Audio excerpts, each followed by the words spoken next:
Hello, everybody, and let me be the first to welcome you to the final stream, the final broadcast of the regular season.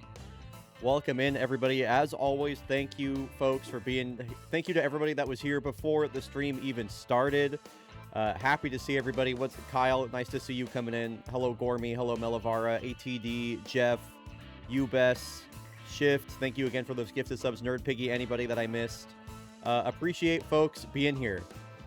Can't believe the season is almost over. It's true. It's been going. Yeah, at this point, it'll be basically 2 months. If you missed it in the fake baseball discussion channel, I did just basically talk about what the schedule is going to be for the playoffs, which are coming up next week. So just to talk about this briefly, September 29th through October 3rd, that is next Monday through Friday. That will be the Western and Eastern Divisional Series matchups. And then October 6th through the 11th, that is the following Monday through Saturday.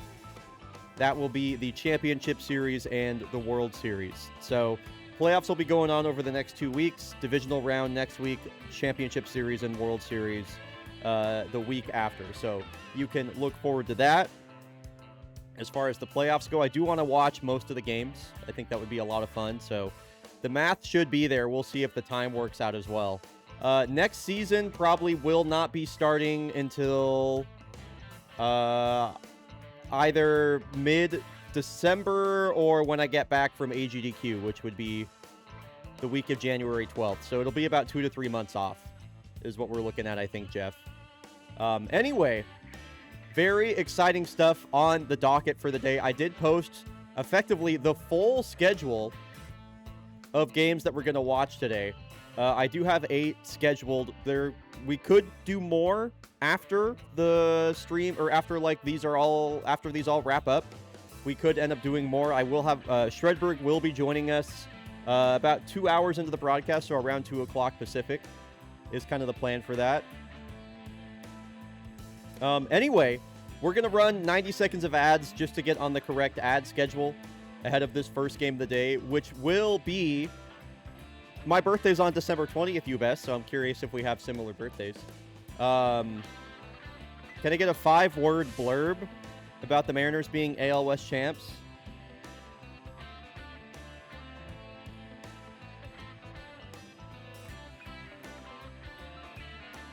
Can I do 6? Can I do 6 words, Jazz?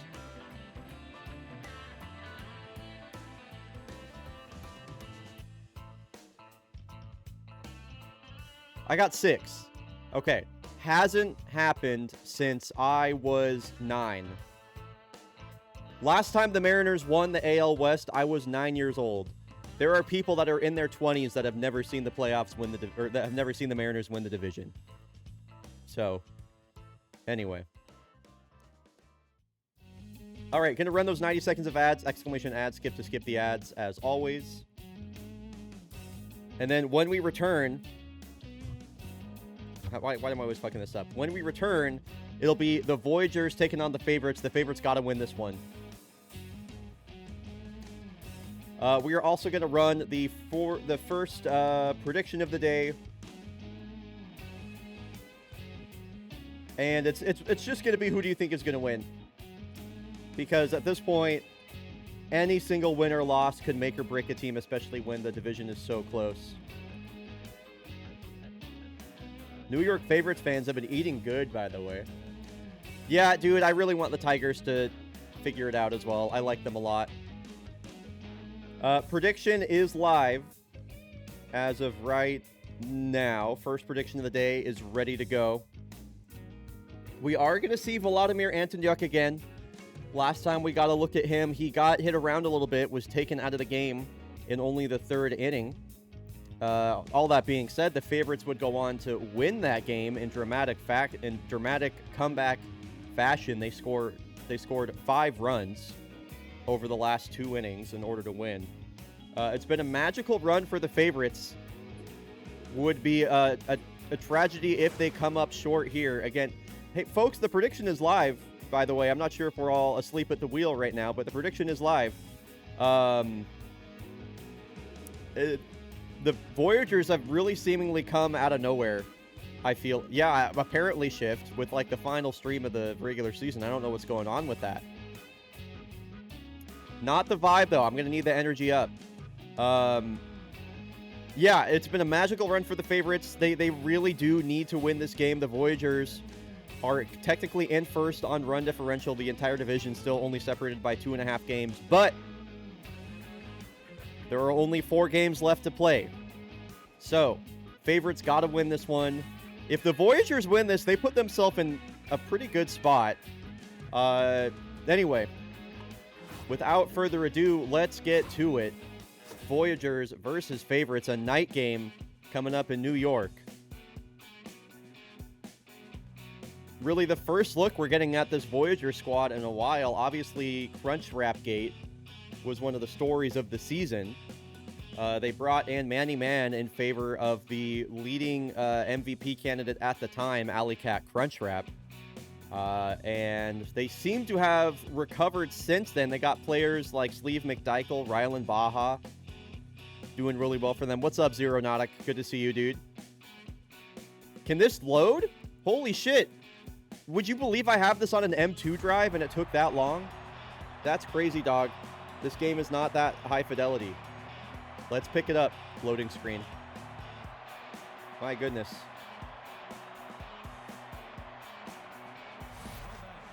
Crunchwrap Gate is why the Voyagers are an unserious team. Well, this unserious team that you speak of currently leads the Urban Atlantic with 4 games left to play.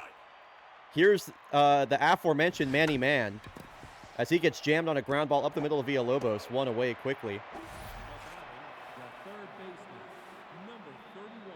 Holy fuck, the favorites mojo in shambles. I didn't notice. Now here is the switch hitting third baseman. Rylan Baja, longtime veteran of the Kodiaks, won multiple world titles with the Kodiaks before they released him at the end of season 19. Was the big free agent pickup for this Voyager squad alongside Alley Cat Crunchwrap, of course. Crunchwrap not with the team anymore. A couple of ground outs for the first 2 outs here to open up the top of the frame. The rookie Masahito Hu up now.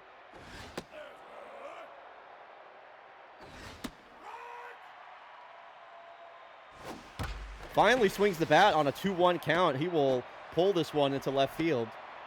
A 2-out single there for the rookie first baseman, and it is a great time to get on base, especially when you've got the all-star Sleeve McDykel batting behind you. As he sends a rocket into the gap, this is going to almost reach the outfield wall. McDykel will pull up at first, but that does send Masahito Hu to third base.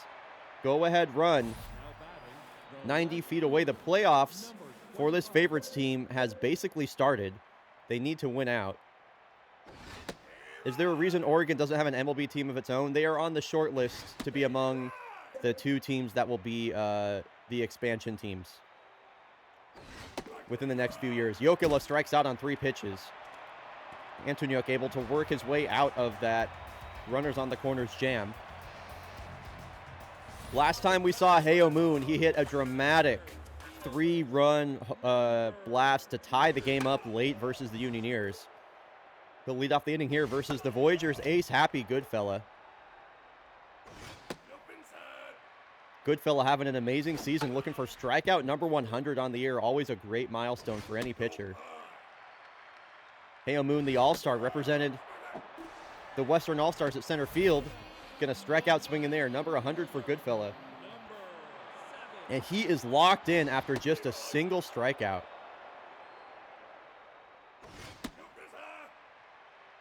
Yeah, that's a common strategy in baseball, Jazz fans. Steal first with or steal second with a runner on third, and you get a chance to score from third as well. All right, it's been all strikeouts so far, really, for either team, it seems like. Now Paxton Green will come to the plate with 2 outs and the base is empty. Both of the ace pitchers looking real good here out of the gate. Paxton Green, a very dangerous left-handed power bat. Batting average now up over 300, 12 homers, 42 RBI.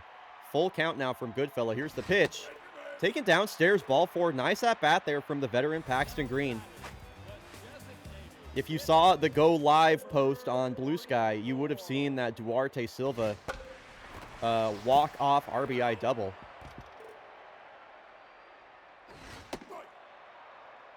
Down to his last strike quickly. The 0-2 count. This one sent the other way. Favorites staying alive here on 2 strikes and 2 outs. They work a walk and then a base hit, and now the runner is in scoring position for Jordy Knightrider, who had an incredible game in that game versus the Unioneers. Favorites trying to make a statement here in the first versus Goodfella, and in front of their home crowd, most importantly. 3-1 here to Knightrider, chance to do some damage. This one, a high fly ball out to right field. Jocinda Pope will make the routine grab. Favorites strand a pair. We will head into the top of the second.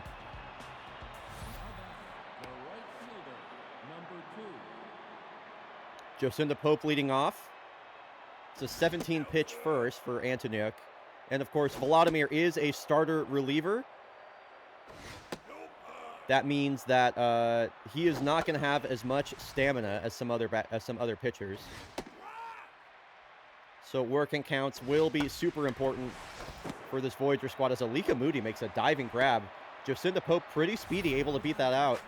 That'll be an infield single to lead off the inning here for the Voyagers. A lot of right-handed bats in this lineup as well. Antoniuk, the left-handed specialist, he is extremely effective versus lefties. Here's a drive out to center field. Doesn't have enough carry on it. That is, just bangs off the wall. Pope is going to round third base, though.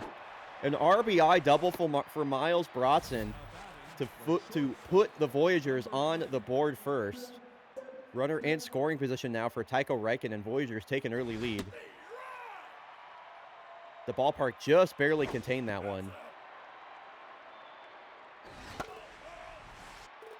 Now Tycho Reichen having an incredible season in his second year here with the Voyagers.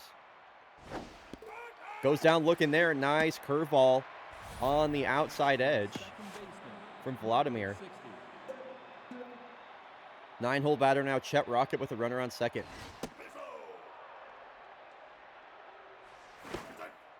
I'm definitely surprised to see the Voyagers contending for a division lead this late in the season. I've really counted them out all year.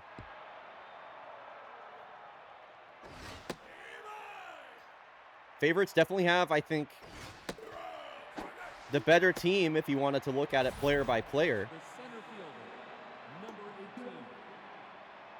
And you have to think that their offense can get at least one run, as here's a ground ball off the end of Manny Man's bat. They'll strand a runner on second, but they will get one across the plate. A run scores on a handful of hits here. What's up, Alex? What's up, Kurt? Good to see you both. Alika Moody will lead off the inning. Takes a big swing at the first pitch.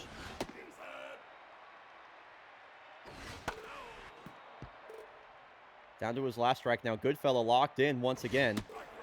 Another strikeout for Happy. Let's see if some of these left-handed bats that are so potent here on the favorites can make something happen. Packy Naughton. One out, nobody on. Couple of big swings. Ground ball right back to Goodfella.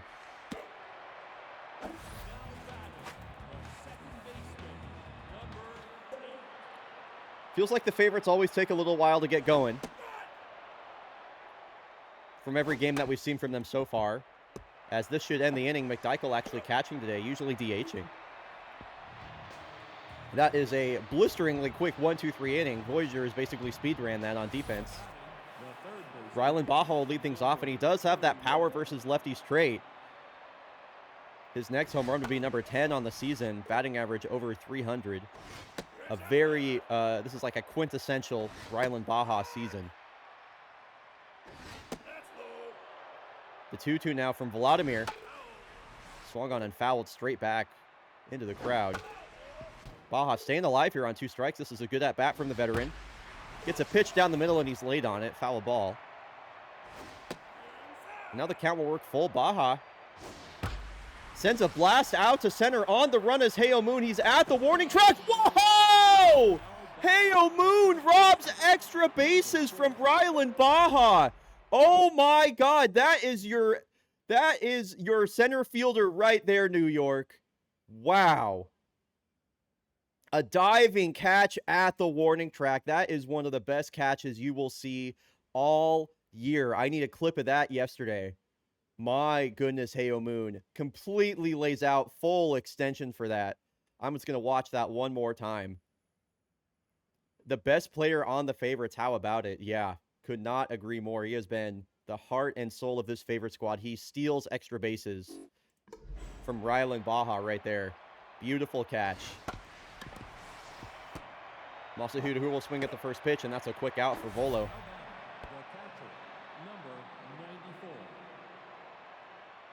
Now Sleeve McDykel comes to the plate on fire. Sleeve McDykel, a long-time veteran of this Voyager squad. He has been on the team since season 6. Came up with the team at age 19, now age 33. And still getting it done, having one of his best seasons ever with the Voyagers. George Kennett will lead things off here in the bottom of the third. Favorites have a walk and a hit versus Goodfella. That is about it offensively. As on an 0-2 count, George Kennett going to split the infield to set the table ahead of the top of the lineup here. Heo Moon a chance now with a runner on first. And another swing at the first pitch. This one an opposite field shot. So a couple of hits here early. Runner in scoring position. That is the tying run on second base. A lot of speed on the base paths right now for the favorites.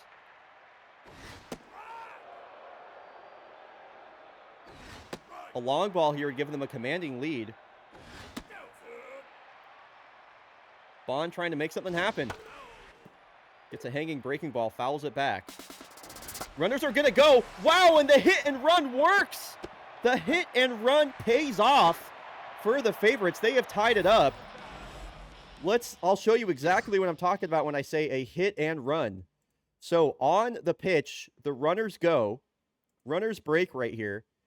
A double steal. And this works because it pulls. If you look at over at second base, where this ball is going is normally going to be fieldable by the second baseman. But because he's running over to second base to cover the steal, Bond puts the ball in play. The second baseman is just not there. It allows the runner to score from second on a pretty slowly hit ground ball out to right. Heo Moon moves over to third base, and the favorites are in business. Paxton Green, runners on the corners, nobody out.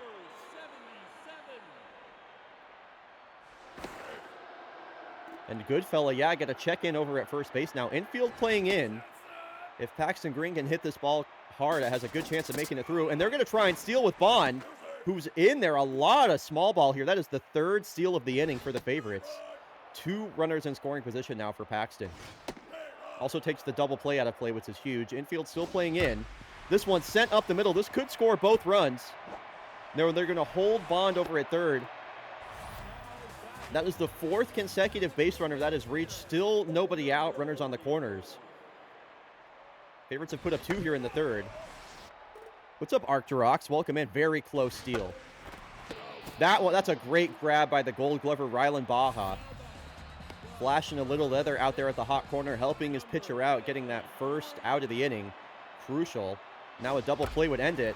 Knight Rider not going to let that happen. He shoots another ground ball up the middle. That will score the 3rd run of the frame. 3 runs here for the favorites in the bottom of the third. Yeah, the stove is hot right now for the favorites. They are cooking up an excellent meal. That is for sure.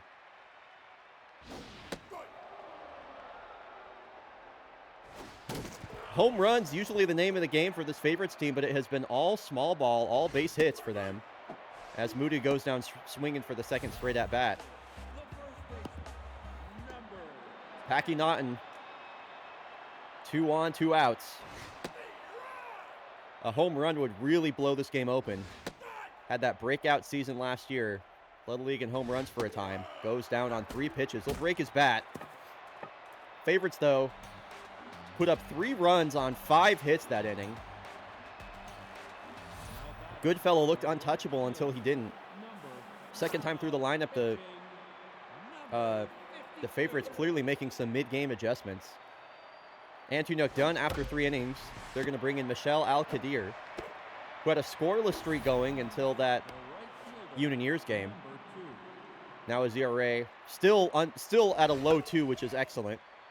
Obviously a far cry from that 0.00 that we saw before. This one off the end of Pope's bat. Bond will take the short jog in on this to make the catch.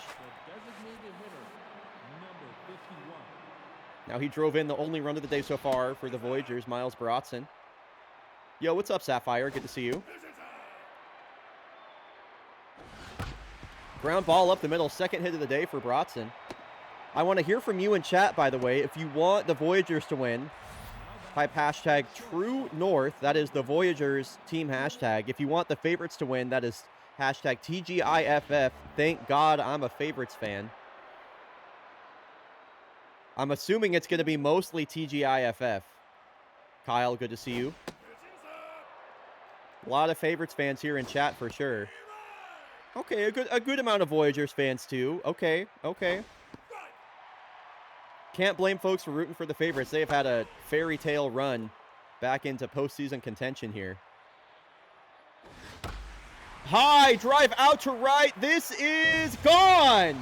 Boy, that got out of here in a hurry. Tycho Raikkonen. A line drive home run. His 13th of the year that leads his entire team, and he has tied it up. He has tied it up here for the Voyagers. They are right back in this game. They answer immediately. Michel Al-Qadir gets tagged for a pair of runs on 2 outs. And we got a brand new ball game. Chet Rocker will ground out to end the inning, but not before Tycho Raikkonen puts the team on his back and ties this game up. See if the favorites have an answer. In this first game of the day, Villalobos leading things off. Villalobos, a veteran second baseman. He was the player that was brought on in place of Heliocentric Orbital when the Kodiaks cut him mid-season. Has been with the favorites ever since that half season with the Axe. Great defensive second baseman, good left-handed bat. Here's the 2-2. Swung on and missed. Another strikeout for Goodfella. 1 out, nobody on ahead of George Kennett, who got a base hit on an 0-2 count.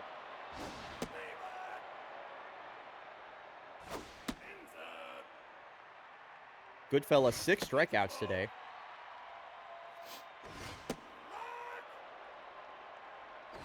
Make it 7. Retired the first 2 batters on a swing and a miss. 2 outs, bases empty for Heo Moon, who has already had some heroics this game. This one off the end of his bat and just kind of scooped into shallow left field. That'll get over the glove of Baja, and a 2-out single here for Moon. He's having a good game. And now the speedy Heo Moon on first base ahead of Stephen Bond. And we saw the favorites steal 3 bases back in the bottom of the 3rd, where they scored 3 runs. ATD in chat needs a Stephen bomb. Let's see if we can get that. Hard hit. Knocked down at short by Raikkonen, but Bond able to coast into first base easily. The speed of this top of the lineup for the favorites paying off so far. Couple of infield hits for them. A 2-0 count to Paxton Green. A dangerous bat. The pitch. Wow. I swung at that. It was a changeup that went off the plate, and Paxton Green will walk on 4 pitches. Goodfella clearly didn't want anything to do with him. Bases are loaded now. 2 outs for Duarte Silva. This has been quite the 2-out rally for the favorites. After the first 2 batters in the inning struck out, this is the 81st pitch for Goodfella. Silva does have that power versus righty straight. Here's the pitch. Late on 94 down the middle. And the count works full, nowhere to put him. The payoff pitch to Silva. Taken upstairs, he will walk in a run. An RBI walk for Duarte Silva. And that is going to chase Goodfella out of the game. He is still responsible for all the runners on base. They're going to bring in Alexia Soto to face Jordy Knightright. Our favorites take the lead on a bases-loaded walk of all things. Did not see that coming. Some amazing at-bats here by the favorites. Oh, that was a good pitch to hit for Knightrighter. See if they can't drive in any more runs here. Soto, a 5-year rate coming out of the pen. Almost hits him. Another full count payoff pitch. That was definitely ball 4. He fouls that away. We'll do it all again. This one a ground ball fielded on the backhand by Raikkonen. Throw over to first in time. Favorites leave them loaded, but they do get another run across the plate on a bases-loaded RBI walk. Well done by the favorites to make something happen there on 2 outs and manufacture a run. Top of the lineup now for the Voyagers. Manny Man has been absolute dog shit since he got picked up by the favorites in favor. Not favorites, of the Voyagers. In favor of Alley Cat Crunchwrap. And he has been held quiet here today. I really don't know what they were thinking with that. Now Rylan Baja batting from the left side for the first time today. Baja, a switch hitter, of course. Turned around versus the right-handed Al-Qadir. Now the 2-2. An inside-out shot up the middle, running grab, or a catch on the run there from Moody, an overhead catch. That was kind of a beauty, actually. Nicely done by the shortstop for the favorites. Al-Qadir trying to go 1-2-3 versus the top of the Voyagers lineup. Hard hit down the third base line all the way out to the left field wall. Masahiro Hu, he'll work a 2-out knock on a 2-0 count. Favorites scored their go-ahead run on 2 outs. See if the Voyagers can answer here. Yep, who's on first? Ahead of Sleeve McDykel, and Palace Lynx is juiced.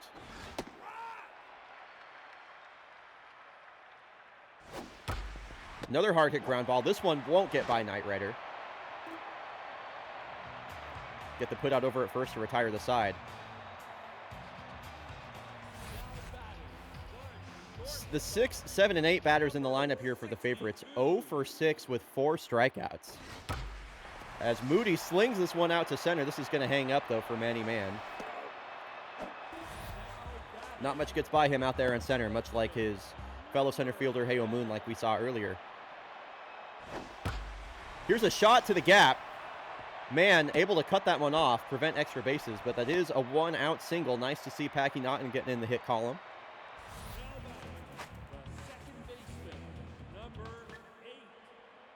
Bottom of the lineup here for the favorites. Runner on first, 1 out.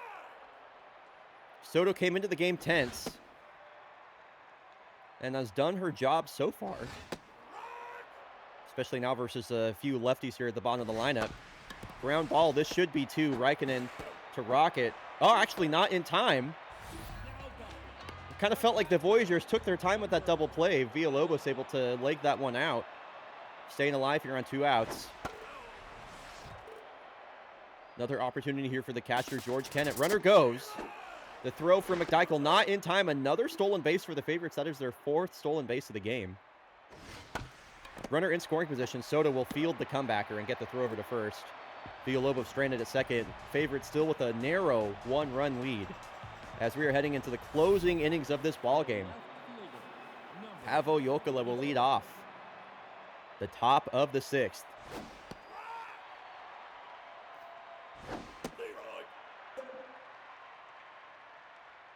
Down to his last strike quickly as Jokela does have 2 outs, or sorry, does have the tough out trait. He gets increased contact on 2 strikes. Now the 2-2. High foul ball. Wow, that is a gorgeous changeup there from Palace Lynx, dotting the inside corner to get the strikeout on Jokela. Perfect put away pitch there from Palace Lynx.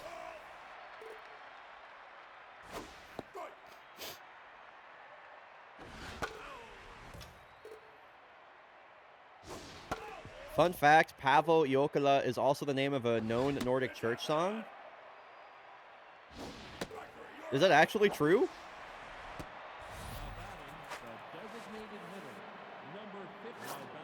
Or are you yanking my chain? All right, they're going to pinch hit Viggo Pruitt here. I really like this, especially versus the right-handed specialist Palace Lynx. Oh, finish him. The finish him. Oh, my God, that's awesome. Oh, my God. Wow, that's really good. My bad. My bad. My bad.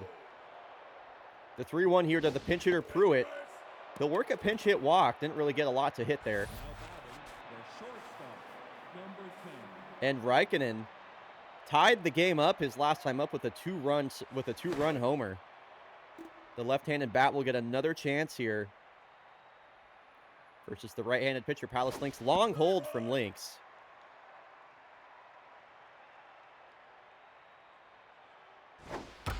Hard hit out to the gap. Heo Moon on the run.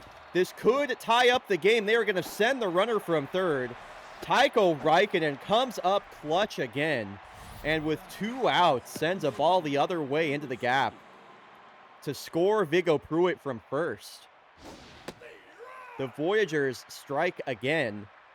And once again, we're all tied up. Both of the tying runs driven in by Tycho Raikkonen, the young shortstop. Unbelievable stuff here from the Voyagers. They are just fighting back. And the 9-hole batter, Chet Rocket, is going to send this one to the other gap and score Raikkonen from second. So with 2 strikes and 2 outs, the 9-hole batter, Chet Rocket, has put the Voyagers in the lead. That is tough stuff for the favorites. They were just 1 out away of getting out of the inning. Now Scooby Blackburn has to come clean things up for the top of the order. Very typical Palace Lynx outing. That is why the Kodiaks cut him.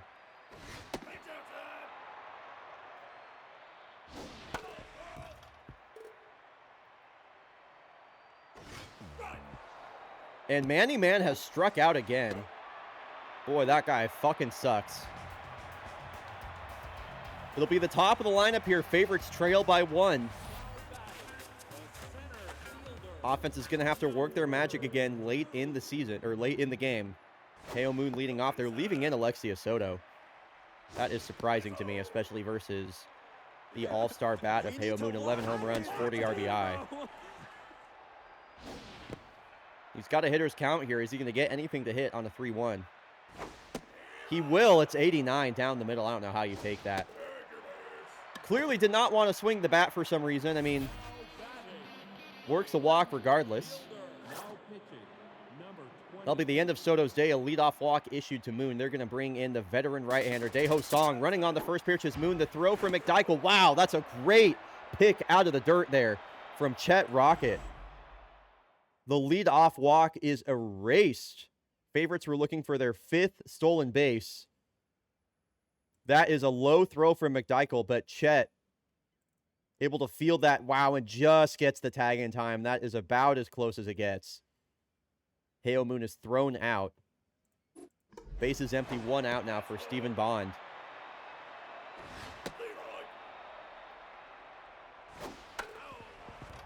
Game and Shout, thank you for gifting a sub to the Kyle Thomas. Welcome back, Kyle.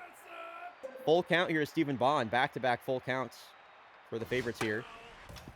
Got a pitch to hit, but he fouls that one away. Pulls the string on the slider, swings over the top of it. Momentum firmly in favor of the Voyagers right now. But Paxton Green is locked in, and he sends an opposite, get an opposite field single. Another 2-out hit for the favorites. They have been excellent with their 2-out hitting so far in this game. Duarte Silva, an RBI walk his last time up. Does have that power versus righties trait.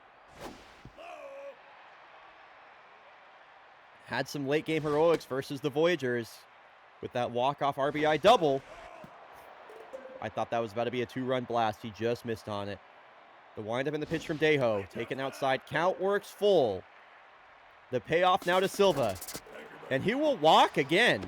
A couple of really great at-bats from Duarte Silva to bring up Jordy Knightrider, who has had an excellent second half of the season. They're going to go to their bullpen again and bring in Abram Lovebright, who did appear in the All-Star game. Has one of the lowest ERAs in all of baseball, a 1.74. They are going to their best bullpen arm to get them out of this jam. Runners on first and second, 2 outs, and Knight Rider chases a pitch off the plate. Favorites with a golden opportunity squandered.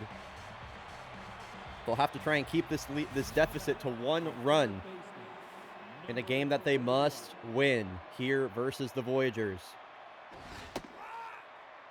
Scooby Blackburn will step in versus Rylan Baja.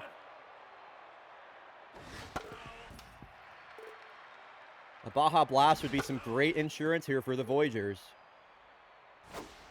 Favorites have been clutching up a lot lately.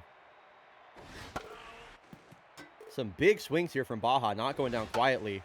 This one popped up. Will it stay in the field of play? It will. Cannot make the grab in front of the opposing dugout. Now Masahiro Huru has a 2-hit game.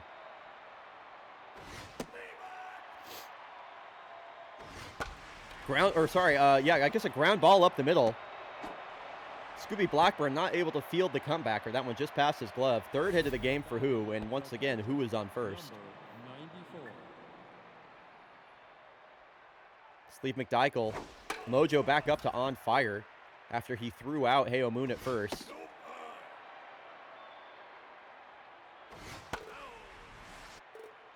Taco Bell would go crazy right now. It's true.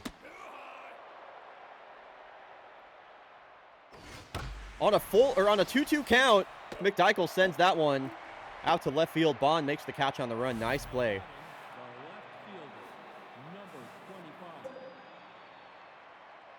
Now here is to finish him himself, Paavo Jokela.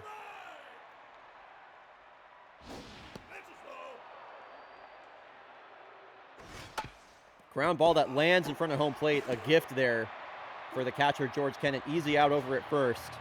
And it all comes down to this. The bottom of the lineup here, which has been so quiet for the favorites, is going to have to break through.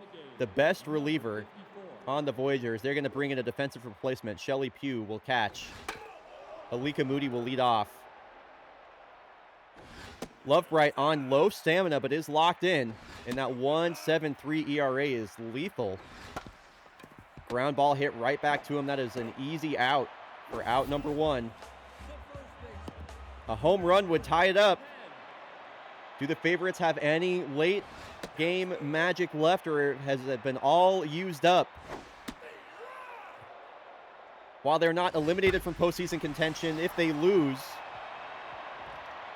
it does really hurt their chances, as Packy Naughton will send a drive out into the gap in right center and work a 1-out double. Tying run in scoring position, and they're going to pinch hit Reese Vargas here.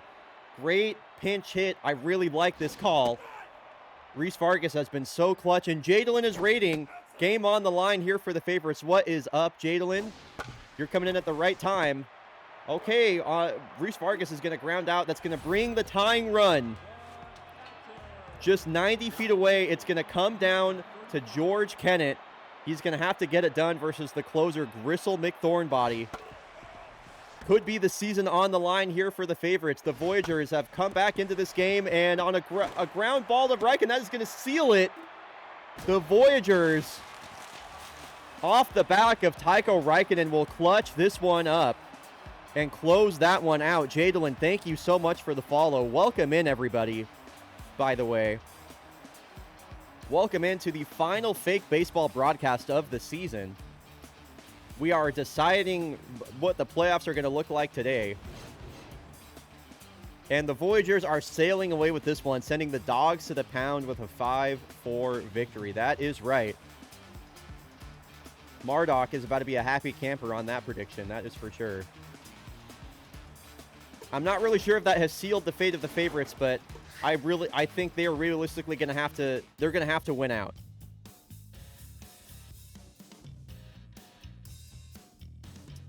Shout has a tendency to do that, Jadalyn. They are going to have to win out, I think. The maximum games they can win now is 42.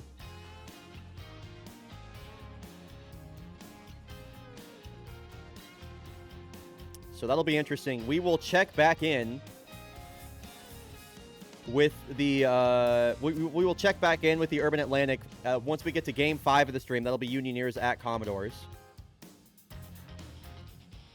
Coming up next, we have Celeste LeBlanc's final start of the season as the Kodiaks head to Santa Cruz for a 3-game set.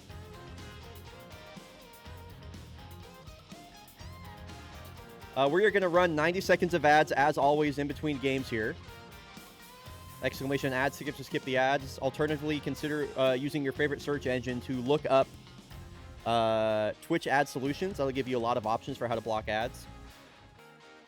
So I'm going to run those ads, and when we're back, Cola Watch is on. O'Neal is hurt. Oh, yes, O'Neal is hurt.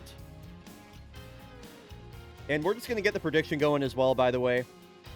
Will Cola Johansson break the home run record? She needs only one home run to set the single season home run record. I've got my Yaks hat ready for number 29.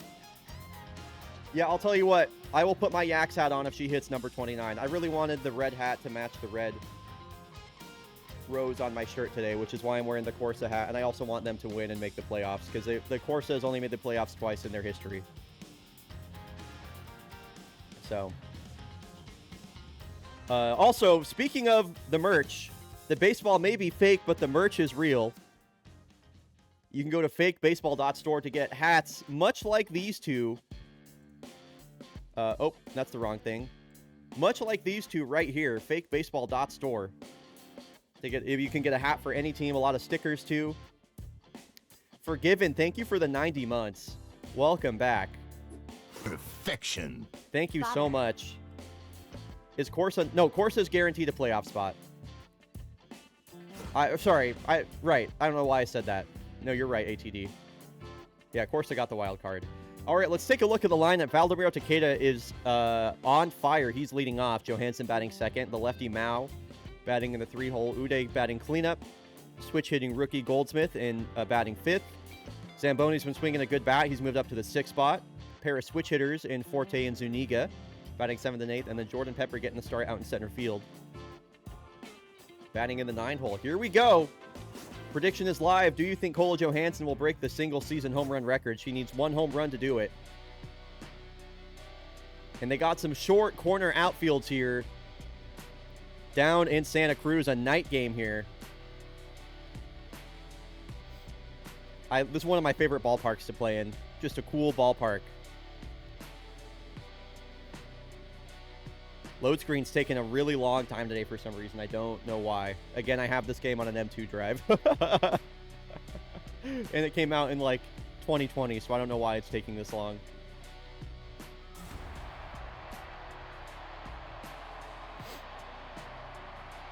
All right. I wouldn't call this elevator music at all. Valdemiro Takeda has just been lightning in a bottle here at the end of the season. He got that player arc event that increased his contact, and he will swing at the first pitch again. That is back-to-back games with first pitch home runs. He is truly on another plane of existence right now, Valdemiro Takeda. Let's see if Cola can't follow that up. Mr. Do-It-Myself strikes again. So true. Immediately 1-0 Kodiaks. An inside-out shot here, a ground ball. Johansson, 1 out. That was a monster blast, too. Yeah, 470. Yeah, I just kind of had a feeling, too.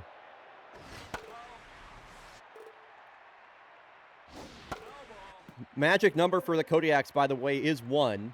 They are very likely to make the postseason. But one more win will seal it, as here's another ball with carry. Wow, and that sneaks out of here. Already the second home run of the game for the Kodiaks. The balls are flying here in Santa Cruz. Julie Mao calls her shot and sends one out of the park. Uday Katabura, he's trying to get in on the hit parade. Takes a big swing and a fastball in the dirt. Yeah, Kodiaks have gotten hot at the right time, that's for sure. They were playing some miserable baseball for a while. Now they've won 9 of their last 10.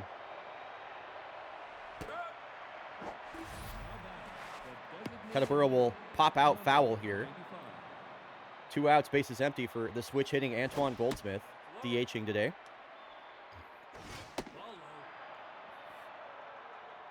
Has a 2-0 count here, the pitch. Taken outside. Yes, O'Neal definitely looking a little rough for wear. As 3-0, wow. Goldsmith swinging 3-0. Magic number 1 for the Kodiaks. If they win this game, they do secure a playoff berth.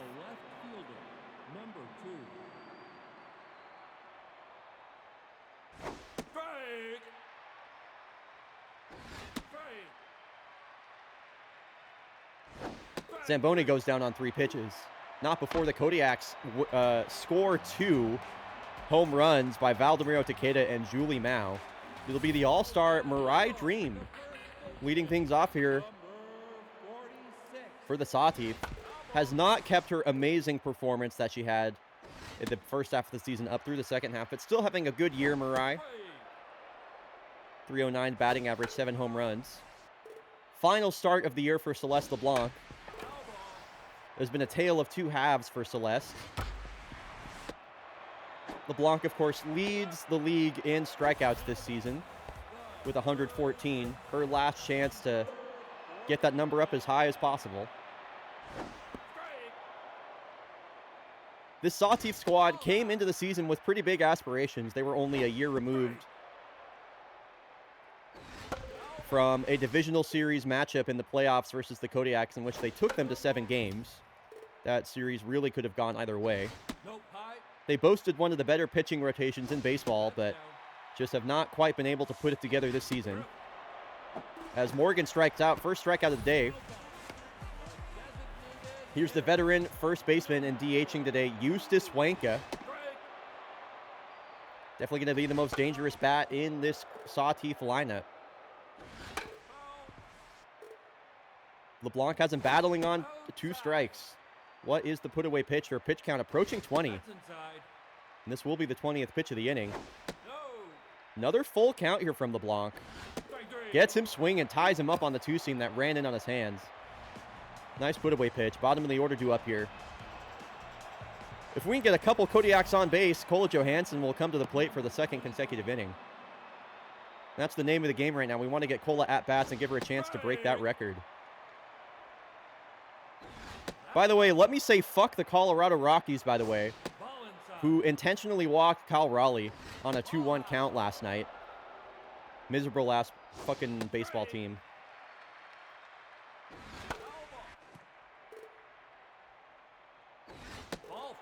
And Raleigh Forte, well, yeah, dude, that made me just hate the Rockies after that. I didn't really have any opinion about the Rockies. Now I'm like, fuck the Rockies. Swinging at the first pitch is Zuniga. They were going to get the lead runner. It's a close play over there at second. They get there just in time. Nice job there by Zuniga to prevent the double play. Now here's the rookie center fielder, Jordan Pepper, batting in the 9-hole. Left-handed bat in the lineup today versus the right-handed Yes O'Neal. And wow, he sends this one into right field, a hard hit ball. That'll bring up Valdomiro Takeda, who swung at the first pitch for his career-high 14th home run. Kola Johansson would bat next. And another first pitch swing. Takeda has seen 2 pitches and has put 2 balls in play. When Uday Katabura broke the record, it was a grand slam. Kola Johansson with a chance to do the same here versus Yes O'Neal.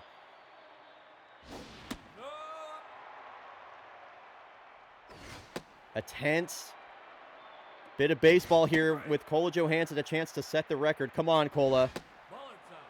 3-1 count. She should get a pitch to hit, and she does, and she pops it up. Definitely had an opportunity there. We'll just have to keep trying. Bases loaded now for Julie Mao, who's locked in. Yeah, Kola definitely got a pitch to hit there. Still plenty more opportunities. Kodiak offense doing everything they can to give her as many at-bats as possible. Tough out activated now for Mao, who already has a home run this game. Woo! Look out, octogenarians in the crowd over there. Line drive souvenir. Mao really making it difficult for Yes O'Neal here, telling her no. Just want an inside-out shot, a ground ball over to the shortstop, Rotha. Kodiaks will leave them loaded. Heart of the order due up here. Fizzy Tallboy going to lead us off versus LeBlanc.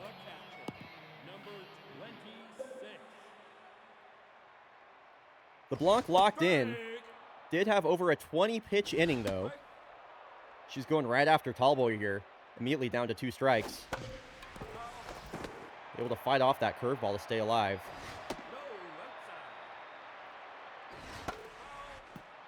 Already 2 strikeouts today for LeBlanc. She leads all of baseball. That's number 3. Retires Tallboy on that same curveball. And now here's Petra Krossenberg. Wow, 297 batting average. Left-handed bat locked in. Should be a tough task here for LeBlanc. Behind in the count, 2-0. This one is skied out to center. Pepper will settle and make the grab for out number 2. And now JJ, Frankie JJ. With 2 outs and the base is empty. 1-0-2, top rail. What do you even do with that? Such a speed difference between LeBlanc's 2-seam and her 4-seam. It's almost like a secondary changeup in and of itself, especially with the movement on it.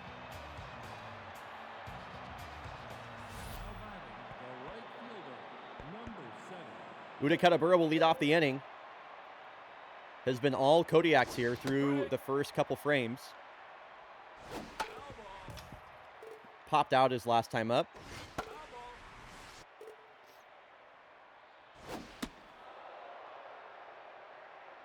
One-two pitch from O'Neal, taken in the dirt, ball 2. Uday chasing off the plate there. Fastball. We'll get the strikeout. Goldsmith got a base hit on a 3-0 count his last time up. Did a ground ball back up the middle. This one right over to the third baseman, Morgan. That is quickly 2 outs here for the Kodiaks ahead of far champ Zamboni, who struck out on 3 pitches his last time up. That's inside. Strike. What's up, Springled Jack? Am I saying that right? Welcome in. Thank you for being here for some fake baseball, dude. Great to have you. Kodiaks go 1-2-3. As it's the bottom of the order doing up here, LeBlanc trying to make it a perfect first run through the opposing order. Already 4 strikeouts for her today. First time through the lineup. Chance to make it 5. Taking that 2-seam inside. Nice job. Wow, great sequence there from LeBlanc. Strikeout number 5. She is looking real good in her final start of the season. Strikeout number 6 would make it 120 on the season. This one a ground ball to Johansson. And that'll bring up the 9-hole batter, Ella Bamber. Ella Bamber was really good versus the Kodiaks when they hosted the Sawteeth earlier in the season. Hit a pair of home runs. She goes down on 3 pitches. Side retired in order. LeBlanc just in flow state, absolutely cruising. Now the bottom of the order is due up for the Kodiaks. Pair of switch hitters in Forte and Zuniga, and then the lefty Pepper will bat in the 9-hole. Yes, O'Neal staying in the game. Bottom of the lineup did well their last time through. Worked a walk and a base hit.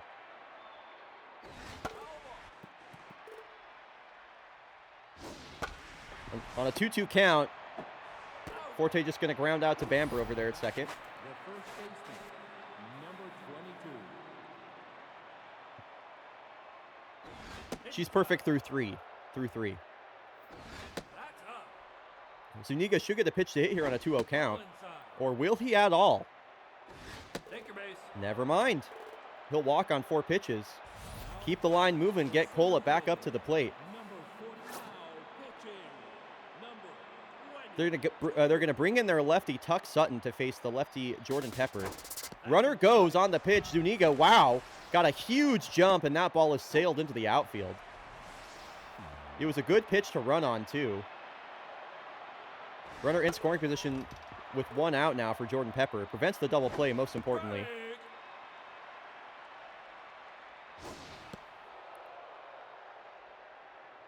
Strike. 2-2 to Pepper. Hasn't faced left-handed pitching much at all this season. He'll pop out to the infield here. Tuck Sutton will take that himself. The second baseman. Now Takeda, who has seen 2 pitches, swung the bat twice, and has a home run and a single. Swings on the first pitch again. Takeda has swung at the first pitch 3 times in a row and has gotten a hit in all 3 plate appearances. That is wild stuff. Keeping the line moving, Kola Johansson, already her 3rd at-bat today, now versus the lefty Tuck. Her next home run would break the single-season record. Kola watch in full effect. Strike. Taking off into second is Takeda. He moves into scoring position. Another stolen base for him. No, outside. 2-1 now to Johansson. Throw a pitch, loser. Throw a pitch. Nope, high. Okay, the 3-1. Will she get a pitch to hit? She went after it. That's where she likes it. Fastball top rail. Full count here to Kola. Trying to make something happen here on 2 strikes. She definitely wants it. Checks her swing. That was way outside. Good take there from Kola. She'll work a walk. It's not what you want, but it's good for her mojo. The worst thing that would happen would be for her to strike out and mojo down right now. You really, really don't want that to happen. So that's fine with me. She will get more opportunities this game. Ball inside. That's inside. 3-1 here to Julie Mao. She's been very good versus left-handed pitching in her career. This is a shot up the middle, snagged and smothered by Rotha. Nice play there by the shortstop. As LeBlanc, it'll be 2nd time through the order now. Quietly has a no-hit bid going here into the 4th. Her pitch count not looking too great, though, as far as a complete game. And as I say that, this will be the first hit of the ball game. Mariah Dream swings at the first pitch and sends that out to center. Pepper will play that off the wall. A lead-off double for the all-star Mariah Dream. First hit of the ball game here for the Sawteeth. And first time pitching from the stretch for LeBlanc this game. She found strikeout number 120 to end the inning last time. And wow, she is up to 7 strikeouts on the day. She is punching them out left and right here in Santa Cruz.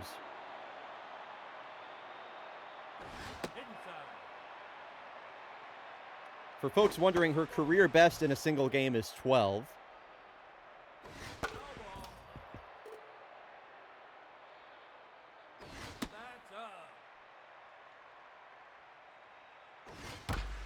This one splits the right side of the infield. They are going to hold the runner at 3rd. Yeah, Uday has a pretty nice arm. Runners on the corners, though. LeBlanc going to have to pitch out of a jam here for the first time. Fizzy Tallboy does have RBI man activated with that runner on 3rd base. When a runner is in scoring position, he gets a buff to his power and contact ratings. Fouls off a 2-0 pitch. And has a hitter's count here at 3-1. A walk would load the bases and bring the go-ahead run to the plate, which it will. LeBlanc was perfect through 3 1/3. Now has the bases loaded, 1 out for the dangerous Petra Krossenberg. Ground ball. Kodiak's a chance to go around the horn. Takeda playing second base. Fires over to first. LeBlanc escapes the jam. Nice double play turned by the Kodiak defense. Uday Katabura will lead off the inning. The Voyagers did, in fact, win that game. What's up, Marduk? Welcome back.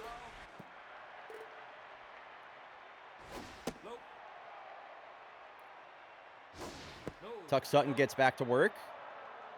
Left-hander with the 4-pitch mix. 4-seam slider, curveball, forkball. Swinging at ball 4 there is Katabura. And this a line drive that is caught on a diving attempt there by Mariah Dream. Nice play. Defenses for both teams been looking good. Oh, yeah. Yes. They sure do. They make little noises. Yeah, it's pretty great. That was like a new unit in your place as well, which is nice to see. Here's Goldsmith batting from the right side today versus a lefty Sutton. Full count. That one way upstairs. Goldsmith will work a walk there. Now left on left. Zamboni versus Sutton. Probably the last batter that Sutton will face here. Zamboni generally good versus left-handed pitching. Down to his last strike, the 1-2. Able to fight that one off. Slider that ran in on his hands.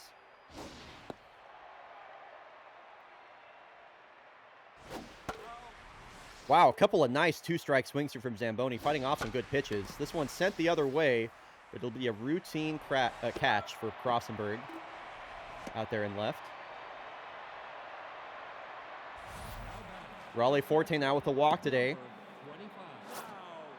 Going to get turned back around. Scooter Cooley coming into the game. A 9 ERA pitcher. Boy, if this guy will stay in the game long enough for Cola to face him. Could be a good guy to tag for your 29th record-setting home run. Glad to see the Kodiaks keeping the line moving. Zuniga walked and stole a bases last time up.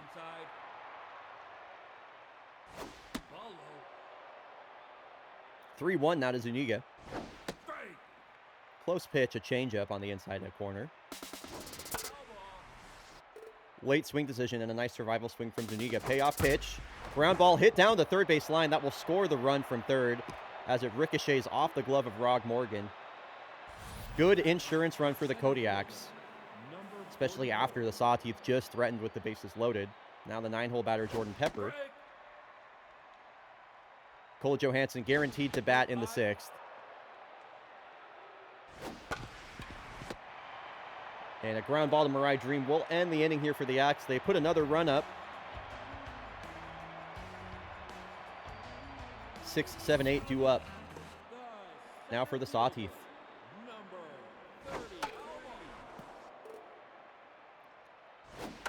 7 strikeouts on the day for LeBlanc. Looking for number 8 right here. Wow, that's a good take. 97 on the bottom corner. Ground ball, backhanded by Johansson, who gets the long throw over to first. Nice play, Cola. Looked like a routine ground ball, but she definitely had to hustle for that one. Yo, what's up, Modus? Welcome in, my man. Good to see you.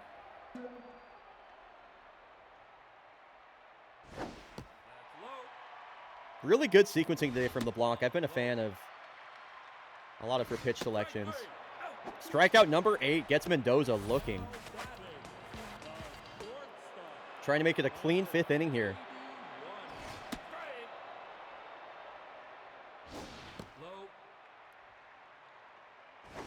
Oh, hell yeah. I love to hear that, Modus Pones. Hell yeah, dude. Line drive out to center field. On the run is Pepper, who will make the grab. All right, Valdemiro Takeda has swung at the first pitch in all 3 at-bats and is 3 for 3 with a home run. Cola Johansson due up after him, of course, who walked her last time up. And for the first time in 4 at-bats, Takeda has taken a pitch.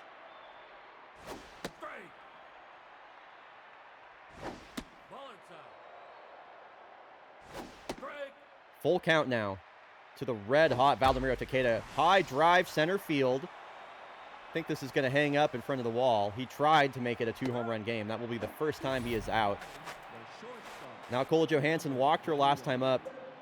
And Scooter Cooley with the 8.59 ERA! Cola Johansson! A drive to center! She's done it! She has done it! Cola Johansson has set the single season home run record, 500 feet. Are you serious, Cola? 500 feet? Oh my God. Nobody has hit 500 home runs before. That one was sent into the street. Folks, you have just witnessed history. Cola Johansson has set the single season home run record. Nobody has gone where she has gone before, and she's a shortstop. And she is a shortstop 500 feet out of the ballpark. Remember that for trivia, by the way. Who was the pitcher that gave up the single season home run record? It was Scooter Cooley of the Santa Cruz Saw team. Did I not call that out, by the way? I was like a 9 ERA guy.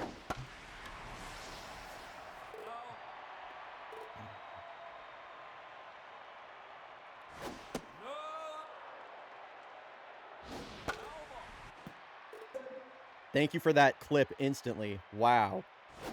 I can't believe she did it. I cannot believe she did it. I'm still coming down from that. We will definitely be watching that back after this game. Holy shit. Yo, what's up, Regal? How we doing? Not sure if you saw it. Well, it's crazy, Marduk, because I literally, like, I've started to learn that when I yell, I go, like, all the way back here. Like, I'm far away from my mic, too. No, I never thought we would see Uday's record broken. I literally never, I never thought it would happen. Because when Uday broke the record was 22.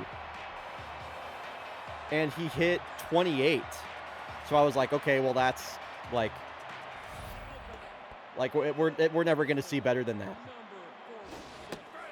So for Cola to do it, and again, she's a shortstop, is the crazy part. Did I miss history? Cola Johansson just hit number 29, Regal.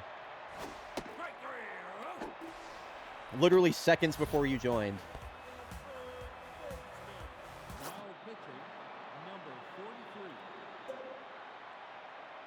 Sati Thoma, yeah, nobody cares. Nobody cares. That is correct. Yeah, can't she hit 30? Why is being a shortstop notable? Because yeah, 29 home runs is the single season record. That is correct. It's notable because shortstop is a very difficult defensive position to play.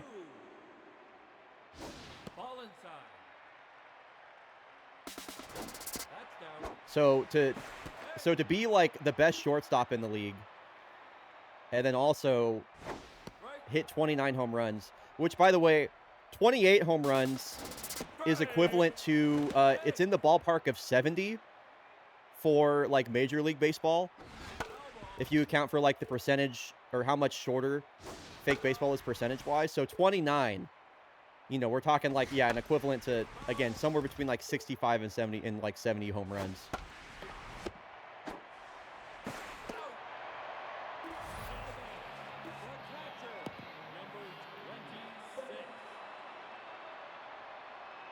And 29 and also the other thing with Cola is she missed a few games to injury as well.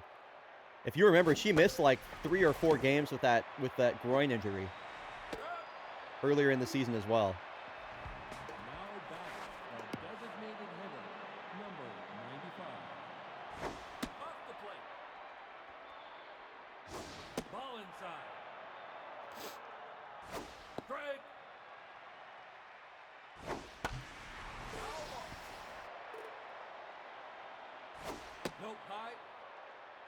Congrats on the Mariners. Thanks, Regal. I appreciate that.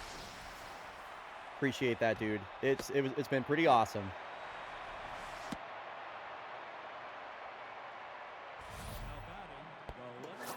Yeah, it came down to the wire, huh? She definitely kept us waiting. Game number 76.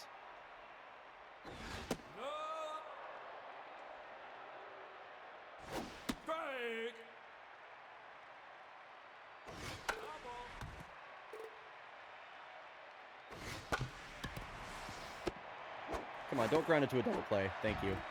Whoa, the ball. That is pretty funny. I'm gonna kind of just like skip through. till we reach the end of this game, I think. Out. Fake baseball season is 560 innings. MLB season is 1458. Wow. That's crazy. The first baseman, number 22. So in that case, it might be more than 70. Oh, I am dropping frames. Yes.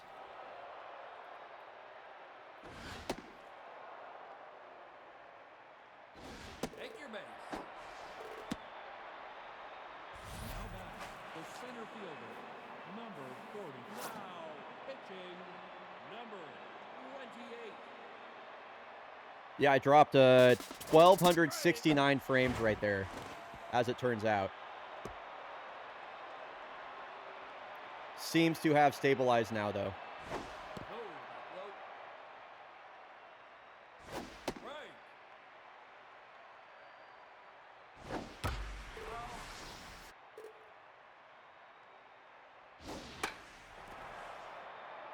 Okay.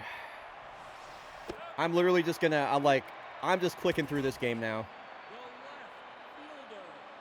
The left fielder, Kodiaks can clinch a Pacific Northwest victory. That's down. They can clinch the Pacific Northwest Division with a win here versus the Sawteeth. Strike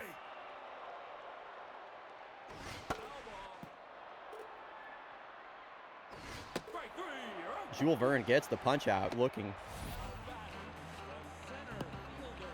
Converted down, it would be 28 in fake baseball. Wow. Strike. So, yeah, so by conversion, Cola has surpassed Barry Bonds' 73 home runs. Which, yeah, I think puts into perspective just how hard she has been That's inside. hitting the ball. And how, like, unreal this season has been, yeah. Sawteeth, will you just lose, please? Like, nobody cares about you, dude. Just lose the game.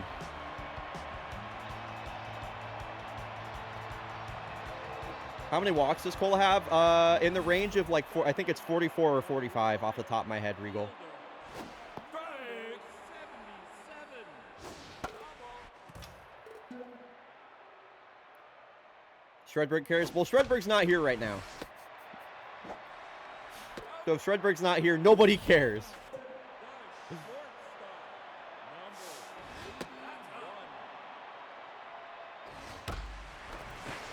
number 81. Dude, what are we doing? You're bringing the tying run to the plate? Can we just end this game, dog?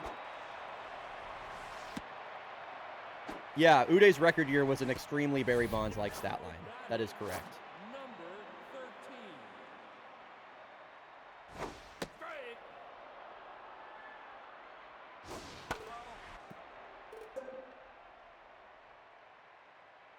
Yeah, Uday had like 72 walks in the season he set the record. Dude, what are we doing? Got it. The first baseman, End the game. 46.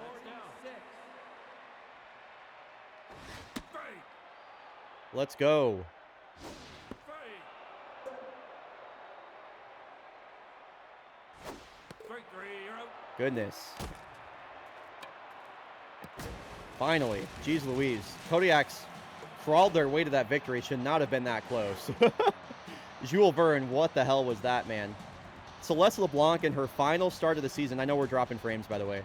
Celeste LeBlanc in her final start of the season. 5 in the third innings pitch, 9 strikeouts. Her final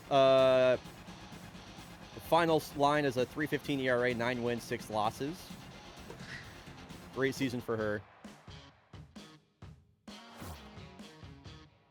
Yeah, I don't know why I'm dropping frames.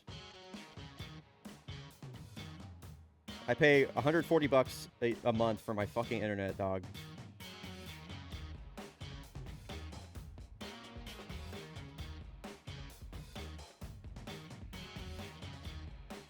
We need the BFBL blog breaking news. Is it worth an @ here?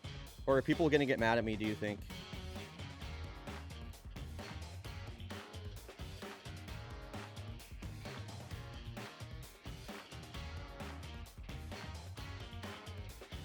All right, I need to look at this.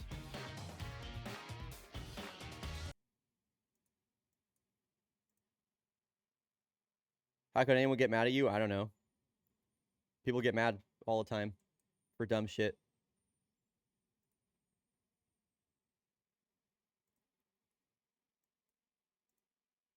I gotta hear the limiter on this. To center.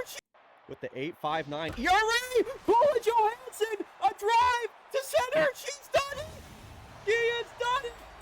Paula Johansson has set the single season home run record. God, dude, she fucking 500 feet. Are you serious, Cola? 500 feet? That is awesome. With the 8.59. You're ready. Dude, what a Johansson, statement. drive to center. Literally, what a She's done statement swing. She has done it. Paula Johansson has set the single season. Dude, this With was the just a tank, 8.59. man. You're ready. Paula Johansson, a drive to center. She's done it. She has done it. Paula Johansson has set the single season home run record. 500 feet. Are you serious, Cola? 500 feet? Wow. Oh my God. Exit velo 1 million approximately. Yeah. Holy shit, dude. That's crazy. The Missoula Moose are going full. Okay. I am glad that the Missoula Moose are retooling their team. They got to go like full fire sale. Wow. The Soap McTavish era in Nagoya is over. Wow. They only gave him like 2 seasons. Yeah, Soap is out in Japan. That's wild to me. All right.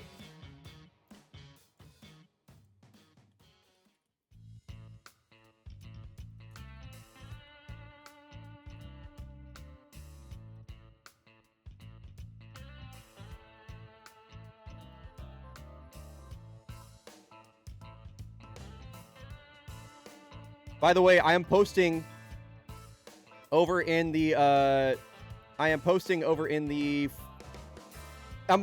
in my Discord. If you are a fan of fake baseball and you want to keep up with everything that's going on in the league, you can join the Bryoheads Discord.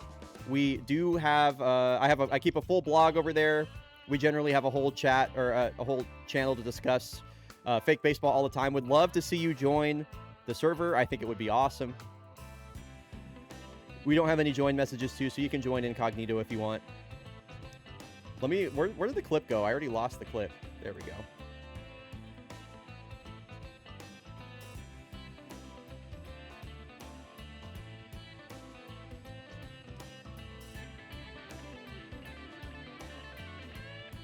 Man, that was awesome.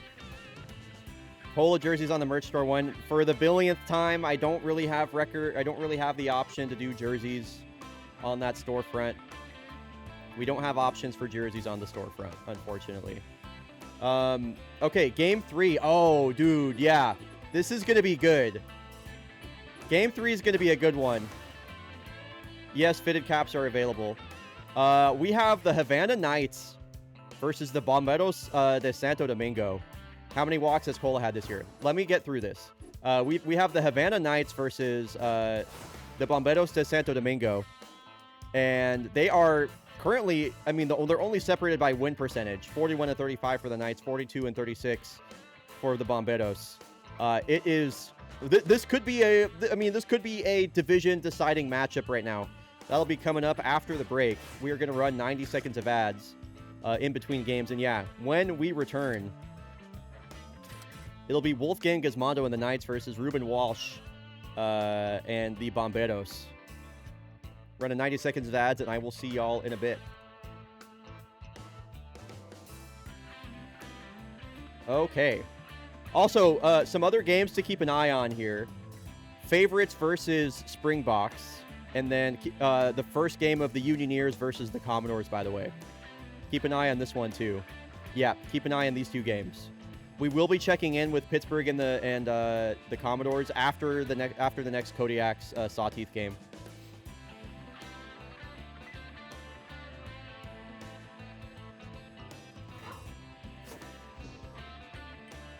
Kodiaks have clinched a Pacific Northwest win, by the way. Wow, the favorites the favorites season is over.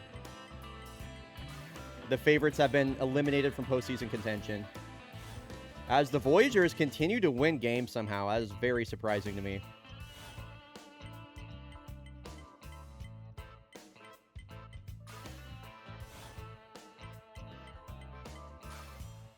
Wow, and the Commodores. Wow, it is getting down to it. Yeah, it's getting down to it over here in the Atlantic. Holy cow, dude. All right. Yeah, it's going to be tough. Boston cannot lose any more games.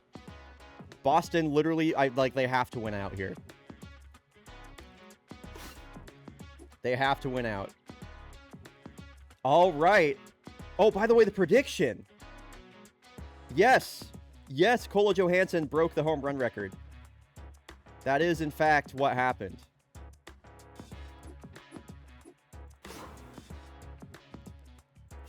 All right, we are heading in to the final matchup of the season between the Knights and the Bomberos. These are the two teams that are tied at the top of the Southern Heat table.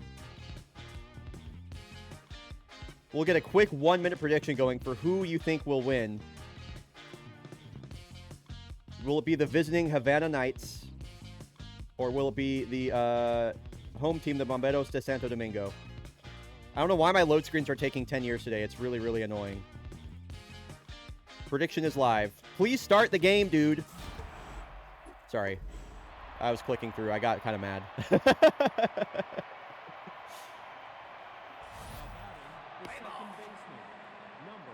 Todd Dorsey going to lead things off here for the Knights.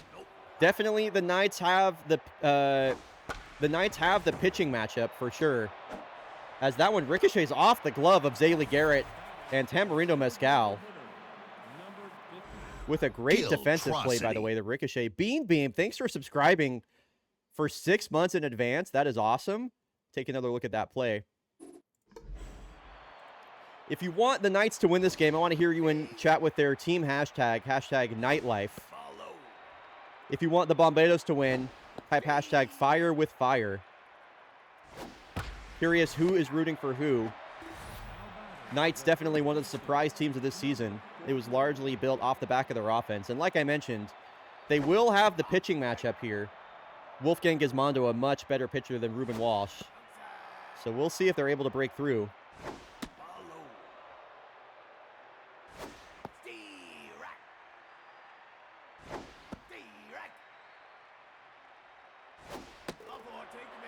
Beefton walks on a full count.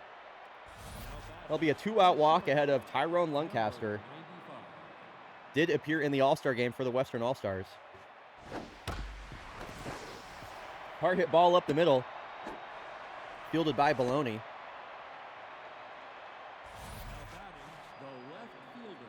Staying alive on 2 outs now are the Knights.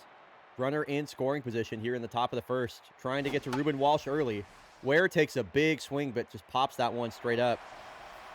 Be an easy play for Prowlett behind the dish. Side is retired. Bomberos going to get to work versus their home crowd. Here in the Dominican Republic, Zaylee Garrett leading off. Nice to see her locked in. She has been kind of a black hole at the plate for a while now. Gizmondo towing the slab for the Knights. He's their ace. Garrett will send this one the other way, but it's a line drive right to Levi Ware, who takes a couple steps to his left to make the grab. And here is the young superstar. Fundraising event for my non-profit org in September, so things get busy, Tom. Kindeer, thank you so much for the 21 months, dude. I appreciate that. Welcome back. It's good to see you again. Welcome back to the Bryo Heads. Thanks for the 21 months in a row. So good to have you. So good to see Ahmed Fedahani back at the plate here for the Bomberos. He missed a lot of games with an injury. Very important left-handed bat and just a great first baseman as well. One of my favorite players in the game. Palomito going to try and run here. Wow, that's Quinto Smile, the all-star. Absolutely hosed him at second base. Palomito can run as well. So that walk is erased. And a strikeout here would end the inning for Gizmondo. This one off the end of Fedahani's bat, right over to Tyrone. Side retired in order despite the walk. Carlos Cisneros will lead off the inning for us here. Fielder, number 66. Follow. Ball outside. Steve. Knights got off to a really early lead in Southern Heat. They were among the best team in the West for a while, and really since then have just kind of maintained. Number 12. They've largely played 500 ball since getting out to that monstrous lead. Outside. Bomberos, of course, have managed to catch up to them. That's outside. They technically lead Southern Heat right now. And we're late enough in the season that a one-game swing could seal the deal for either team. Ground ball hit right to Mescal over at short, one of the best defensive shortstops in the game. The center fielder, Not much is going to get by him. 24. And they have McKenna Patterson, actually former Cascadia Kodiak, in the lineup today. That's low. Probably because she is juiced. Being juiced is a random event that can happen where a player gets massive increases to all of their traits. That one under the glove of Palomino, and that's going to squeak through. Baloney not going to get the throw in time. On a ground ball with eyes, McKenna Patterson able to drive in the first run of the ball game. 1-0 Knights here in the top of the second out of nowhere. And now here's the all-star Quinto Smile, switch hitting catcher.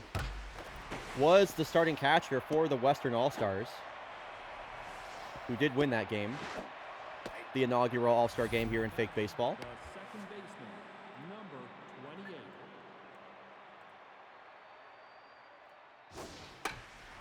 So it's off the end of Dorsey's bat, kind of sent out to no man's land. Marina Berry there to make the grab. And now here is Sammy Siegel. Picked up recently by the Knights. You would have seen him this year in a Kodiak uniform. Steve right. Picked up in place of Nevada Steady. Steve right. Goes down on 3 pitches. I was surprised to see the Knights sign Sammy Siegel. He looked, frankly, really bad with the Kodiaks. That's why we cut him. Now Paulette Johansson will lead off the inning here. That's high.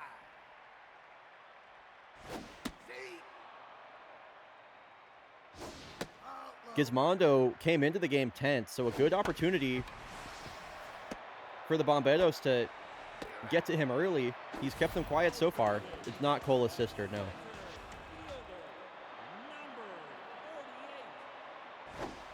Now the fan favorite Stony Baloney having an excellent season here in the Dominican Republic. Switch hitting center fielder, hard hit, but right at Dorsey over there at second.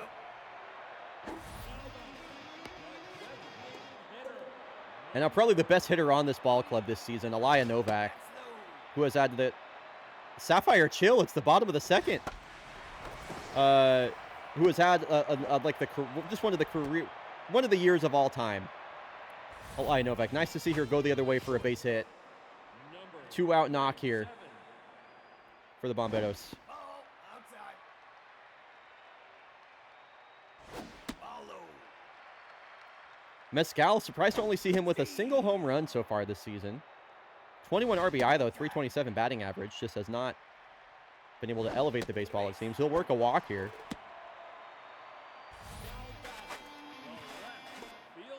A lot of 2-out action here for the Bomberos.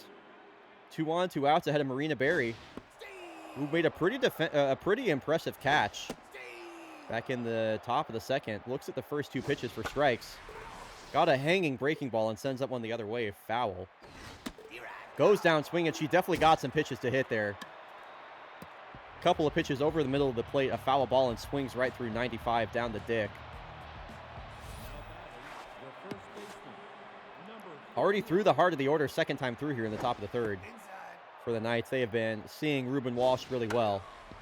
Putting a lot of balls in play, working a lot of walks.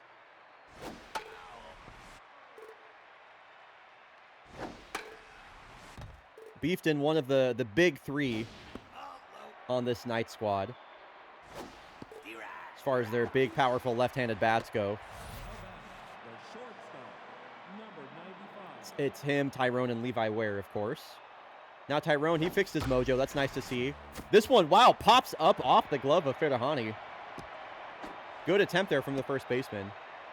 But hard hit enough that it ricochets off. It's another base hit Number 2. for Lancaster. Ball high. Nope. Now here's the other batter I spoke of, Levi Ware. Tyrone on first. Take your base. Taken downstairs, ball 4. More traffic on the base paths here early for the Knights. Number 66. Walsh has definitely been struggling to get batters out. Honestly, Bomberos lucky they only trail by 1 at this point, with the amount of base runners that the Knights have had so far. Off the plate. Now the 3-1 to Cisneros. Hard hit, drive out to left, but Barry able to make it there and make the catch. Nice play. Now batting, the third baseman, number 12. Another scoring opportunity here for the Knights. Cannoli Bucciolato with 2 outs. See, right. Walsh trying to work out of a jam once again. Outside. Number 4 starter for the Bomberos. They'd be lucky to get out of this inning with without giving up a run. And wow, I don't know what Bucciolato was swinging at there. Chasing 87 up at like his eyebrows. Vito Pennington to lead off the inning. Veteran right fielder here for the Bomberos. Number Swinging at the first pitch. That is a line drive sent foul down the right field line. And wow, a couple of hard hit balls off the bat of Vito Pennington here. Able to square that one up and send it right back up the middle. third baseman, number 33. Lineup turns over now. Second time through, Zaylee Garrett flew out on an opposite field shot her last time up. Gizmondo definitely has not looked unhittable today. A lot of pitches left over the middle of the plate. Not a lot of swing and miss either. This one is shoveled out. Wow. Vito Pennington caught in no man's land there. Some really bad base running. That'll be a fielder's choice. Really bad base running by Vito Pennington. I mean, it looked like it may have been caught, but See, right. That's up. I don't know. You can't just be next to first base when that happens. Palomito sends a ground ball to Dorsey. This could end the inning. Palomito going to have to hustle, and he will. Beats out the throw from Lancaster. That's a tough thing to do.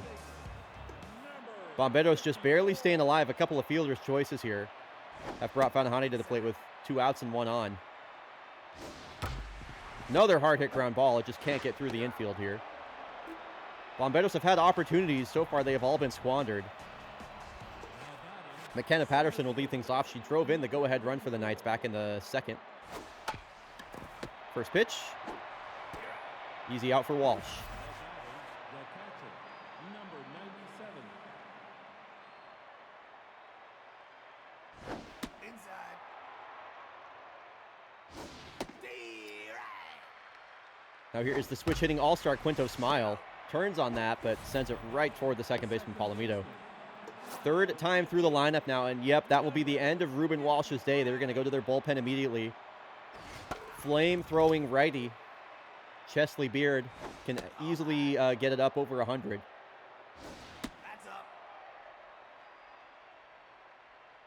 Stink ball coming in after the butt scratch, fouled away. Trying to retire the side in order. Nice, gets him frozen. 90-mile-an-hour slider at the top of the zone. Nice sequence there from Chesley. Heart of the order due up here for the Bomberos. Catcher Parlett Johansson leading things off. Swings at the first pitch. This one effectively a swinging bunt. Easily fielded by Quinto. Prowlett not a fast runner.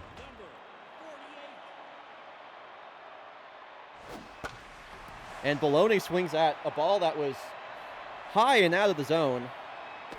That is a couple of first pitch outs. Not what you want to see. in what is virtually a must-win game for the Bomberos here. And that one sent the other way. Alaya Novak picks up another hit. A couple of base hits for her today. Mojo up for her as well. Love to see that. And Mezcal worked to walk his last time up. Does have the speedy Novak on first. And a big outfield here in Santo Domingo. And that is gone.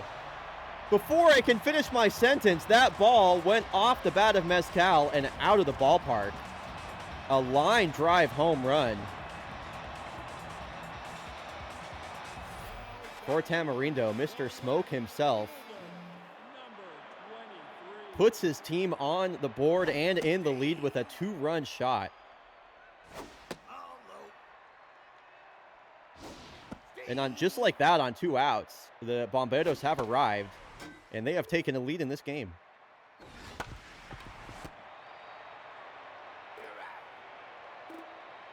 A ground ball will end the inning, but a crooked number there for the Firefighters. It'll be Sammy Siegel leading us off. I have no idea what the Knights are thinking batting Sammy Siegel second in the lineup. This is a rookie with a sub 600 OPS.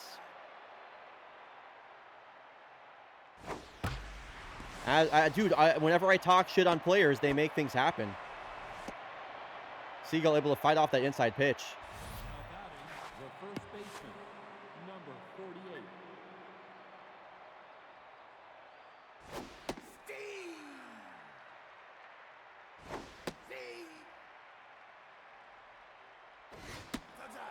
Wow, 101 from Chesley. Just missing away with that.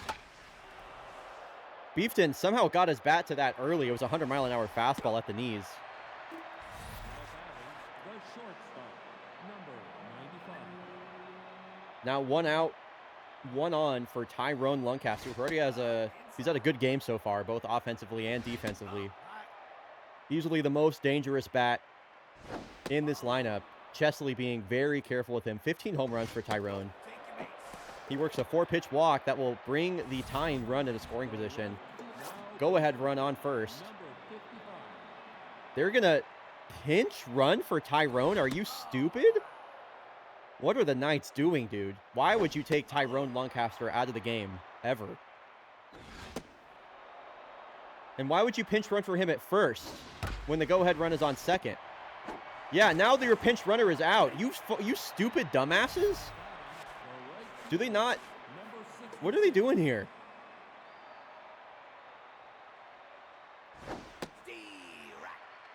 You just took your best player out of the game for a guy that didn't even make it to second base in time. What the hell? A sleep at the wheel kind of move. And now Ryan Riverbend is out of the game. So here's a high drive out to center. This one will stay in the yard. Another hard hit ball by Vito Pennington. Okay, I want the Knights to lose now. That pissed me off. I am full on rooting for the Bomberos.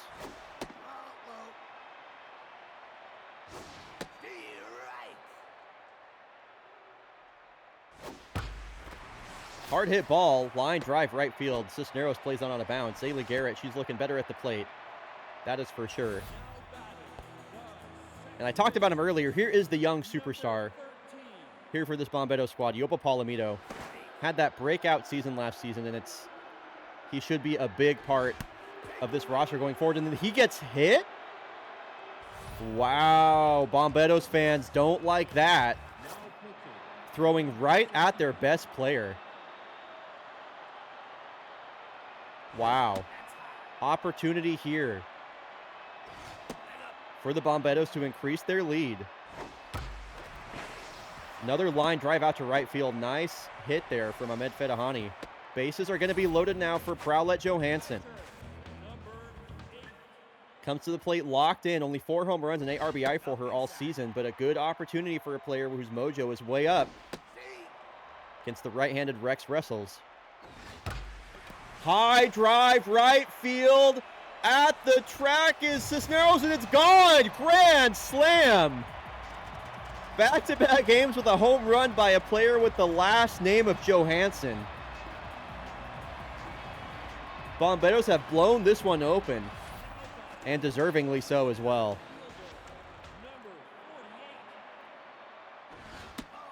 They now lead by 5.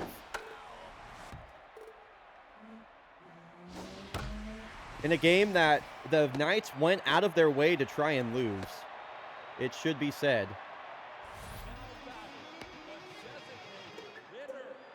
Hits just keep coming. One of the best base stealers in the game's history on first base. Now with the DH, Elia Novak in the 6 hole. Ground ball. Cucciolato to Dorsey over to first. That is in time. Able to beat out the speedy Novak. But not before the Bomberos score 4 runs off that Perlet Johansson grand slam.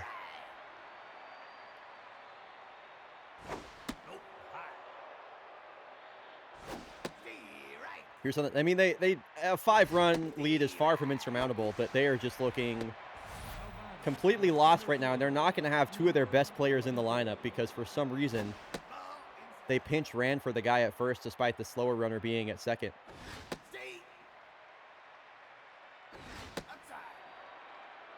You can't fix stupid, I guess.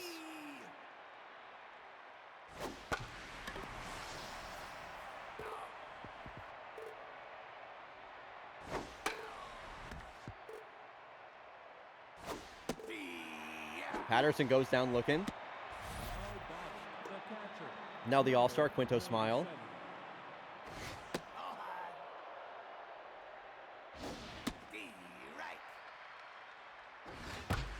High drive out to left center. This is going to find the warning track dirt and make its way to the base of the wall.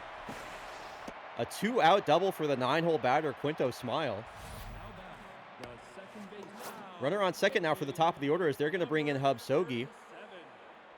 And this could be an opportunity here for the Knights. Could cut the lead in half at a crucial time.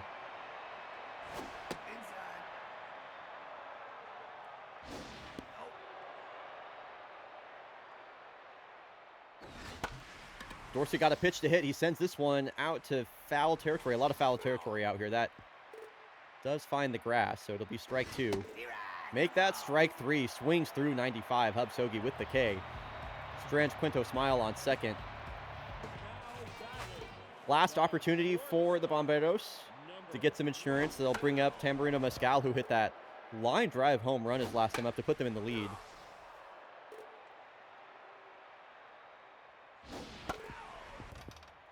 Bomberos could take a big lead in the Southern Heat with less than 4 games to play if they win this one, are able to close it out.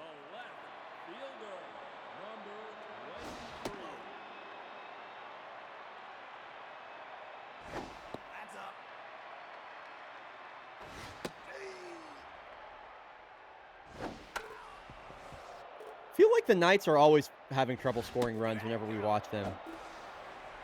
Anyone else get that feeling? I feel like every single time we watch the Knights, they're not really putting up a lot of runs.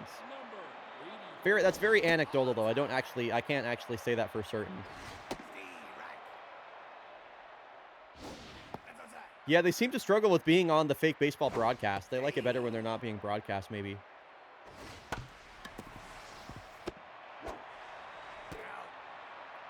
They are, I mean, the Knights are the losingest team in Western Hemisphere baseball history.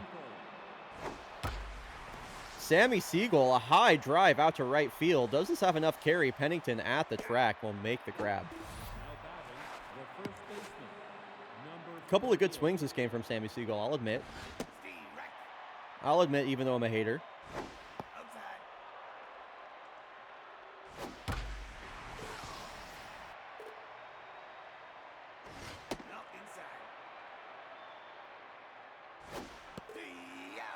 Hub Sogi 1 out away from closing this one out. They're just going to go to their lefty Shanae Poker. Interesting. I would have just given Hub Sogi the opportunity to go after Valentino Costa, who's batting .091. But alas. Okay, that'll do it. A pair of home runs, a Tamarindo Mescal 2-run shot, and a Perlet Johansson grand slam. Win this one for the Bomberos. And honestly, that was kind of a quiet win, an easy win.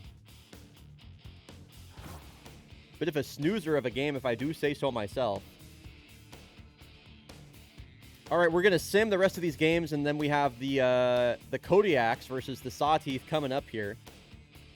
Kola Johansson chasing 30 home runs. After that, it will be the Unioneers at the Commodores for a game that could decide both of their playoff hopes. Games to watch while we sim these are going to be Knights at Toucans and Foresters at Grays. Must win for both teams. I'll see you in 90 seconds, and when we're back, it is the next game between the Kodiaks and the Sawteeth.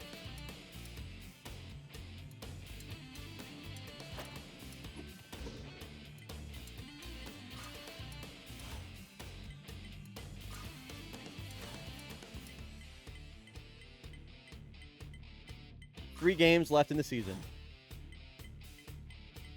Okay, Knights get that's a big win. That's a big win for them. They're still going to trail the Bomberos by 5. Or by half a game, I should say. Foresters. Massive win for the Foresters. They haven't quite secured a playoff spot with that. But I believe... I think their magic number is technically 2 still. But that's really, really good for their playoff hopes in their farewell season. Kola Johansson is juiced. We're going to be up against Wagwan Mumsy, though, the best pitcher on that rotation. That'll be exciting, though. That'll definitely be exciting. Definitely, this is going to be a good chance for her to get 30. Be a good opportunity, no doubt about that.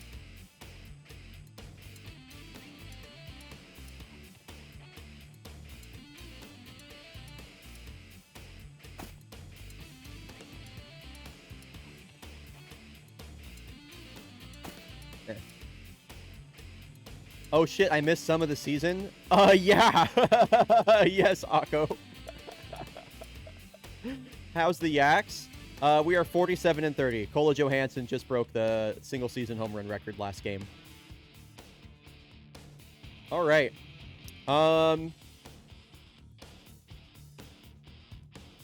mean, will Kola Johansson hit number 30, dude? It's never been done before. He's officially in uncharted waters. Prediction is live. Could be the first time we see a 3.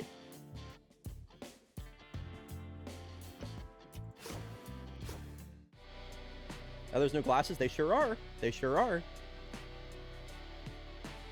Largely just watching this game for the sake of Kola Watch now. I will not hesitate to sim the rest of this game as soon as Kola Johansson can no longer come up to bat. Shredberg will be joining us shortly on the mic, by the way, after this game, which is pretty exciting. I'm going to restart the game after this, too. The load times are so long for no reason. All right, Wagwan Mumsy on the bump. Valdemiro Takeda, back-to-back first pitch home runs. Swings at the first pitch for the 3rd game in a row. I love that about Valdo. Always an aggressive hitter. Has just been, on, like I mentioned in the last game, on another plane of existence these last few games.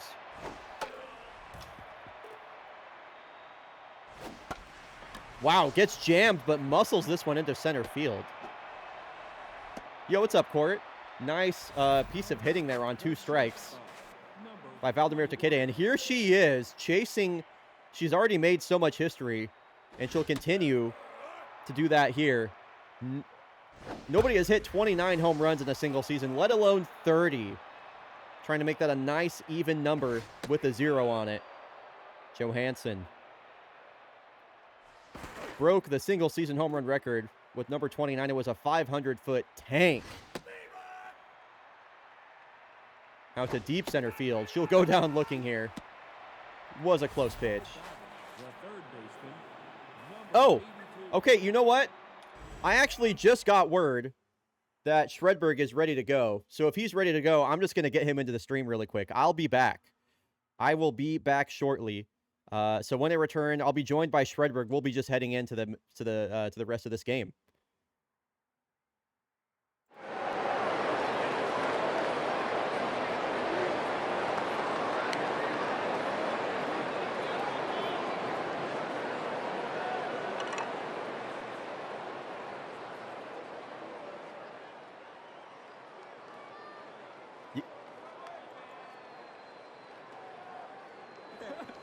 We need to lock. I'm locked in, bro.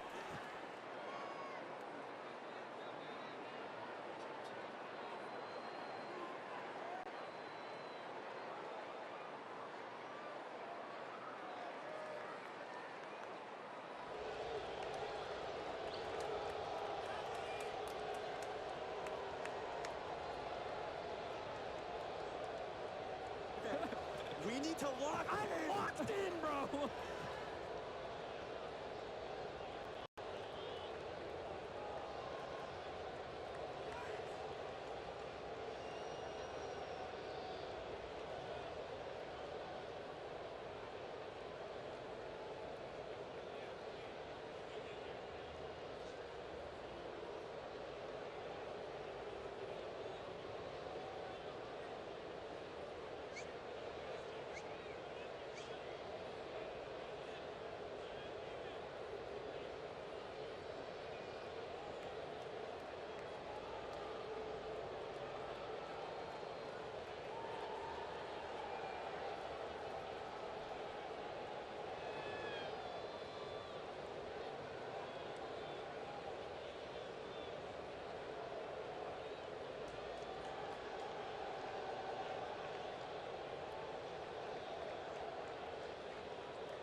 All right, welcome back, everybody. Thank you for your patience. I am Shredberg. Let me be the first to welcome you to the fake baseball broadcast. Thank you so much for joining us for this final slate of games. Welcome in, dude. How you doing?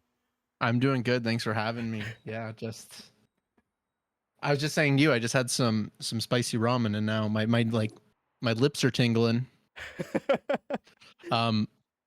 Wondering if that's gonna last the whole rest of the stream, but we'll see. Hopefully some spicy baseball happening.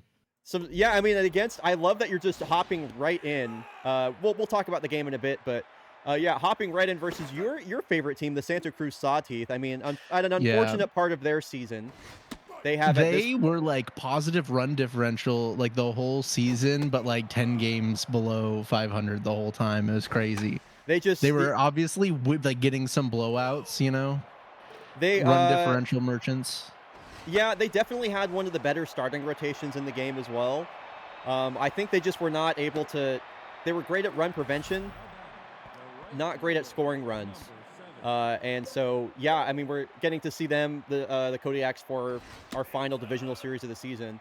Not sure if you saw the news, but we are just coming off the back of Kola Johansson breaking the single-season home run record. She hit number 29. What a season. We can get to 30. We can get to tonight? 30. We can get to 30. Yeah, she hit number 29 off of Scooter Cooley. It was a 500-foot blast out to left center. So it was definitely no gimme. Definitely, I don't know. Sawteeth, not really much to play for. Maybe they will play for your enjoyment. They will play for the satisfaction of Mr. Shredberg. That's right. Here. So can they play spoiler at all, or is no? The Kodiaks they secured the divisional win. So it is. Gotcha. Yeah. We are quite literally here to watch. At least me, maybe not you, but at least me. I'm here to watch Kola Johansson hit home runs, basically. Right. Coming into this game. So yeah, Kodiaks. That's what it's like at the end of the season for baseball. You know, you got half the games don't mean anything. Yes. Yeah, I would say there is not a lot of meaning outside of Kola hitting home runs. Really, kind of the main reason that we're watching these. Ooh, there we go. Yeah, hard hit ball. Rog Morgan's he's had a pretty good series so far. This one shot down the right field line, a one-out double. Good speed to get a double. Mm-hmm. He's very fast. Actually, stole a couple bases on the Kodiaks in that last game as well. Sawteeth. Whoa, are we? There's no way we're intentionally walking Eustace Wenka in the bottom of the first. Okay, cool. Fausto really, Whoa. Yeah, Fausto really worried about Rog Morgan back there at second base. Here he goes. He's stealing third. Man, woo! This dude is flying around the base paths right now as Eustace Wenka walks. Runners on the corners now for Fizzy Tallboy, the cleanup batter. That RBI man trait, he does have a buff to his power and contact ratings with runners on the corners. Final start of the year, by the way, for Fausto Swenson, who just got strikeout number 100. I'm going to check fake baseball reference, but I'm pretty sure that's the first time that Fausto has ever struck out more than 100 batters in a season. I mean, this was only his second season. I don't think he did that his rookie year. Let's see. His ERA is really for having a 1.28 whip. Maybe that's just a fake baseball thing. Another walk. Yeah, Fausto's season has been really strange. So he's top 10 in the league in strikeouts. But he has been very susceptible to that single, like, so many of his starts, he'll be like perfect through 3 2/3. And then with like 2 outs in the bottom of the 4th, he just like comes apart and gives up like 5 runs or something like that. So it's been a very up and down season for him overall. Just has been very susceptible to that single blow-up inning in almost every one of his starts. Yeah. Clutch strikeout there, though. Yeah, big strikeout, trying to leave him loaded here. Sati threatening early. They really came alive in the final innings of game 1 of that set. They trailed by 5, and they left the tying runs on 1st and 3rd to end the game. So they're very much in this.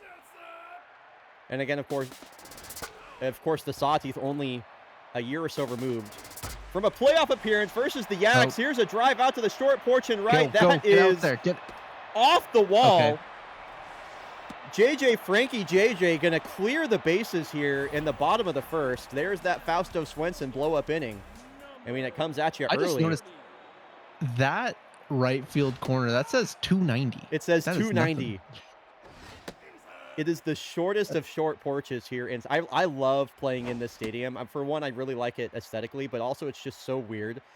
It has the really, really high walls in left and right field. The egregiously short porch in right field specifically, too. It's a wacky ballpark.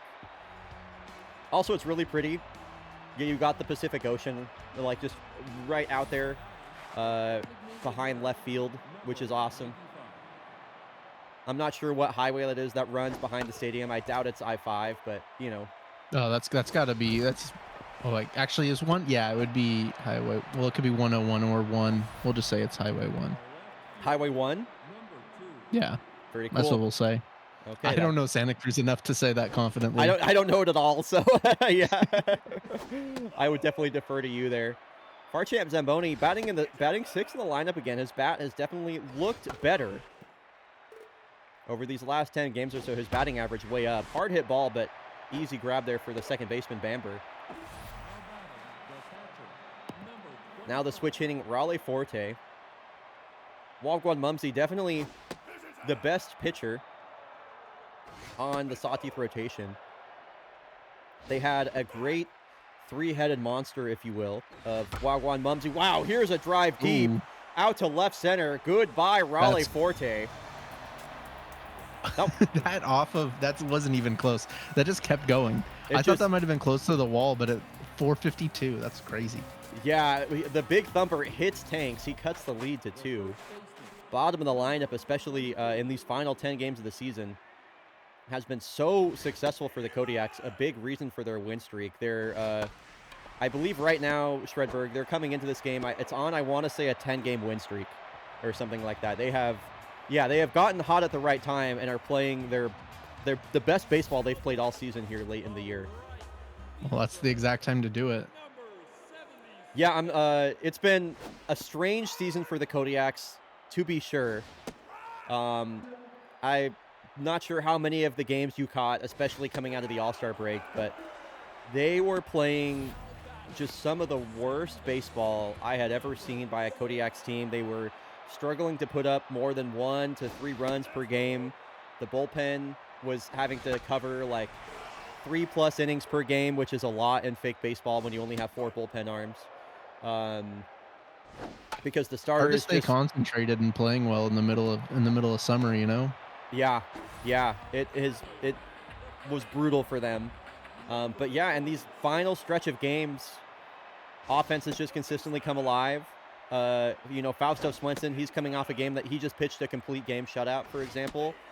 Pascal Noir, who has been like terrible all year, just came off a start where she was 1 out away from a perfect game. Kola Johansson just broke the single season record, right? So it's been all coming up Yaks here, as Kola Johansson will come up to the plate this game as she chases 30 home runs again, which has never been seen.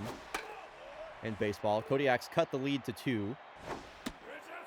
Back in the last inning with that Raleigh Forte solo home run. Here is the rookie Jordan Pepper. Speedy left-handed bat of the center fielder for the Yaks. Goes down looking as Mumsy continues to cruise. This zone's a little bit big, I think. Calling it consistently, but really those outside corners being called all game. Like that right there. That's a great example. That looked like ball 1 to me. I actually, I always assumed that this game had robo-umps. But, after watching, at this point, over 1,000 hours of fake baseball, I do think they allow the umps to fudge the zone sometimes. And I think you will see different strike zones called by different umps. Again, this is a bit of like a tinfoil hat thing for me, but it does feel that way. So here she is, Kola Johansson. I'm not sure why she's tense. She just broke the single-season home run record. How you could be tense after that, I don't know, but she will ground out there to end the inning. How many more games does she have to get to 30? 2 more games. One more game versus the Sawteeth and then a game versus the Mallards. First pitch swinging here is Morgan.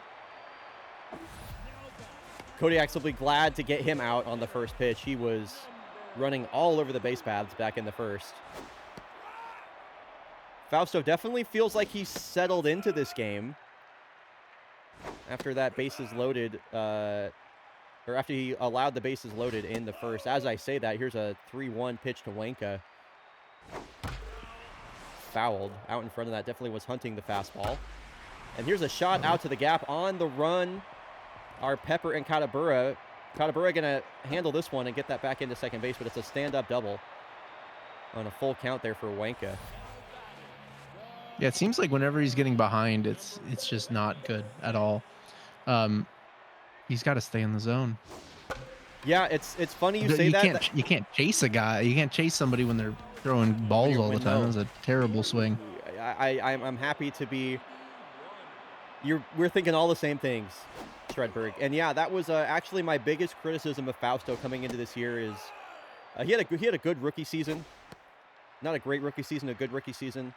His main issue his rookie year was that he started off every count like behind, basically. A lot of times he's like 1-0, 2-0, trying to work his way back. And it's been kind of like largely the same issue this year. I think that's the big reason for his blow-up innings. Definitely is able to find this. He's been just such a weird picture to be top 10 in the league in strikeouts, but also like have a 5+ ERA. Been quite bizarre. Julie Mao swinging at the first pitch, a ground ball back up the middle. Mojo down. Was that Mojo down on Mumsy? Good. Yep. Definitely need that. She's looked really good so far and has struck out a lot of batters here for the Kodiaks. Katabura is tense for some reason. Kodiaks maybe finally slowing down as we approach the final games of the season. Their playoff berth clinched. Maybe a bit of a hangover game for them.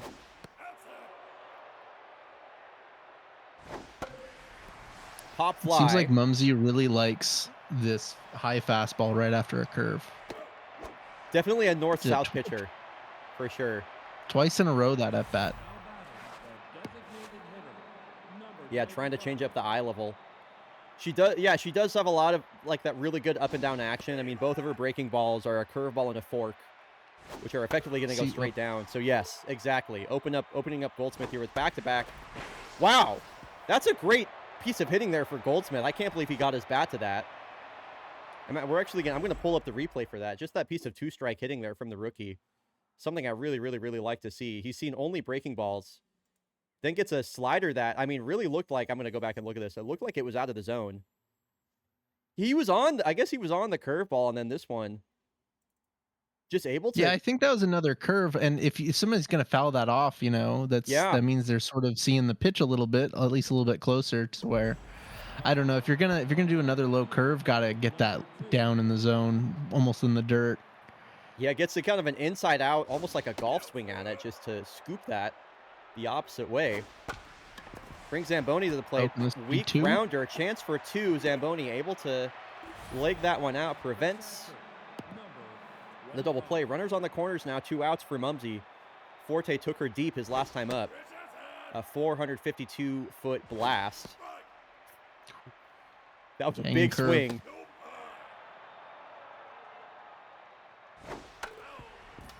Mumsy trying to escape. The runners on the corners jam here. This one sent the other way off the end of his bat, and Krossenberg has that one sized up. Kodiaks leave 2 on base, and they trail by 2. JJ Frankie, JJ will lead off the inning.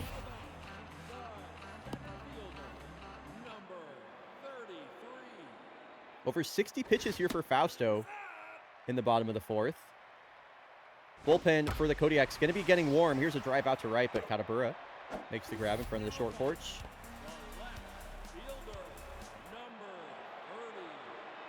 A lot of left-handed bats in this Sawteeth lineup for obvious reasons, especially when you have the ability to pull the ball over the shortest right field in baseball.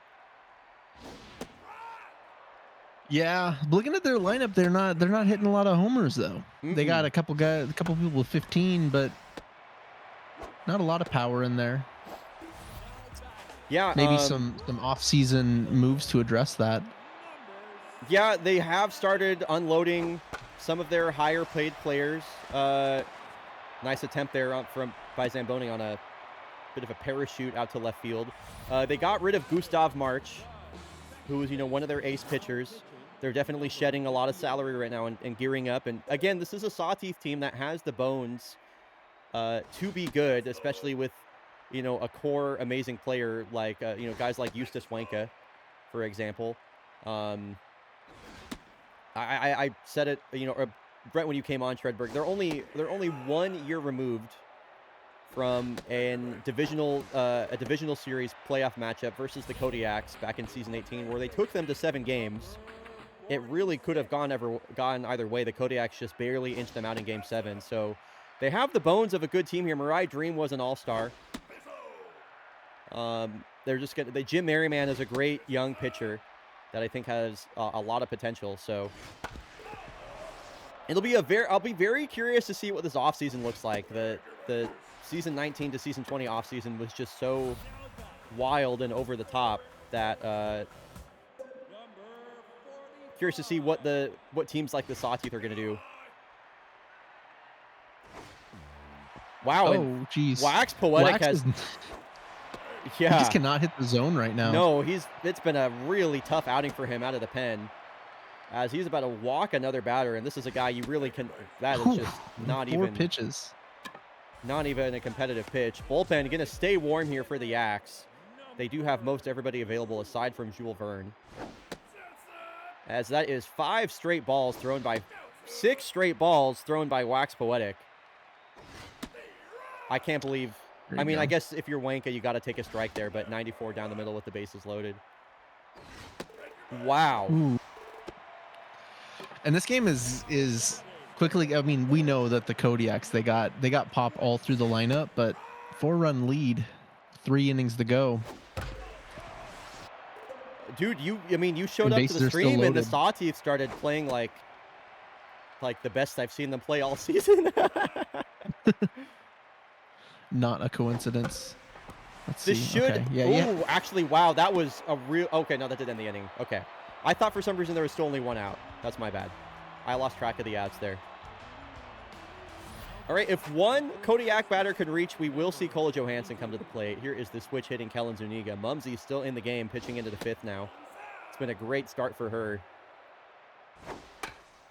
Hopefully the bats can come alive just so Kola can get 2 at-bats instead of just 1 in the rest of this game. Agreed. Could be the last time she comes to the plate. One of Takeda or Pepper is going to have to reach here. Wow. Mumsy made quick work of Jordan Pepper right there. Takeda a chance to bring Kola Johansson to the plate. He has reached in 4 of his 5 plate appearances here today in this series.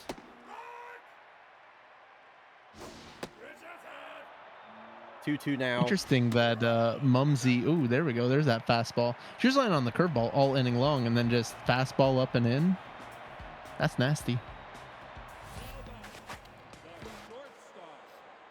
All right. Kat Rotha going to lead off the inning. Wow, first pitch swing. Surprising to see when Wax was clearly struggling to find the zone. That'll be 1 away quickly.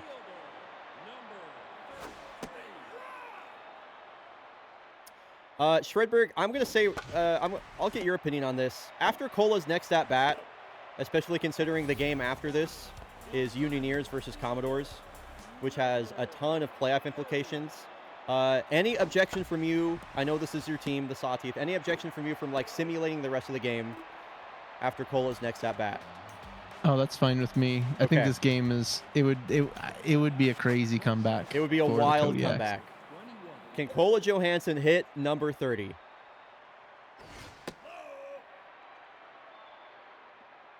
We have never seen a 3 in the a 3-0 number in the home run column, let alone 29.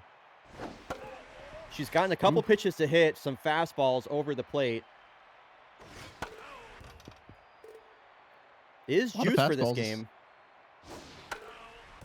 Fighting off some tough pitches, just looking for that high fastball that she likes, and that was exactly where she wants it. Fouls it straight back. Now the full count from Mumsy. Walked her. Ooh. Walked her. That's a good pitch though, especially to Cola Johansson. You know, you'd rather walk her than yeah, so he goes right into a double play. Leadoff walk quickly erased. Let's see if Uday Katabura can hit number 20 off of the lefty Yosef Papa. And then we will be heading into that Commodores versus Unioneers game, which I am really, really excited about. A drive out to left, number 20 for the big man. Nice to see him put a bow on another excellent season from Uday Katabura. 410 out to left field. Another 20 home run season for Uday. How many 20 homer seasons is that for him? I'm going to pull up his fake baseball reference page. Still only 26 years old, and that is only his third 20 home run season in 7 seasons. So good for Uday. Love to see that. Anyway, with only an inning and a third left to play, we are going to sim the rest of this game. Let's see how this one plays out. And coming up after this, folks, we have a massive divisional rivalry in the cards. It's going to be the Pittsburgh Unioneers versus the Boston Commodores. Both teams need to win this to stay in the playoff race. Sawteeth will close that one out. That is the first game that the Kodiaks have lost in, I don't even know how long at this point. Let's see, 1, 2, 3, 4, 5, 6, 7, 8, 9. Oh, it would have been a 10. Okay, they were on a 9-game win streak. It would have been 10. That is... No double digits this time. Yeah, no double digits this time. They will not be a 50-win team. I can't believe it. I remember when all we did was lose. It wasn't that long ago. I go up one tab on the page, and that is just... Oof. That series, that 4-game stretch with the Mariners to Corsa, that was a tough one. But anyway, when we come back, we're going to run 90 seconds of ads here real quick. We have the Unioneers going to Boston in a game that both of these teams, again, must win. The Voyagers, with 42 wins atop of the Urban Atlantic. The Unioneers and the Commodores only a game and a half back, respectively. Commodores, if they lose this one, it is going to be, I would say their playoff chances are not quite erased, but might as well all be but erased. If we take a look at the wild card standings as well, it is currently the Foresters in the solo possession of that slot. The Knights 1 game back looking in, and of course the Unioneers and the Commodores. So if you're in the Urban if you are in the Urban Atlantic right now, you need to win the division to make the playoffs. The wild card is far from guaranteed. We will run the 90 seconds of ads, sim these games, and when we come back, Unioneers versus Commodores. Question from the chat, by the way, Shredberg, which team are you rooting for in this matchup coming up here? Got to go with the Unioneers. You know. Oh yeah. Got to go with the Unioneers. First of all, game out of the division, that would be a huge win for them. Second of all, got to support a GDQ city. I gotta, fuck yeah. And then got to support unions. So go Unioneers. You know what? Fair enough. Wow, this is a big battle. A big battle for the number 1 seed going on over in Europe right now. Both Corsa and the Golondrinas 46 and 33. That is pretty awesome. Okay, so here we go. Obviously, just going to run the prediction.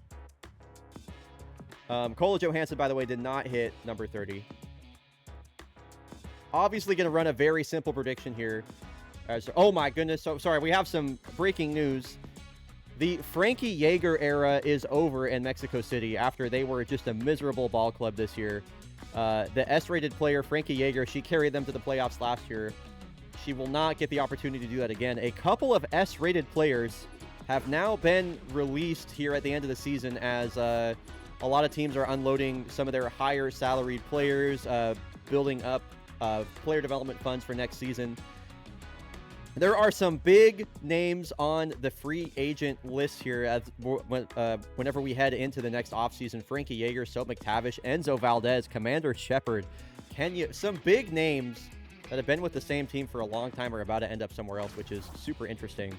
Anyway, here we go. The Unioneers and the Commodores both have to win this game. Commodores, of course, led the Urban Atlantic for so long. They are now on the outside looking in. We are going to get this prediction started.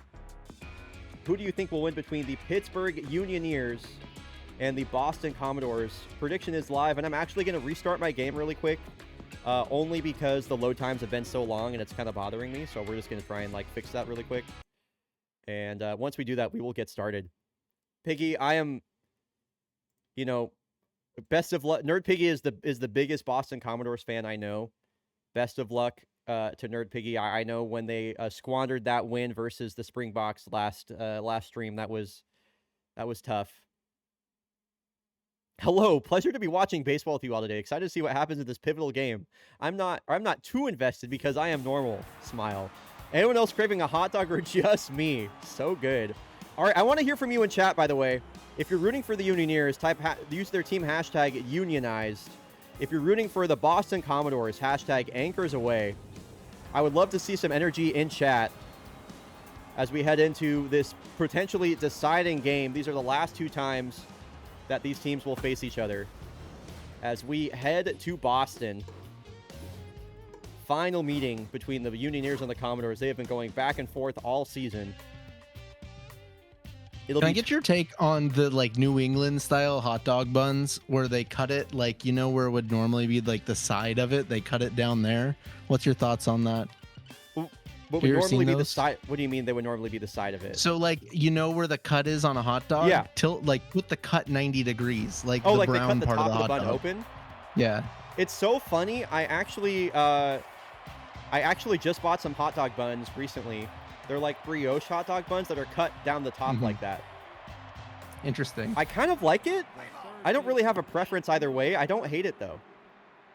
The only time I had one is when I was in Boston and there was a lobster roll and it was delicious, but then I found out that they had it with hot dogs and there's something, apparently that's just normal hot dog buns in New England, which is crazy.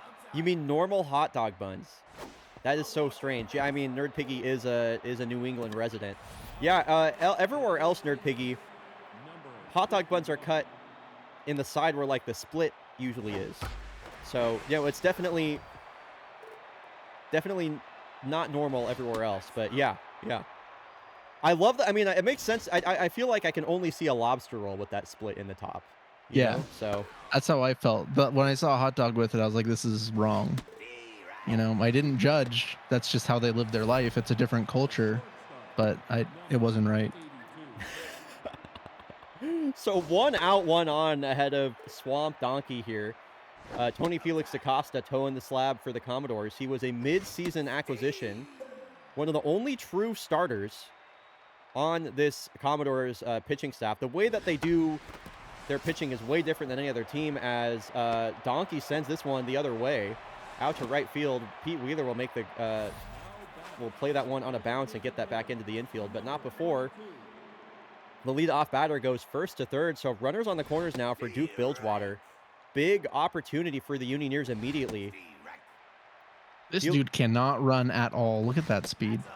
That is correct. Yeah, Bilgewater, his value all comes from his bat, as this one ricochets off the glove of Atkinson over to Adams at short. A nice little defensive play, but the run does score. It's an RBI fielder's choice.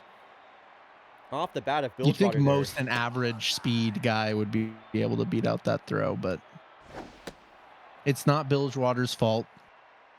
You know, it's just the way that it is. It is just the way that it is, as Winston Person looks at 3 balls in a row. Felix DaCosta definitely not looking like he brought his best stuff today. He has had a really tough season since being brought on by the Unioneers. A 7 ERA, 1.56 WHIP.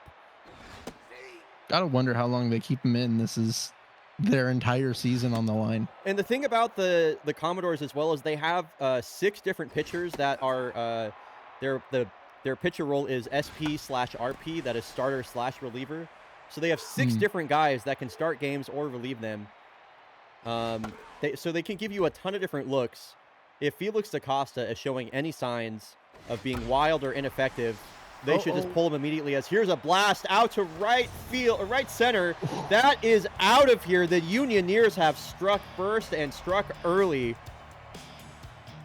A Coyote Braxton Carter, of all people, takes Felix DaCosta deep. Home run number 7 on the year for him. Usually a contact hitter guy. He goes the other way. Out to right center, and it's 4-0 Unioneers. How have they not pulled Felix DaCosta from the game? Commodores with a mountain to climb now. Offense has not been their calling card. Here's another drive out to right. Pete Wheeler, this was a weakly hit ball. The smallest part of the yard. Oh, Pete Wheeler stealing a home run right there. Let's take another look at that one. I wasn't even sure if the yard was going to contain that, but that one off the end of Markenstein's bat at the wall. Pete Wheeler, what a bit of a weird grab, kind of a backhanded jumping grab at the wall. I like your reaction on the face cam there, Shredberg. That was nice. A 4 spot for the Unioneers early, and the Commodores, they are, one of the better small ball teams in the league. They are going to have to figure out a way to break through Chip Krasminski here, the lefty, to make something happen. Like you mentioned, their season on the line. Offense is something they've been struggling with greatly here in the second half of the season. They just get some hits just to run, every inning. Don't have to put in too much. Just chip away at that lead. Exactly. I think here's a drive out to right. Person makes the grab just in front of the warning track. 2 away quickly now for Bell Bottoms, catcher for the Commodores. Great defensive catcher. Also a little bit of pop in that bat. Hit a pair of homers when the Commodores played the Kodiaks earlier in the season. 3 straight righties against the lefty Krasminski here to get things started for the Commodores. It is interesting to see somebody with like a relatively low average and not a lot of homers be so high up in the lineup, but yeah. I would agree. Definitely trying to prey on the lefty-righty splits there for Krasminski. Rough inning for the Commodores. They go 1-2-3. Felix DaCosta, over 30 pitches in that first inning. Bullpen has to be getting worn for the Commodores. They, really do not. I'm not going to say their season is over if they lose this game, but it might as well be. That would bring the magic number. You definitely want Felix DaCosta to go as long as possible. But it can't be more than a hit or 2. You almost don't want it to be more than a hit because, he's susceptible to the long ball. Yeah, as we've seen, almost back-to-back jacks for the Unioneers in that first inning. This is a much quieter inning. Lineup turns over now, though. Benedict Steiner led off the game with the walk and scored on that Duke Bilgewater RBI fielder's choice.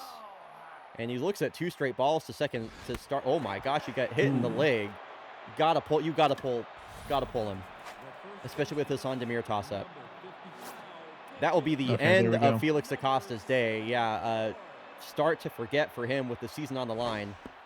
A strike away from getting out of it. Exactly. It's a terrible 2-strike pitch. Yeah, they took out one of their wild, hard-throwing right-handers to bring in another wild, hard-throwing right-hander in Grady Barron. Definitely among their less good starters this year as he walks Demir Toss, and that is going to put Benedict Steiner in scoring position. Chance for him to score in back-to-back innings here. Barron going to have to be careful with Swamp Donkey. We have seen him hit a lot of hard hit balls here late in the season. Are they going to send the runner? They're going to hold him at third. Pete Wheeler did well to relay that back in quickly. And last time we saw Duke, he batted in a run. bases loaded opportunity here, and Off the plate. back-to-back innings now for Duke. See. Barron once again 1 strike away from getting out of the inning. Here's the pitch, ground ball, backhanded grab by Bazos, who gets the flip over to first. Unioneers leave them loaded, but their offense is firing on all cylinders right now. Heart of the order due up. It'll be Taylor, Doinkers, and Pete Wheeler. So a good trio of batters here to try and get some runs on the board for Boston. J-Zax Taylor, definitely a long ball threat just behind this one. Wow, that might be up to the third deck. That is way foul. Saw that slider all the way. Good take. Less good take that time. Dotted a curveball on the inside of the zone. Nice sequence there from Krasminski. He is continuing to cruise. Yeah, I don't know if I can, you can't take that with 2 strikes, but there's not much I don't think you'd have been able to do with that strikeout pitch anyways. Oh, there. Doinkers rolls over on this one down the third baseline. He is out at first. And Krasminski trying to go make it 6 up, 6 down. Last time we saw Pete Wheeler, he got absolutely robbed blind of a home run by Chappie Johnson and the Springboks in that game that they lost. Or they would go on to lose, I should say. You knew him as a backyard Pete baseball Wheeler, star. the right fielder? Yeah, he just robbed a home run. Yeah, he did one himself. He did one himself. Couple of strikeouts looking. Wheeler doesn't like the call. That caught a lot of plate. Commodores are hitless through 2. One of my favorite players in fake baseball, Winston Person, going to lead off this inning.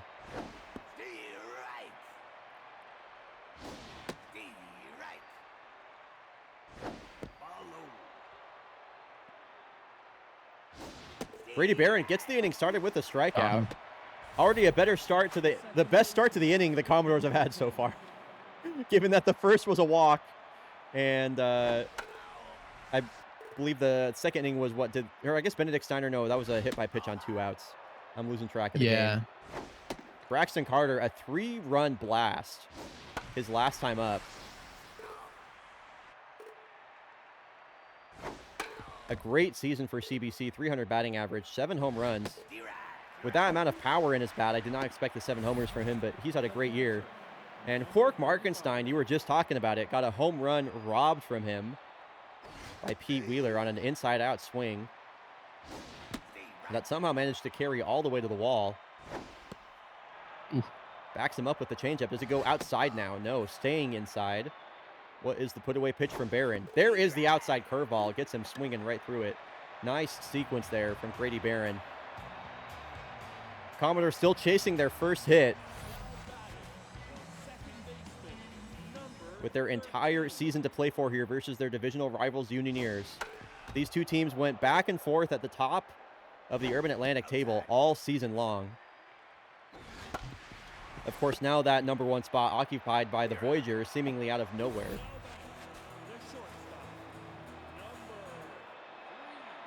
Seven straight outs by Chip.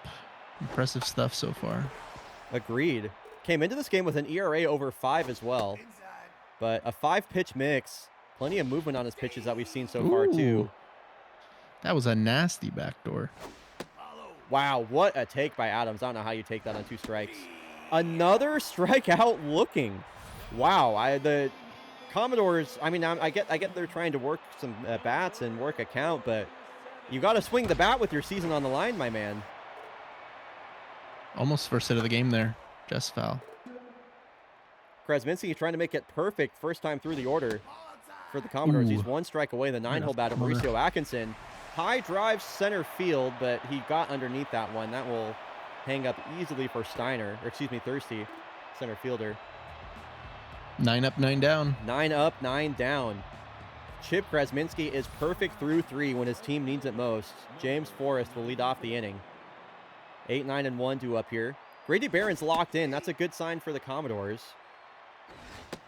With Pittsburgh, the thing that I respect the most about that city is that yellow, black and yellow on all of their sports teams is like the coolest thing in the world. I guess like in Europe you will have, because it'll just be like Real Madrid Wow. Is that one That is out of here. gone? That is gone. James Forrest, No doubter. in back-to-back games on coverage, hits a home run out to left field. Yeah, 409 feet. That was not a gimme. The season is getting away from the Commodores right now. Oh, we got the biggest Pittsburgh Unioneers fan that I know in chat right now, by the way, ZZ Rules. Damn straight Shredberg recognizing game as ZZ Rules shows up, and the Unioneers are going to pitch back, or sorry, they're going to send back-to-back jacks out of the ballpark to opposite sides of the field as well. Broseph Thirsty, boy, they are crushing the ball right now. Benedict Steiner has reached twice today, and he hasn't even got a hit. Commodores seemingly no answer on either side of the plate right now. Worst case situation for Boston right now. Worst case situation. They've been struggling to score more than a handful of runs per game, as it really does feel like their season is getting away from them. There is finally the first out of the fourth. Surprised they didn't pull him either after 2 lead-off home run, then back-to-back. Agreed. You got to empty the tank here. You know, whatever. I know maybe they're thinking about the game after this one, but you got to win the games that's in front of you. You know, you can figure out what you're doing. You can figure out what's going on with the game after that, but right now, Barron clearly does not have it. Leaving him in for Swamp Donkey. I don't know if I like that choice. Especially given that Swamp Donkey's locked in. Ground ball picked by Atkinson. Nice. They could go around the horn here. Bazos fires over to first quickly. Well, what do I know? Commodores are at least good at defense. I know Shredberg, that was the right move. I mean, they got away with that. They got away with that for sure. Top of the lineup. Now versus Chip Krasminski, who's been very efficient. Under 40 pitches. Chewy Crosby has to get something going here for his squad. And as I say that, he sends this out to left. Winston Person on the run. Well, he's going to try and stretch this for 2. The throw from Person. Tag not in time. Ooh. Wow. Good throw from Person, even though kind of a misleading last name, because he's not actually a person, you know, simulated. Well, he's real to me, Shredberg. Here's a drive out to center field. On the run is Thirsty. Oh, it's over his head. Wow, a bit of a defensive miscue. Even Chewy Crosby was certain that ball was going to be caught. Let's take another look at that. It was a tough catch. It should be said. This one tailing away from Thirsty. And he just, I don't know if he took his eye, he takes his eye off the ball. It goes, actually, he overruns it. The ball goes behind him. And that is not a mistake you can make. Chewy Crosby, clearly, if you take a look at the little chart down here, he was so certain that ball was going to be caught. He was tagging at third. Could have scored on that, but alas, I mean, Commodores are going to need base runners. If Bell Bottoms can find home run number 6 right now, that would cut the lead in half. Big opportunity for the Commodores. They got, I mean, as we head into the back half of the game, they got to start scoring right now. Hard hit ball that will easily plate Crosby from third base. Commodores, have they begun the uphill climb? Runners on first and second, nobody out. J-Zax Taylor, great power in his bat. You're going to want to see them score. You're going to want to see them put up a crooked number here to really start feeling like they're getting back in this game. J-Zax Taylor going to have to battle on 2 strikes. Hanging breaking ball, good pitch to hit, fouled straight back. He's definitely seeing the ball well. And as I say that, he swings over 88 at the knees. Tough strikeout there, but I called him the dark horse of this lineup at the beginning of the season. Here is the switch hitting first baseman, the rookie Solomon Doinkers. If he can find a doinker right now, what a jolt that would be for his team. Good speed. It's a hard double play right here. Krasminski hopefully he can just put the ball in play. Popped up. This one just going to stay in the field of play. Steiner able to make the grab in front of the Pittsburgh dugout. Now, you knew him as a backyard baseball star. He's all grown up and playing for the Boston Commodores. Can Pete Wheeler make something happen? With 2 outs and 2 on. Krasminski has really bounced back well after giving up a slew of hits, and this is a ground ball that is charged by Carter, who tosses over to first. Commodores get 1 back, but they leave a couple on the board as well. That was a great approach by Chip there. He kept on attacking the strike zone. He wasn't worried about there was 3 straight hits there, or I guess 2 hits and an error. But just kept attacking the strike zone, only allowed 1 run. Exactly what you want to see. Yeah, did well to work out of that jam. I could not agree more. I cannot believe they're leaving in Barron versus Bilgewater. Doinker smothers that one, and we'll flip it over to Barron for the first out. Great defense from the Commodores, if nothing else, this game. Yo, what's up, Casual Speedrun? Good to see you, dude. Now Winston Person with the bases empty. I cannot believe. I mean, I'm wondering if their bullpen is just in really dire straits right now. Shredberg, they're just leaving guys in for so much longer than I feel like they should be. And I guess Barron keeps getting outs. Beats Person in a foot race to the bag just barely by maybe a half step. Now they're going to bring in Datsun Traveler. Comes into the game locked in. Definitely on a little bit short rest. But versus CBC, who's been hitting the ball real well all game. They're going to toss over to Traveler in a 1-2-3 inning. So maybe the pendulum swinging back the Commodores' way a little bit. You do feel that even trailing by 5, they have a little bit of momentum. They've scored a run. They've went 1-2-3. Let's see what the bottom of the lineup can do now. First pitch swinging, ground ball up the middle. Just about making all of your at-bats productive. Not everything needs to be a hit, but that first at-bat needs to be a hit or walk, and move that runner across. No double plays. Got to get some runs. This one could be a double play. Adams can run, though. Donkey not able to get the throw in time. Fielder's choice. They almost did exactly what you told them not to do, but they keep a runner on first, 1 out. Chewy Crosby in the top of the lineup would bat next. Over 60 pitches now is Krasminski. Working deep into this game, a line drive right at Steiner. No luck to be had for the Commodores there. Crosby a double his last time up. Can the Commodores get any sort of a 2-out rally going here? Gets jackknifed on the first pitch. Wow. Late swing decision on a 2-0 and line drive sent to either corner infielder. That is tough if you're the Commodores. 2 hard hit balls there. Both of them could have ended up going to the corner, maybe scoring a run, but no. Yeah, well-positioned defense there by the Unioneers, and yeah, you got to hit him. You got to hit it where they ain't. Got to hit it where they ain't.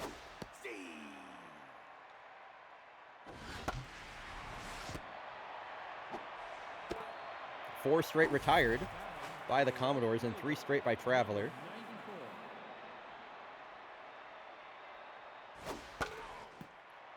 James Forrest hit a home run his last time up. That is now back-to-back streams for him with a home run after he's had an otherwise quiet season. Tough out activated for him. Tough out activated for him on 2 strikes. Another hard hit ball. This one up the middle. 1 out knock. Good 2-strike swing there. And a couple of good takes, as you mentioned, from Forrest. He's been having a great last handful of games. Yeah, those were not far off the plate. Hard to take those with 2 strikes, but works out. A 3-pitch mix for Traveler. 4-seam slider and a changeup. This one shot out to left. That will bang off the wall. Taylor can't field it. Got to get that ball back in quickly. You really cannot give up another run here. Traveler going to have to work around runners on second and third. Infield playing in for the top of the lineup. Big strikeout situation. Need the strikeout here. Steiner helping out Traveler a little bit, chasing that changeup. Good take there with a slider that just missed low. Big pitch, the 2-2. High drive, center field. That is going to clear the bases. Damn. Tough. Feels like we're really watching the end of Boston season right here. Feels like we're watching. I could not agree more. Now they're going to bring in Webb Townsend. Maybe you should have brought him in earlier if he was on full rest.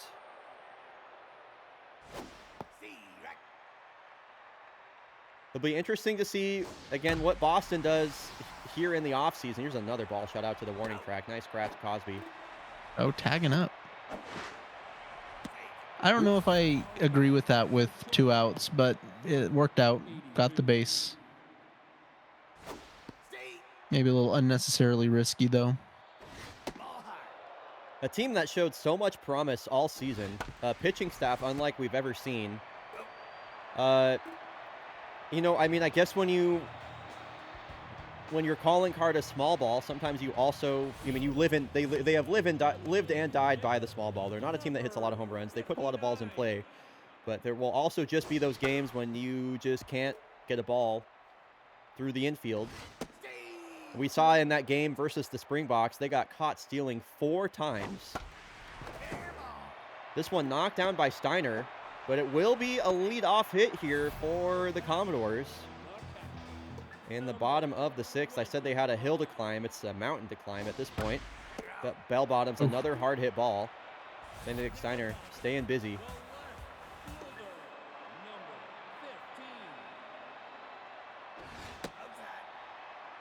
Feels like if they don't put up 3-4 runs this inning, it's cooked. I kind of have to agree. Ground ball up the another middle. hit. There we go. A home run would do the Commodores real well right now. Solomon Doinkers only 2 home runs in his rookie season. It's not for a lack of a good power bat as well. He's got at least like 75 rated power, or rated power, I should say. Retired on 3 pitches. A tough at bat for the Rook. Bad chase. Krasminski trying to make it 6 innings of 1-run baseball. Diving grab by Demir beat it out? Wow. No. Yeah, put a bow on it. Pete Wheeler feels like he's been up 3 times in a clutch at bat and has not really had anything to show for it. I have to agree. Webb Townsend just trying to make this a clean inning, and wow. Duke Bilgewater, take a bow. What a monster. Over the batter's eye out in center field.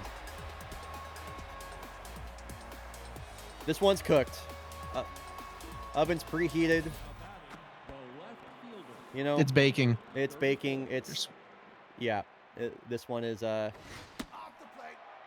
tough luck for the Commodores. I mean, I feel like they lost this game in the exact fashion that the entire second half of their season kind of came unraveled. They couldn't prevent runs. They couldn't score runs. They played good defense, but it just wasn't enough. Wild to think that they led the Urban Atlantic, or at least were competitive at the top with the Unioneers for so long, and now it'll be a battle between the Voyagers and the Unioneers for who will take the Urban Atlantic, as this one shot down the third base line. I think this one is just about over, though. Yeah, right now, Unioneers are just trying to pour some salt on the wound. Really embarrass them. The game coming up after this one, by the way, let me check the schedule that I made, is going to be, well, it's going to be the Kodiaks versus the Sawteeth, but man, I just kind of want to get to these other games with playoff implications. The next game that we will be watching with playoff implications is going to be Foresters at Corsa. That one should be really, really good. Foresters could secure a wild card berth. They've definitely been charging. Corsa playing for that #1 seed in the East. That should be a good game. We'll take another look at some of the games coming up after this as well.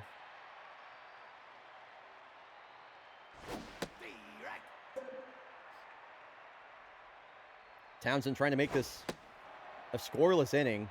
There have been very few of those, it feels like, for the Commodores this game. This one a jam shot. What's up, the Taps? Good to see you. How are we doing? Some are doing better than others. Okay, here's how the Commodores can still win with an 8-run rally. I mean, we've seen, like, don't get me wrong, this game is over. We have seen some unbelievable single inning scores this season. Is that Chip is still, they're going full game with Chip right now. Yeah, Chip Krasminski, how about that with their season on the line? How many hits did they get outside of that 4th inning? They might not have gotten more than 1 hit outside of the 4th. And what a difference between starters. I mean, Felix DaCosta chased from the game in the second.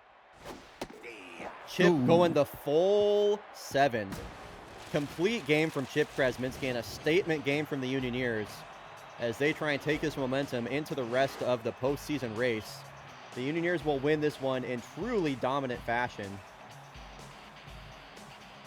I can't believe your season's on the line and you start Felix DaCosta. Yeah, kind of agree. We saw their bullpen, though. It was pretty beat up. Yeah, that's true. Tough for the Commodores. It'll be an interesting offseason for them. They are still not technically out of it, but they might as well be. All right. We will be back in 90 seconds, by the way.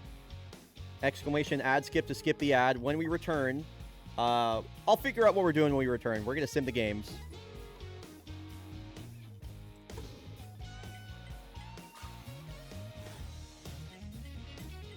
Boston 3-0 over the Knights, but I think that's too little too late for them. Or not the Knights, the Nemesis. And speaking of that, the Knights actually just lost to the Toucans, which is actually huge for the Commodores, who now are 1 game clear.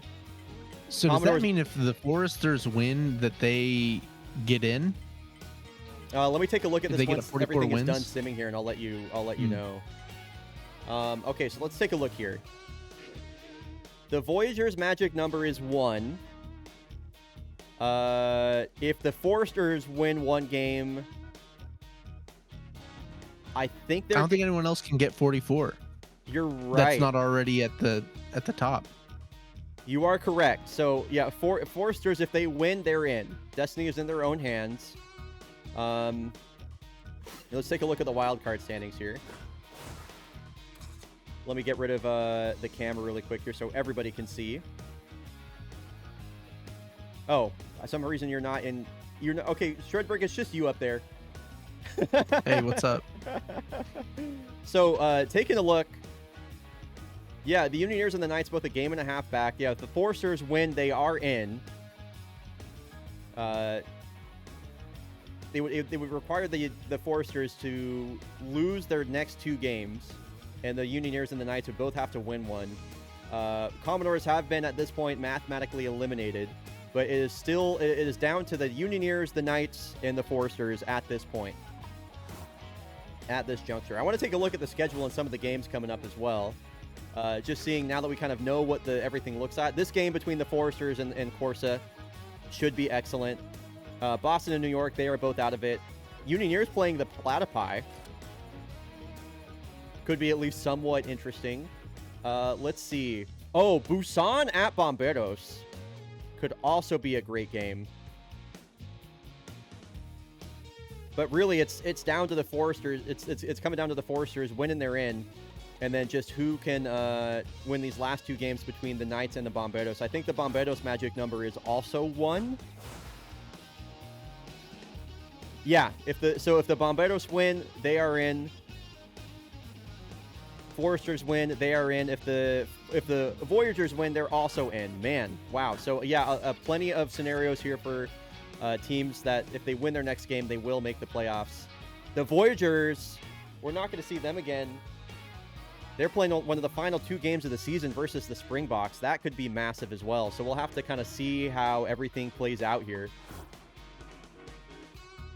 Let's go check out this final game of the season between the Kodiaks and the Sawteeth. I'm not, I'll say this right now as we head into it. I'm not afraid of like kind of simming this game or simming through it so we can get to that Foresters game. But I do just kind of want to see how our Kodiaks are doing, how things are going to play out. Who do they have on the bump today? Jim Merriman. Oh, okay. I'm glad we're going to get to see Jim Merriman. One of my favorite rookie pitchers. I actually like him quite a bit. It gives us a chance to start. Some of our players have been riding the bench for a couple games. Gizmo will be playing second base. Takeda center field. Cole Johansson. Boom, boom, boom. We are going to move Chris Hannell up the lineup. Boom. Sim in the Kodiak. Well, the thing is, Jeff, is that, like, 1, we've watched a lot of Kodiak baseball this season. 2, the Kodiaks don't really have anything to play for at this time. They have the 1 seed locked up. They have the division locked up. we're really just here to see Cole Johansson, see if she can hit another home run and hit 30. Beyond that, I'm also excited to watch Jim Merriman spin the ball a little bit. Jim Merriman, story about him. So I play a lot of out of the park baseball, and there are certain players from my out of the park simulations that were just like amazing players. Jim Merriman is one of those guys that I renamed players on, or that I renamed a player in fake baseball from my out of the park sim. He was like a multiple Cy Young winner that I traded for. He like pitched. He won the Cy Young multiple times for the Mariners. Great left-handed pitcher for the Mariners in my sim, and so it's cool to see like a manifestation of him in some form in fake baseball. Valdemiro Takeda trying to make it another game with a leadoff homer. A bit of a silly hack there, 97 on the outside edge. Now Kola Johansson still chasing number 30, only 2 games left to play.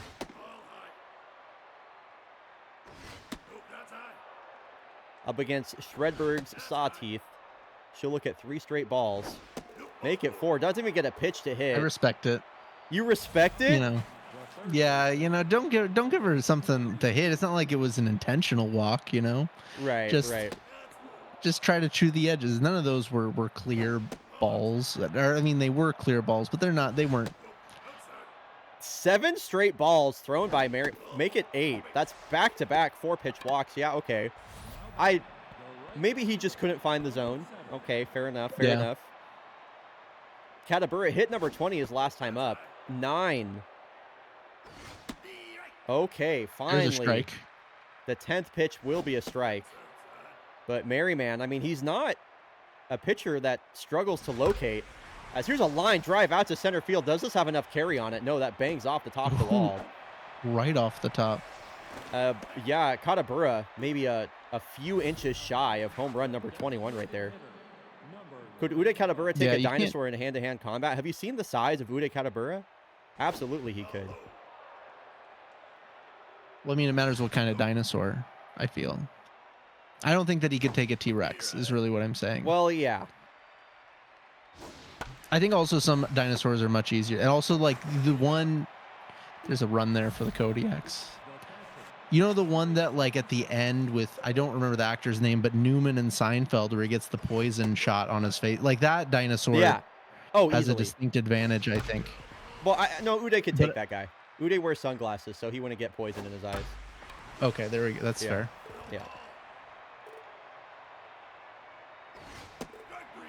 I don't want to say Uday could handle it. Like, don't let me be clear. I'm not underrating Velociraptors by any means.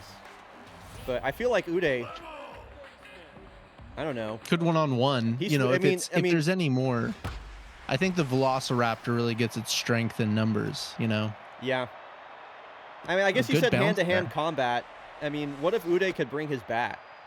Because if Uday could bring the baseball bat, then I don't know. That's the advantage of all humans is tools. Right, and if a Velociraptor can use, now it's just basically for me, could Uday take on a Velociraptor?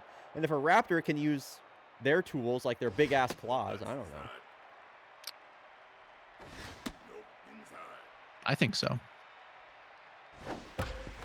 Wow, a couple of balls hit down either corner of the infield here that make it all the way to the backstop. Not backstop, the wall. Been back-to-back doubles now. Pascal Noir in her previous start was 1 pitch away from a perfect game at, what the fuck, Chris Handel sails this into left field. Was 1 pitch away from a perfect game, took a comebacker to the crotch, immediately mojo down to rattled. Chris Hanel actually came out to get the out at first still. But then, of course, Pascal walked the next batter and then gave up a 2-out double. So it would have been amazing stuff. Clearly still, she came into this game tense, a little bit rattled by that. Definitely having a bit of a tough first inning here. Hope to see her settle in quickly. Wouldn't be the worst walk. You can set up a double play, but... She's been struggling with home runs and walks all year. Now up against the lefty Petra Krossenberg, who's had a good series so far.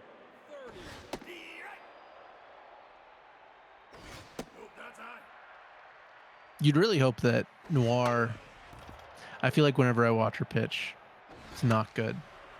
Yeah, that's But why it was just so shocking when she had that perfect game bid, and why it was so tragic when she lost it effectively due to taking a comebacker to the body. One of my favorite things about JJ Frankie Jacques Jean is that his name is so long that you can't even see what position he's batting in the order. Just completely rolls over on it. It's awesome. Is that a custom name, or is that That is a just custom what- name. That is a custom name. Nice. That one was, I believe, JJ Frankie JJ is a character in, it's like that Canadian show about hockey. It's like I think it's like a sitcom. All I know is a Traffic renamed that guy, and he's a big fan of it. What's it called, man? Oh, it's Let's gonna go. bother me. Are they gonna send the runner?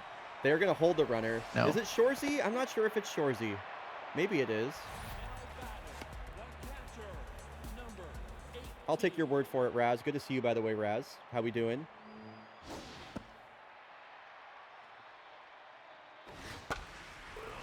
I think it's Letterkenny. I think it's Letterkenny. Oh, is Letterkenny about hockey? I don't know, but it's a Canadian show, so there's definitely hockey in it, right? Yeah, I just know that it's Canadian. Yeah, pretty much. Maybe it is Shorzy. I don't know. Yeah, the go-to Canadian show that I know of. Same, Breadmon. Same. Shorzy is the hockey spinoff? Okay. Gotcha. All right, if two Kodiak Oh, so it's batters a spinoff. I now know more about Canadian culture. This is huge for me. Oh, Shorzy is the hockey spinoff of Letterkenny? Is that? Wow. That's what it sounds like. Cool. Okay. Anyway, JJ Frankie JJ is definitely a character in that show, I think. That was named by a Canadian viewer.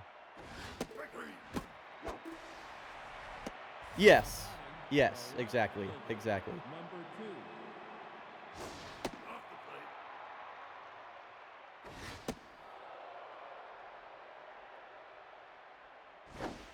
Wow, another 3-ball count here for Merryman.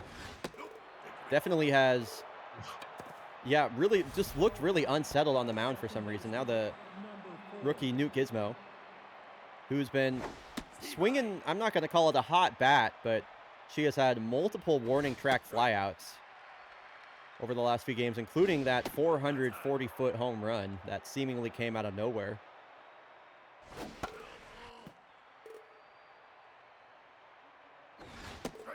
Strikes There out you go. here. Takeda, if Takeda can reach, that will bring Kola Johansson up to the plate. He struck out his last time up. Swings at the first pitch, as he always does. I'm surprised that Merryman even challenged him down the middle with it. Takeda generally just a very, very, very aggressive hitter.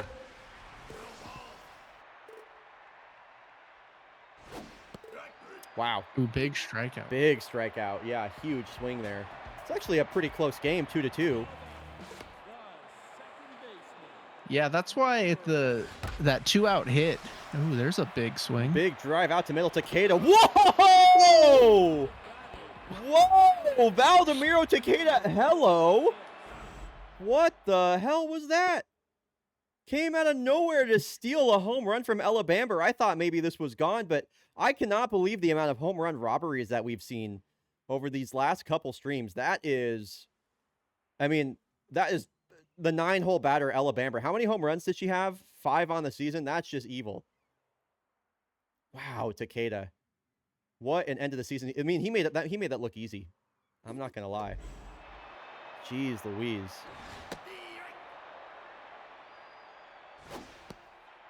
Lineup turns over. Here's Mirai Dream. Sawteeth left the bases loaded back in the first. Yeah, I was just saying that they could have sent that runner there with 2 outs. Decided not to. Probably would have been out anyways. But I feel like you got to be more aggressive. If you have batting average of even 3, that's only a 30% chance you're gonna score more runs. I think you gotta send that runner with 2 outs. Yeah, aggressive and like smart base running is, I think, one of the most like underappreciated skills in baseball. And look at real baseball at the Milwaukee Brewers. Like, nobody runs the bases better than that team. And, you know, they are the #1 seed in the NL, and, like, it's not close.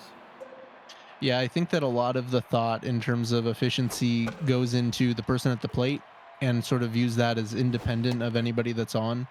But how you run the base paths is super important. You can add runs, take away runs really easily by just not taking advantage of the opportunities that you're given.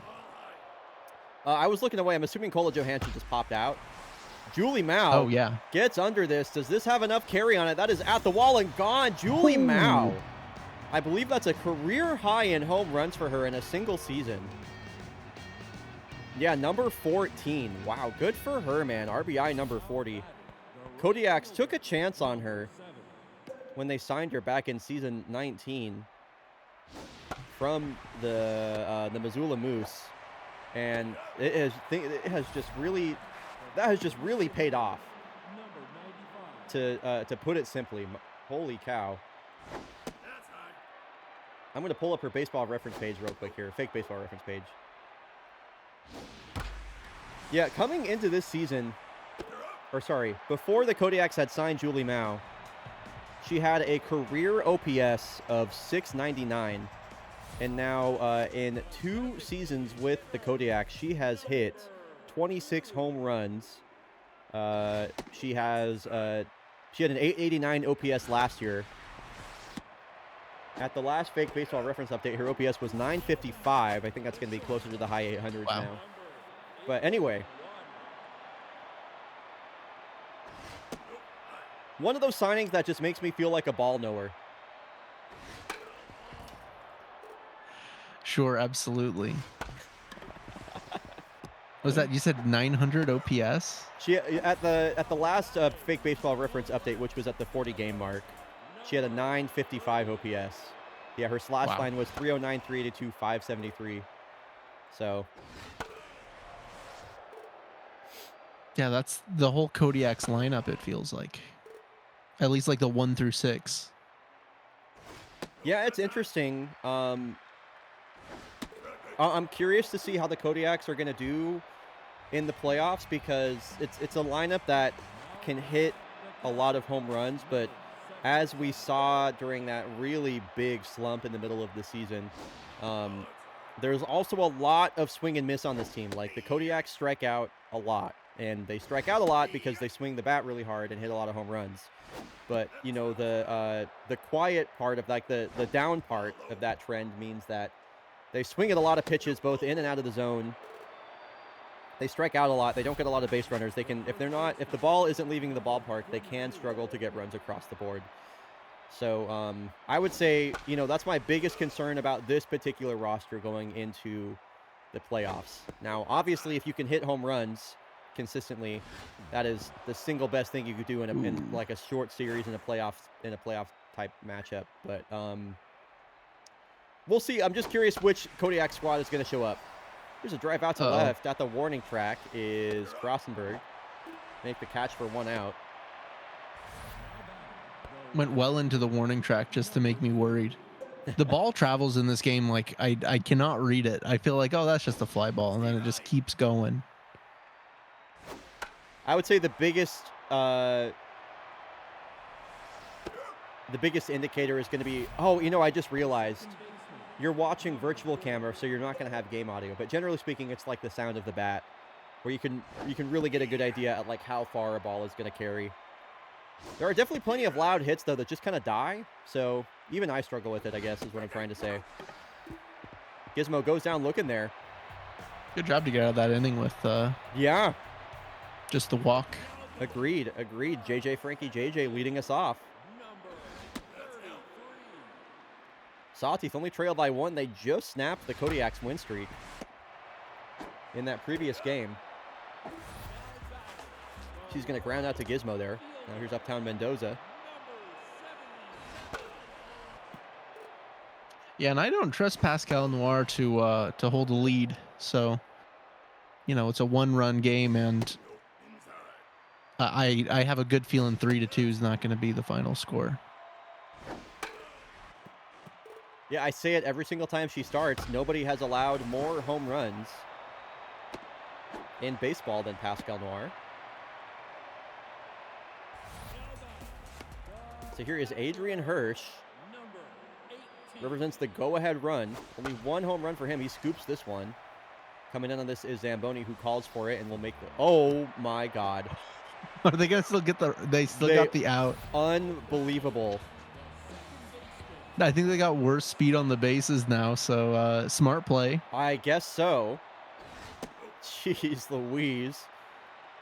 Technically a fielder's choice. That was definitely a fielding error by Zamboni, but I think because they were able to get the out at second that there won't be any mojo down. Tough play for Pascal. Oh! Wow. Did really well to get her hand to it and fire that to first in time. My goodness. I do not beat out that. I do not know. The pitcher the ability to miss the ball, had to go back and get it. Still don't beat it out at first. Valdemiro Takeda sends a drive out to left. Is this going to leave the yard? Wow. He continues to just come alive here at the end of the season. That is his 4th home run in 6 games. A career high 15 home runs for Valdo. I'm really hoping he's able to keep that. Yeah, Cola watch up now. I'm really hoping he's able to keep that momentum into the playoffs. His career high for home runs before this was 11. So here's a hard hit ball, but that'll stay in the ballpark. Nice hit there for Cola. It is not number 30, though. Yeah, Takeda hit a career high 11 home runs last year. Now well over that total.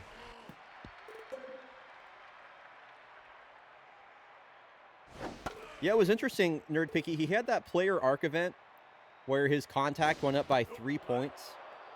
And he's just been like a different player since then. It's just very strange.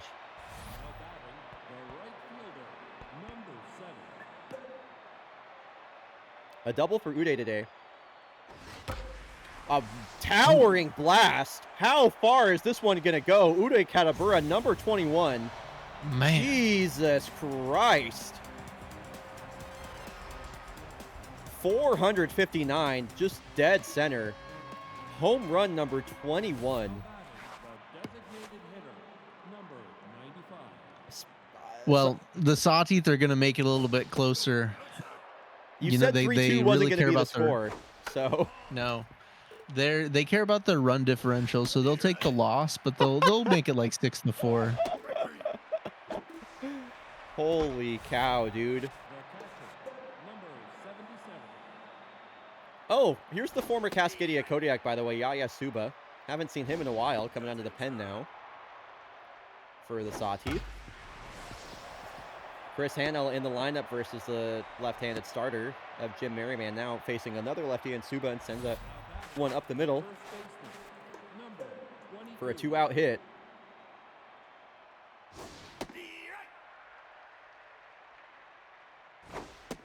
In the game coming up after this one, by the way, folks, we are going to have the Victoria Foresters in their farewell season, taking on Corsa Palermo.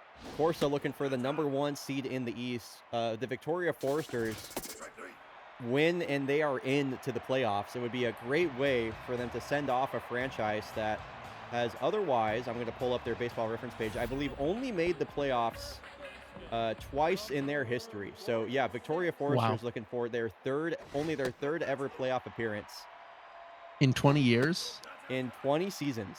That is right. That's actually been the really interesting storyline, is a lot of teams that are making the playoffs are teams that have a very small amount of playoff appearances. The number 1 seed, right, or sorry, the team that won the Pacific Theater, the Busan Blowfish, only 2 playoff appearances in their history. They booked number 3. Corsa Palermo, who's, I was just talking about them. They're battling for the lead. They only have 3 playoff appearances in their history. The Havana Knights, who if they're able to squeak it back, they only have 2 playoff appearances. So it's definitely been, the storyline of the year has always been, I've been talking so much about how it's a new era for fake baseball, blah, blah, blah, but it's cool to see it actually like manifesting and all of these historically not great teams having great seasons, putting together great rosters, and really I writing. can only imagine rooting for a team that has made the playoffs 3 times over 20 years. That must Yeah. be really frustrating as a fan. Could not imagine that. Could not imagine that at all. No. I definitely Oh, I feel. forgot that you're a Mariner. I was saying that because I'm a Kings fan, and they No, literally it's have made the relevant to both playoffs. of us. Is the great Yeah. part. I was like, wait a minute. That's why it's awesome. Yeah. No, the Seattle Oh, hi, that's Mariners, fair. for people that don't follow real baseball, secured their second playoff appearance in 24 years on Tuesday night. And then on Wednesday night, they won again, which allowed them to win the AL West for the first time since 2001. So for reference, I was 9 years old. I am now 32. I was 9 years old the last time the Mariners won the AL West. So it was wild to think of. I loved what Julio had to say, too, in an interview. He was like, there are kids out there that have actually never seen this happen, which is wild. So, yeah. Anyway, the last time the Mariners won the AL West, 9/11 happened. It has quite literally been that long. So, very cool stuff. They just had to give Brett Boone some special juice, and that's how they won it. All right, I need a Kodiak to get on base so Cola has another chance. There, Newt Gizmo, that's There why you you're go. my goat. She's going to stretch out this for 2. She'll work a 1-out double. Mojo up. Now Takeda, homer his last time up. Cola I wish there was Johansson. real life indicators when your mojo is up. That's my favorite thing to put in the baseball live chat channel whenever like a player gets a pair of hits. Mojo up. My watch gives me like an energy score, and so right now it's at 85. That's like my mojo score. I'm at 86 right now. It says that it's excellent. There's no which is way cool. you're intentionally walking Cola Johansson.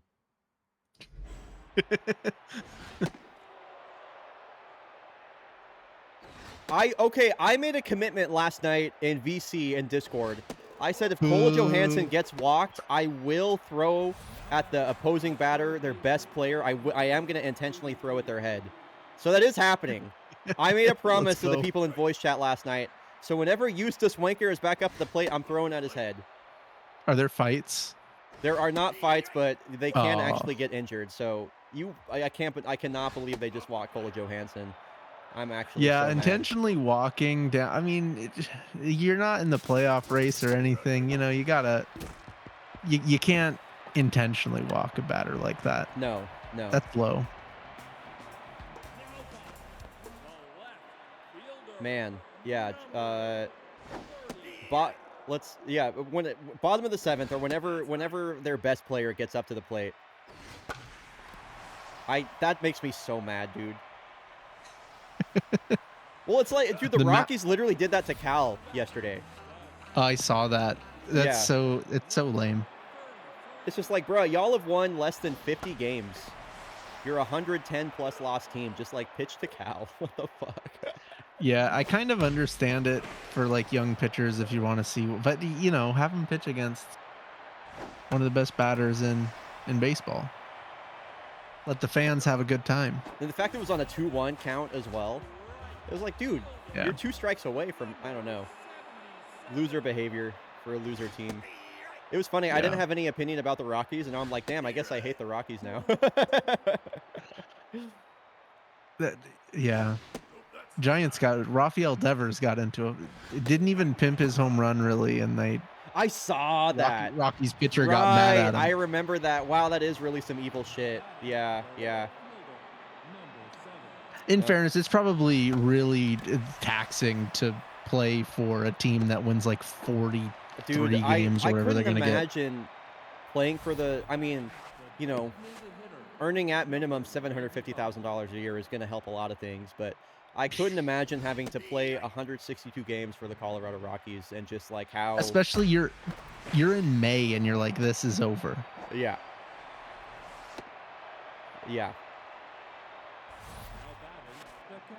How many more hits would... Actually, they got 2 on. We could see another Cola at bat. We totally could. There's nobody out here. especially a home run, clear the bases. Mm-hmm. Yeah, just got to avoid the double plays here. I love Chris Hanel swinging 3-0. I'm a big fan of that, especially after that that intentional walk nonsense. Okay. Keep the line moving. No double plays. It's totally possible Cola comes to the plate here. And look who it is. It's Scooter Cooley, who she just hit the record home run off of. Come on, Kellen. You got to get on base here, KZ.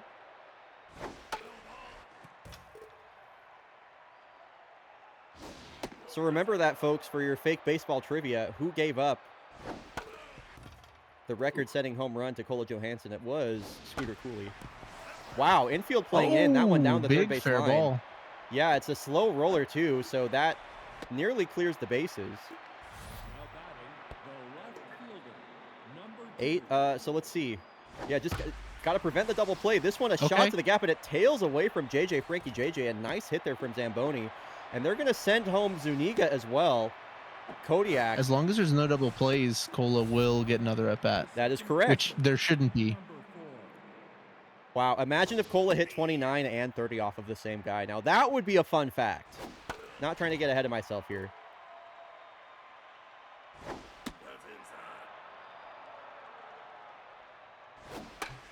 Gizmo a jam shot. This one a bit of a parachute. Nice catch there from Kat Rotha. Tough play.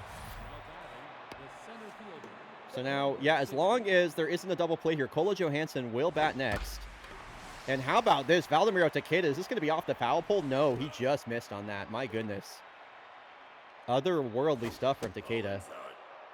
I've never seen somebody with velocity and junk so low. And a 9.72 ERA. Yeah. On top of all that? Yeah, yeah.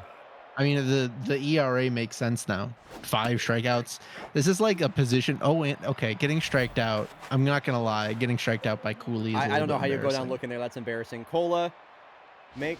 Oh, come on! How do you not pull the trigger at 84 down the middle? Oh man, that would have been a great pitch to hit. Come on, get up, get up, get up! Go. No! Oh my God, that is evil. That is so evil. Wow, the saw teeth are truly. You asked, you know, when you came on the stream, you were like, could they play spoiler or anything? I guess they could. That's a great robbed home run. Bruh, intentionally walking Cola and then walking a home run is actually just the most evil shit of all time. That is crazy. Wow. Not even rivals, just antagonists. For real, dude. Actually, though. Holy cow. All right, Marai Dream, you're gonna die. It's time for you to die. Nah, we don't let that play here in Cascadia. I respect it. Especially after the robbed home run, too. Yeah. Playing despicable baseball out here, dude. This is some villain arc shit, 100%.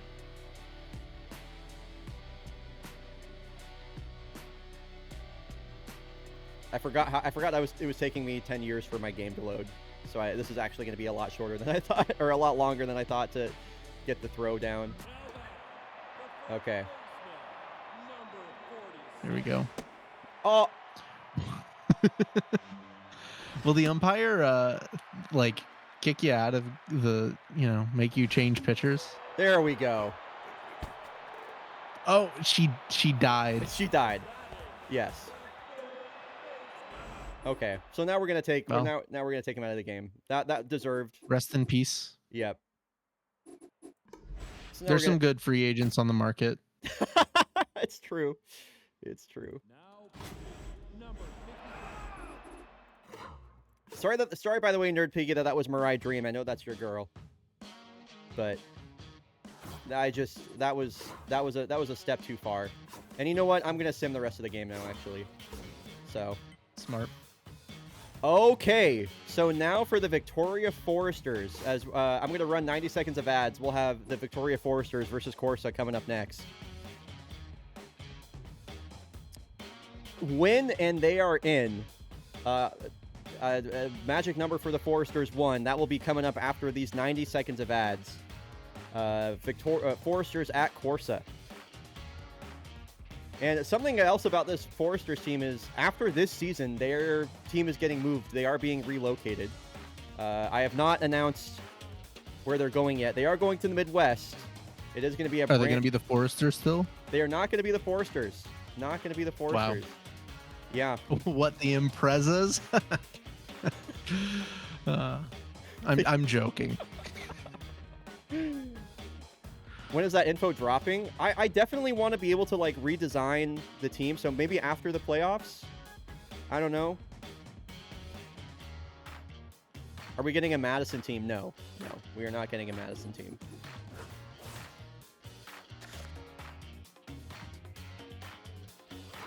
Oh, Molson Marquez on the bump for a Corsa as well. This should be interesting.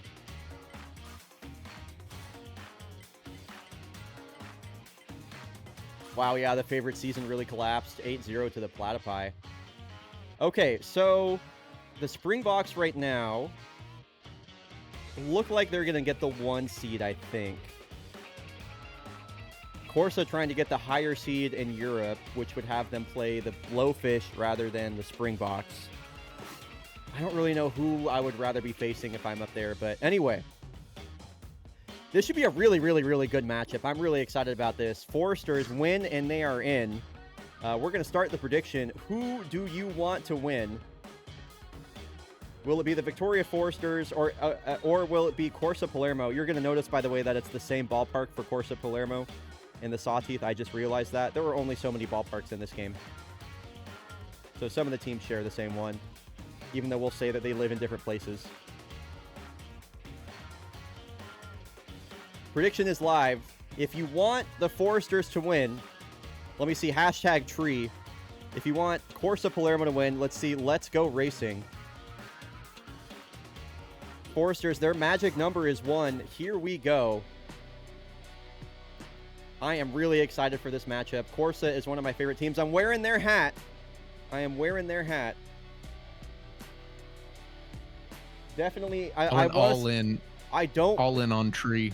Given that the Kodiaks have the 1 seed, I believe, secured in the West, I don't want to play the wildcard team, which is the Foresters, our divisional rivals. I would like to play. I would just like a different matchup, really. So I'm going to be rooting for Corsa here. I always thought it'd be interesting that if you were like the 1 seed, you could pick who you would want to. I think that, yeah, play. Right.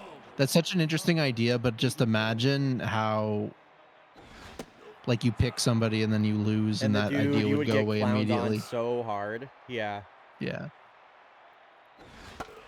So here is the former Cascadia Kodiak. It's a hazy day, by the way, in Corsa, or in Palermo, I should say. The former Kodiak, Seppo Heikkinen, comes to the plate on fire, full count, ball in the dirt.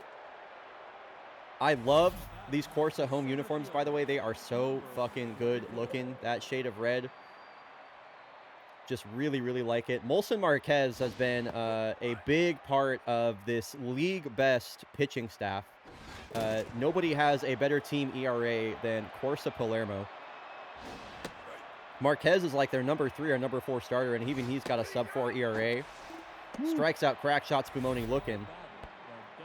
And here is Plaid Rasputin. As soon as the Foresters signed this guy, I immediately consider them to be playoff contenders. And here they are. They control their own destiny. A chance to send themselves to the playoffs with a win here versus Corsa. Corsa, of course. Here's a steal attempt by Heikkinen. Wow! Great tag by Jay Gray Jagerson. Let me see what the result of that pitch. I want to take another look at that. I really thought Seppo had that one locked up, but a great throw from, who's catching for them today? Unsure that, man, they got that tag down so fast. It looked like the ball just kind of died. That's a close, that's wow. Pretty bang bang. That is a pretty bang bang play. So now base is empty for Rasputin. One of the most prolific left-handed power bats in baseball. It's always a little questionable to send a guy stealing when you got your big power bat, but Agreed. almost had it. All right, it'll be the All-Star VJ Ramdeen leading things off versus the lefty Tyler Brandt. A good pitching matchup today, Marquez versus Brandt. This one sent the other way, and it'll fall right in front of Villanueva out there and right. Corsa in the hit column early. Ramdeen a single on a 1-0 count.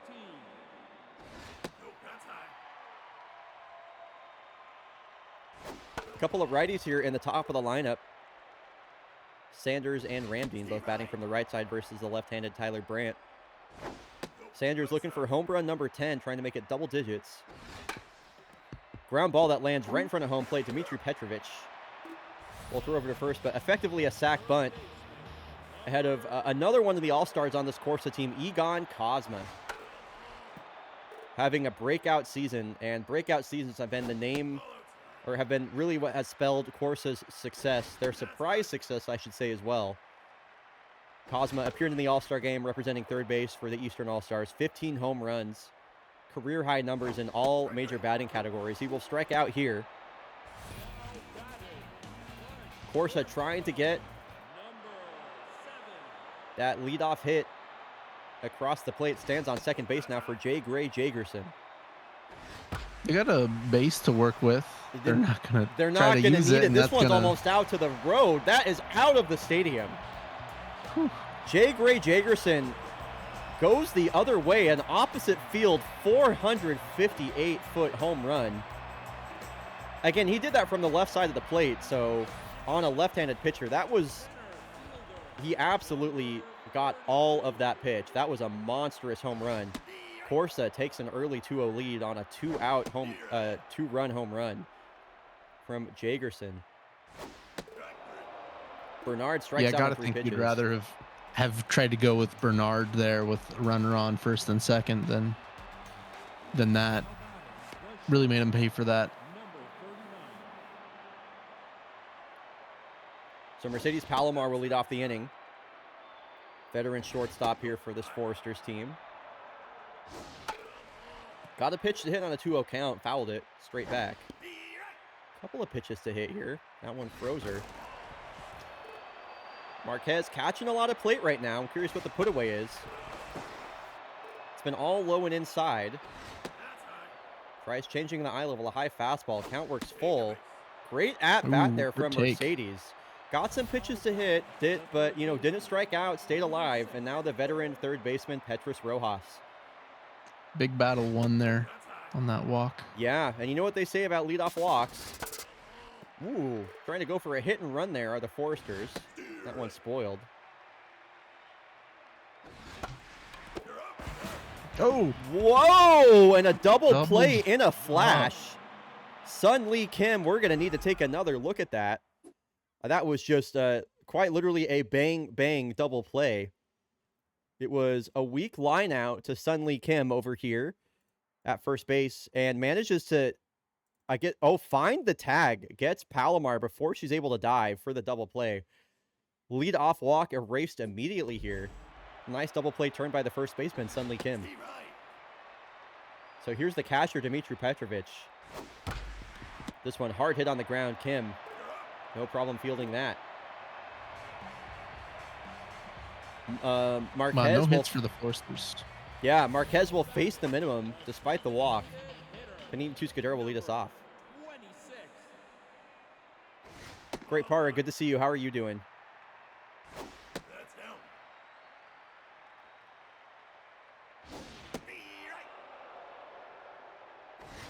How does free agency here in fake baseball work?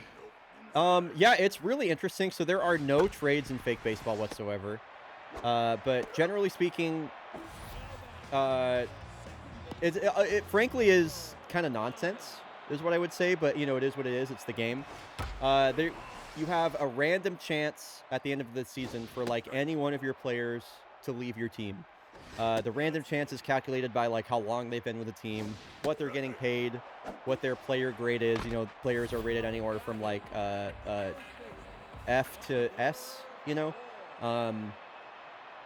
And so, yeah, it's totally random. Like sometimes you have like a ton of people leave, sometimes nobody leaves. Here's a high drive out to right field. This one is at the wall, and it will be caught by Villanueva on the warning track.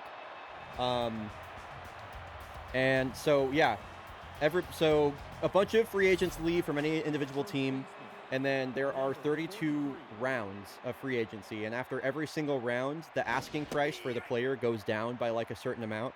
So you're kind of playing a game of chicken with the rest of the CPU over like who was willing to pay the most to get their certain player. So it's a little silly, but it's also a lot of fun. Yeah, I'm really looking forward to the offseason for sure. Because, yeah, you just see you see a lot of movement, generally speaking. And it's fun to try and build out your roster and stuff like that, for sure. Ishwar Khan pokes this one down the right field line. Ooh. Another great defensive play from Sunli Kim. He is flashing leather all over. Forster's getting unlucky right now. Dude, seriously. I mean, Sunli Kim has just been like a vacuum at first base right now. Gold Glove candidate. I was thinking it. You said it. Marquez, that's a great pitch right there. Called a ball inside. Now the 3-1 to Villanueva, the 9-hole batter. Popped straight back. Full count now. Trying to get on base ahead of the top of the order. Seppo Heikkinen would bat next, but it's a perfect pitch. What a great curveball. Great curveball. It'll be the catcher, Sean Buck, leading us off. Backup catcher here for Palermo. Their all-star Grover Lobster on the bench today. A scheduled day off for him, I'm sure. Grover Lobster. Grover Lobster. Great name. Started the all-star game at catcher for the Eastern All-Stars. Takes 93 down the middle. Goes down looking on a check swing. Top of the lineup did some damage last time we saw him. Here's Vijay Ramdeen. One out, bases empty. He just poked that one in the first. And then scored on the home run.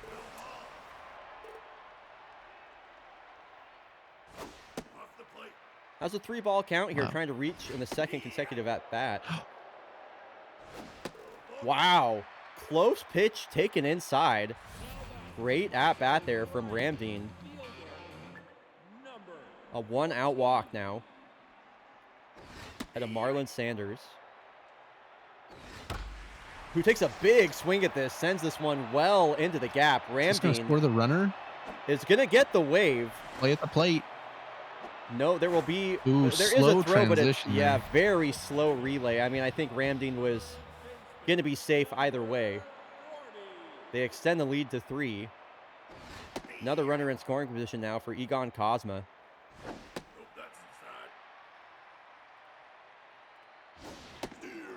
Quite a few all-stars on this Palermo squad.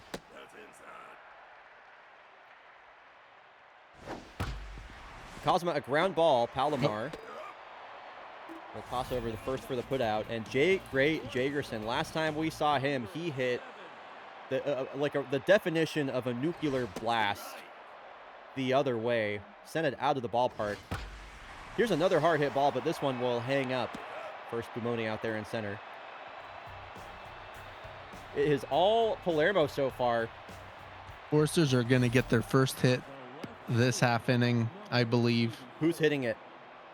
Right here. Okay, Seppo Heikkinen gets the first hit of the ball game right here. It's called by Shredberg. A line drive right out there. To right. Oh, no, but get Sanders down. That just stuck up in the air. Run. You've been talking about how the Foresters are being unlucky. That's more hard contact that results in an out. Yeah, they just need to keep it up. But, you know, these 7-inning games are so short that can't get unlucky for four straight innings. Another full count here from Marquez, who is locked in. Walks Spumoni, so a lot of speed on the base paths. A 1-out walk ahead of Plaid Rasputin. A lot of power in that bat. Could get him back in the game with one swing here. Absolutely. I want to see a Plaid home run. Balls just look different when they come off the bat of Plaid Rasputin. 13 home runs in his first season here with the Foresters. Did spend the previous 8 seasons on the Boston Commodores. Should get a pitch to hit here on a 3-1. And he does! He's going to go the other way, and that is gone! on! The Foresters go. find their first hit in an Oppo Taco. Plaid Rasputin hits an opposite field home run of his own, number 14. The shortstop. It's a one-run ball game, just as you mentioned at Shredberg. Foresters back in this one. Love to see that. Was that the first hit? Yeah, that's their That was first the hit of the first game as hit. well.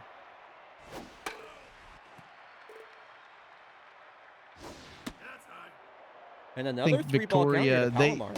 Sorry, what was Yeah, that, they Shred? know that this is their season.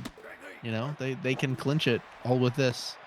Like, they could get some luck from other teams losing, but they want to celebrate at the end of this game. Exactly. You'd rather have your destiny in your own hands. As Rojas sends a drive out to right field, that is going to bang off the high wall. 2-out single. Hard single. Bit of a Hard to rally know if going that here. one in another ballpark might be a home run, because that, you know, it's 290 or whatever at the pole, but that one seemed like in another park that might be out. I agree. Yeah, at the Tiger Den out there in Korea, I think it definitely would have been. So they're going to bring in the former Cascadia Kodiak, Callan Vom Krum. Just amazing Seems that like- they have this amazing pitching staff, and then they also just have one of the best relievers of all time in CVK. What was that, Shred? Seems like Corsa Palermo here, they know how big of a game it is for them as well. So it seems a little bit early to change pitchers, but you know, if you're confident in that bullpen, why not try to hold this game? Especially if you know that you're going against another team with some good pitching and the Foresters. Yeah, both these teams, two very complete teams. I would definitely give the edge to Palermo in terms of at least the pitching staff. You know, I mean, given that they have the best team ERA in baseball. You know, I might give the edge to the Foresters for their lineup. But this is just a really great matchup, and we're seeing it play out here. And I also agree, I like the move to bring in CVK early. Especially given that position where your starter is just giving up a home run and a base hit, and you don't want to allow a 2-out rally to start getting in there. Just bring in CVK, close the door, move on to the bottom Was of it the fourth. tied at the top of that at the top of that division, or what was it looking like for them? For Corsa, Yeah.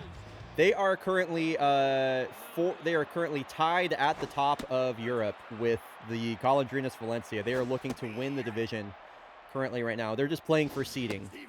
So it would basically be the difference of either they are playing the Springboks or they are playing the Blowfish. And I don't think you want to take on the Springboks in a 7-game set. They definitely look like the best team in the East.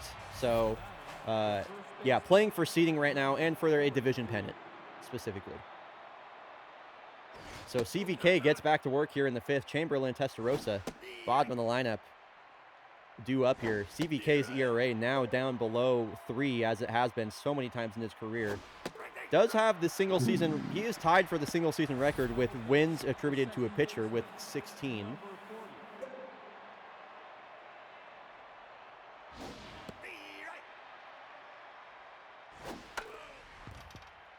Going to be a tall task for this bottom of the lineup for the Foresters. Ishwar Khan, a ground ball to Calabasas over there at second. And CVK trying to make it a 1-2-3 inning. I can't imagine his outing this game is going to be too long. He did come into the game on short rest, but he is just pounding strikes in the zone. As I say that, he throws two just straight balls. eat those big leverage outs while you can. Hopefully they can pick up a run or two, give them some room for whoever's going to pop in next for Palermo. Pair of strikeouts for CVK will retire the side. 8, 9, and 1 now coming up. Here is Sun Lee Kim. He has been doing a lot of things. He's got his fingerprints all over this ball game so far, at least over at first base. Taking a couple of hits away and turned an amazing double play earlier on in the game. This one a ground ball to Palomar. A routine play. Mojo up for Tyler Brandt. He has been, I mean, 3 runs on the board for Palermo, but he has been spinning a good game otherwise.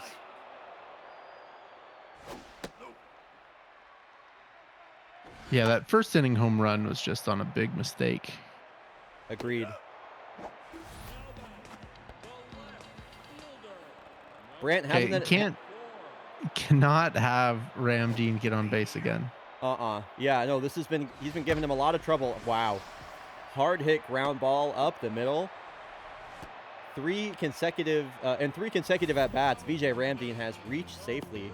A pair of singles and a walk. That's going to do it for Tyler. Yeah, you got to do that, especially with these right-handers at the top of the order. They're going to bring in their ace reliever, Rafa California.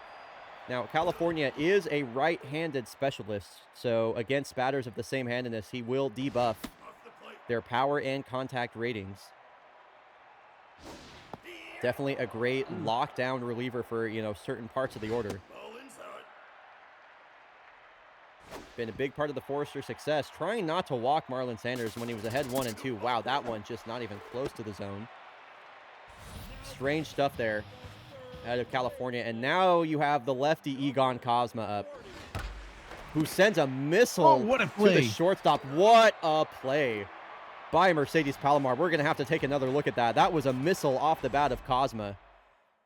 And a great stop there from the shortstop, Mercedes Palomar. That saved a run for sure. Saved you got a run. Good speed there. Without a doubt. Yeah, that is. We're going to take another look at that. Because, yeah, that was to her glove in a hurry.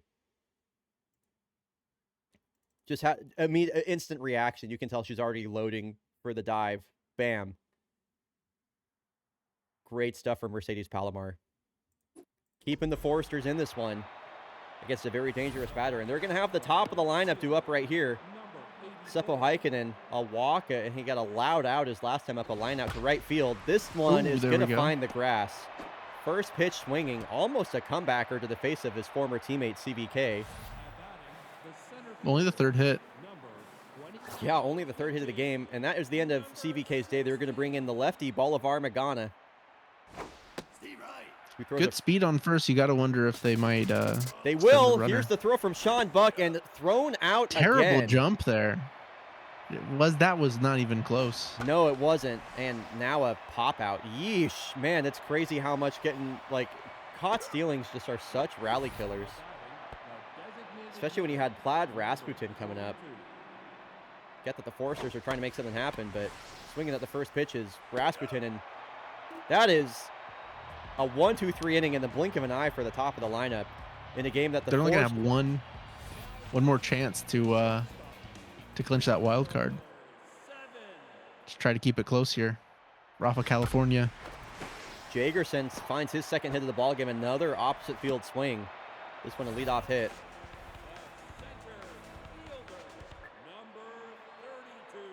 Foresters have definitely felt like they've been threatening a bit more, at least in the back half of this game. Only 3 hits, but still.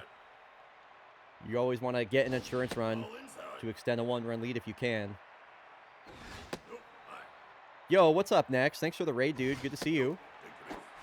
Bernard will work a walk that will bring the run into scoring position here ahead of Panini Tuscadero, who, my goodness, look at the nerf he's taken on his stats between the... Wow, that is a perfect bunt from Tuscadero. Advances both runners into scoring position. You know, in some situations, you might think of just walking the batter here, but such low contact that just try to get that strikeout. Yeah, especially a reliever of California's caliber. Gotta go right after a guy like Calabasas, and he will. Big strikeout there for the Foresters. Good to see you, Zeno.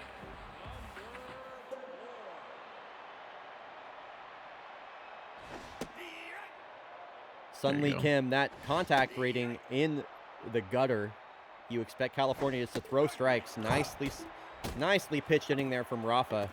Last hope now for the Foresters. They'll have some good bats up to the plate to do it. Mercedes Palomar and Petrus Rojas. Let's see if these two veterans can't make something happen. We saw Palomar flashing that leather over at shortstop. She saved a run earlier. Can she earn one back now for the Foresters? Oh. Okay. Took a couple big cuts at pitches way out of the zone. You can't believe it, Shredberg. Yeah, especially on that ball 1 take, that was really close. That was borderline. How are you going to take those but then swing at 2 balls? How are you going to do that? That's what I'm saying.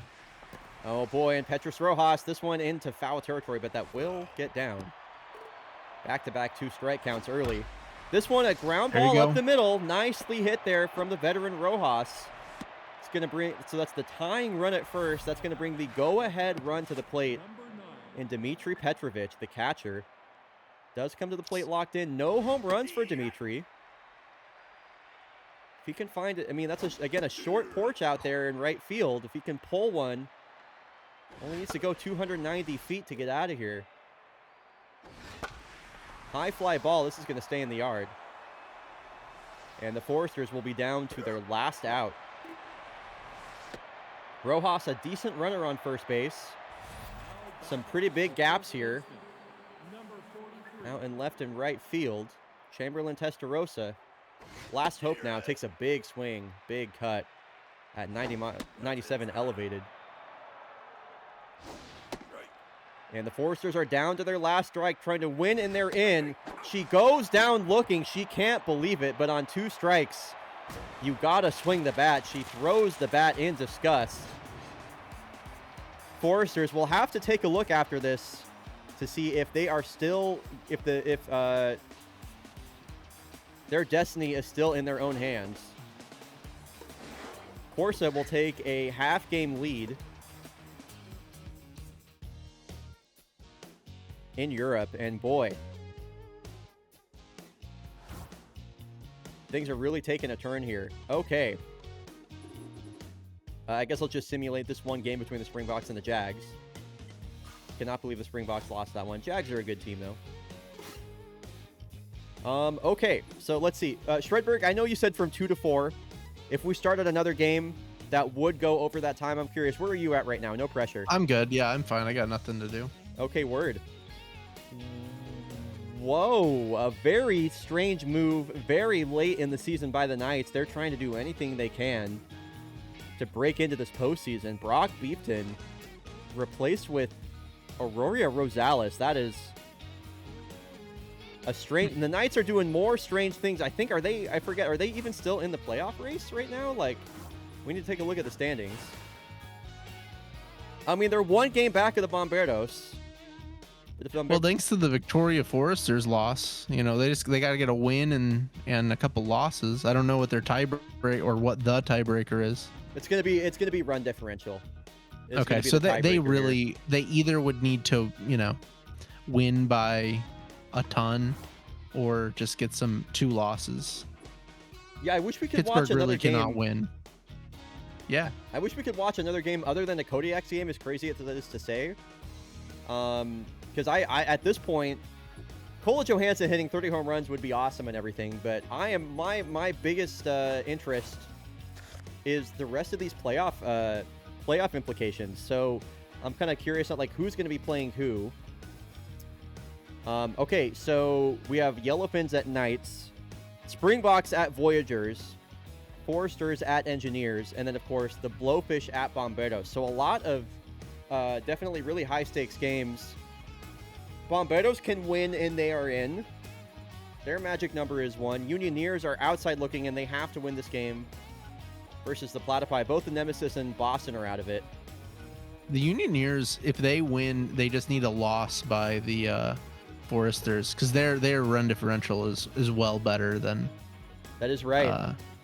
Havana. Wow, man, some wild games. Could okay. they win the division? Sorry? They're only a game back. Could they win that division? Oh, They no, could, that yeah. their So run they would differ- need. So to win the division, the Voyagers would have to lose, and by a lot. They would have to lose by yes. There would need to be like an 18 run differential swing. So it's basically still the wild card at play, and the teams that are in play for it are going to be the Voyagers, the Unioneers, the Knights, and the Foresters. Those are in the Bombardos. Those are the kind of like the last team standing at this juncture to decide our playoff picture. I want to get a show of hands from people in chat. I want to simulate this Kodiak's game so we can watch the other stuff. Are people gonna be really sad if we don't see number 30 from Cola? Like, do people want to watch the Kodiak's game? Because I will gladly watch the Kodiak's game versus the Mallards if people want to watch the Mallards. You're okay with that? Okay.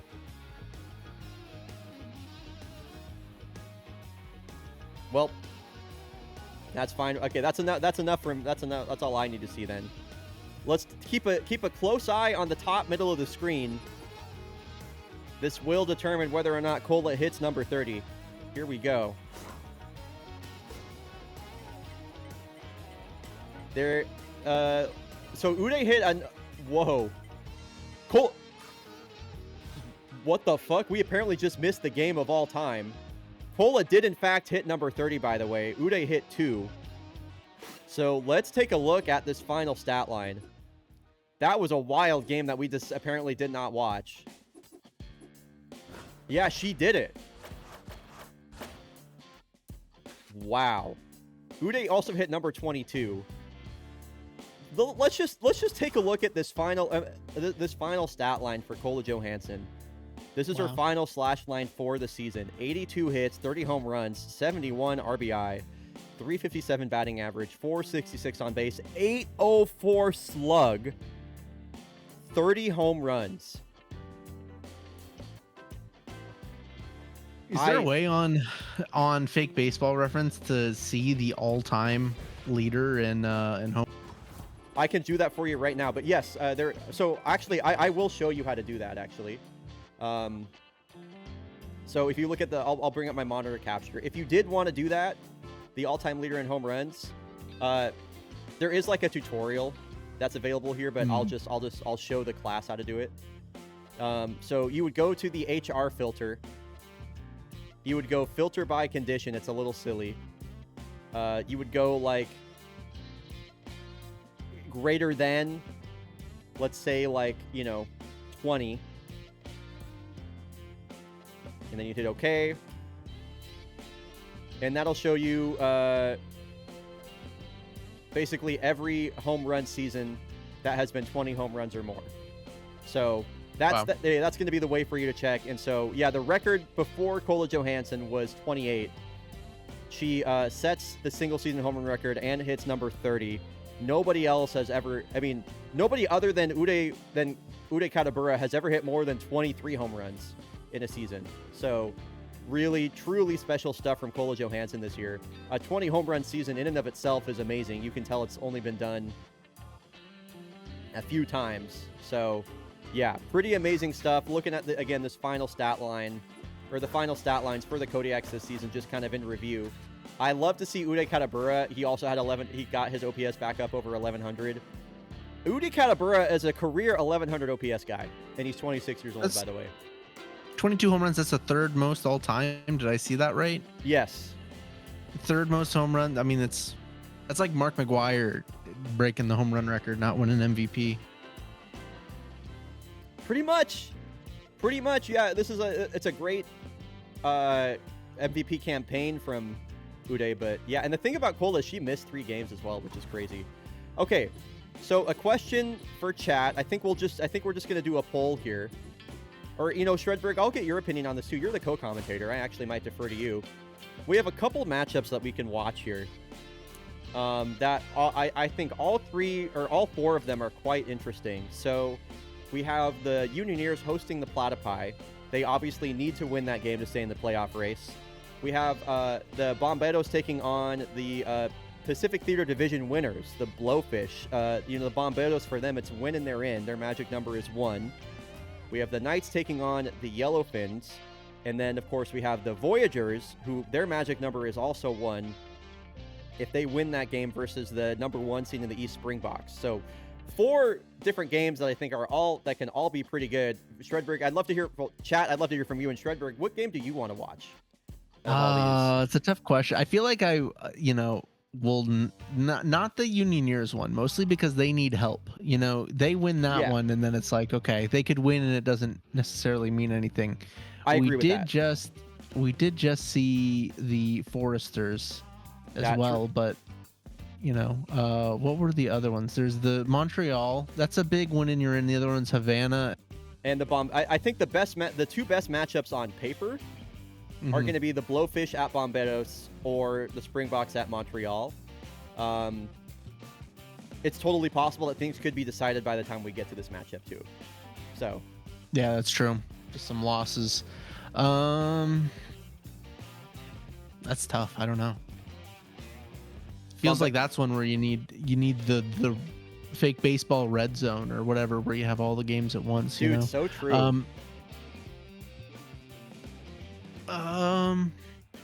Let's go Bomberos. I agree. I actually agree with that. I think this is going to be the best Pitcher matchup. Disappointment. Cape Disappointment is her Wow. name. Yes. So let's see what happens in this Pittsburgh game. Commodores, that's just too little, too late. Pittsburgh, they hang on. 43 and 37 for them, so they are going to need some help. I would say the Knights are more or less, at this point, eliminated from... because with the 0 run differential, I mean, the Foresters could lose big, actually. It's totally possible the Knights win their next game. If the Bomberos lose this and then the Havana Knights win, don't they win the division? Oh, I mean, you're right. You're right. No, they're still very much in it. You're so right. Look at this. It's been a long season, and there are only 11 games left to play in the entire season. We are heading to Santo Domingo for the Busan Blowfish, fan favorites Busan Blowfish versus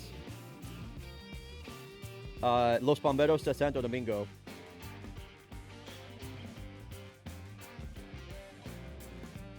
Wow. 3.75 ERA and 1.18 WHIP, but 1-6 win-loss. Doesn't have the will to win. So a damning statement from Shredberg immediately. It'll be the 45 and 34 Blowfish versus the 43 and 36 Bomberos. This is a great inter-league matchup. Let's see if the Blowfish have anything to play for here. I think they are definitively going to be the 3rd seed. Yes, they are definitely the 3rd seed. Or I guess it's possible. Nah. They're going to be the 3rd seed. So not much for them to play for other than a 46-win campaign. But all that being said, yeah, so the Unioneers... I think the Unioneers, if you're a Unioneers fan, you need the Bomberos to lose here. Ideally. Yeah, I think you want to... Shredberg, do you have me right on that? yeah, I believe that's the case. You because Yes. Go ahead. Oh no, actually no. The Unioneers are fine. It would have to be at this point a 25 point. Well, actually, I guess some weird stuff could happen, right? Because there's too many factors, I think. There's a lot of factors. If the Bomberos lose, I guess at the end of the day, actually, Pittsburgh just needs Victoria to lose. Right. And then that's it. That's actually it for Pittsburgh. And I think Pittsburgh, you're going to want the Bomberos to lose either way. Like, I don't think you want... Or do you want them to win? I can't really tell. I don't think that it matters as long as it's not a 23-point win. Then it doesn't matter, is what I'm seeing here. Because then if the Bomberos lose, they're going to be tied. But the Unioneers have the run differential advantage. Havana, it doesn't... they would have to win by, again... Right. 24 runs. So for Pittsburgh, it's actually really easy. I do think that Havana they really need the Bomberos to lose, right, and then they need to win. And if they win at all, Havana does, they'll have a run differential of 1 or more. So right, basically Havana just needs to win. There's no way where the Bomberos lose and Havana wins where Havana doesn't make the playoffs. Okay, thank you, dude. That was perfect. I really appreciate you summing that all up. And so for the Bomberos, their magic number is 1. If they win, they are going to the postseason. I think only for the 3rd time in their history, or 4th time. Let me take a look at their fake baseball reference page real quick here, folks. Let's see. Heading over to BSD. They only have 3 playoff appearances in their history. So I think that's the great thing about this race for Southern Heat. One way or another, a team that has only made the playoffs 3 or less times is going to the postseason, which is really, really cool. Nerd Piggy says, I love Shredberg's analysis so much. I agree. I appreciate you, Thank you, Nerd spelling Piggy. it all out there, Shred. It's been great. Okay, here we go, folks. I want to please get loud in chat. I want to see some energy from y'all. who do we want to win if it's the Busan Blowfish type hashtag blowing up? If you're rooting for the Bomberos to win and secure a playoff berth type hashtag fire with fire. Again, if the Bomberos win this one, they make the playoffs. If you were rooting for the Havana Knights, you definitely want the Bomberos to lose this. That's Hudson Dakota shoots this one down into deep right field, and he's already turning on the Jets. He's into second base before the relay can even really be made. Hudson Dakota. Lead-off double. He has been one of just the best leadoff hitters in baseball. Ground ball from Sludge Grimer is going to move the runner over to third. Go-ahead run now 90 feet away for Alley Cat Crunchwrap. The centerpiece of Crunchwrap Gate. He was let go by the Voyagers in a shock move midway through the season and has now just been playing like the MVP. He's been back in MVP form here with the Blowfish. Every time we've seen him on coverage, he's been amazing as he muscles an inside fastball into center field to score the run from third. Blowfish on the board early ahead of the paycheck stealer himself, Heliocentric Orbital. Pretty bad numbers for, looks like his, I don't know what to call it, his green bars there. His compared to expectation, doesn't look like he's really had a good season at all. Yeah, Heliocentric Orbital, he was like in MVP form ahead of the All-Star break and then went on like felt like a 40-game slump. Heliocentric Orbital is like, I'm trying to think of the equivalent of like, I know you're a big NBA guy. I'm not a big NBA guy. So I'm trying to think about who's the NBA equivalent of Heliocentric Orbitals. He gets paid a fuck ton of money. He has really high peaks, but also he goes ice cold for times where he's just like one of the worst players in baseball. What is happening right now? Oh my goodness, the Bomberos. That's a good question, actually.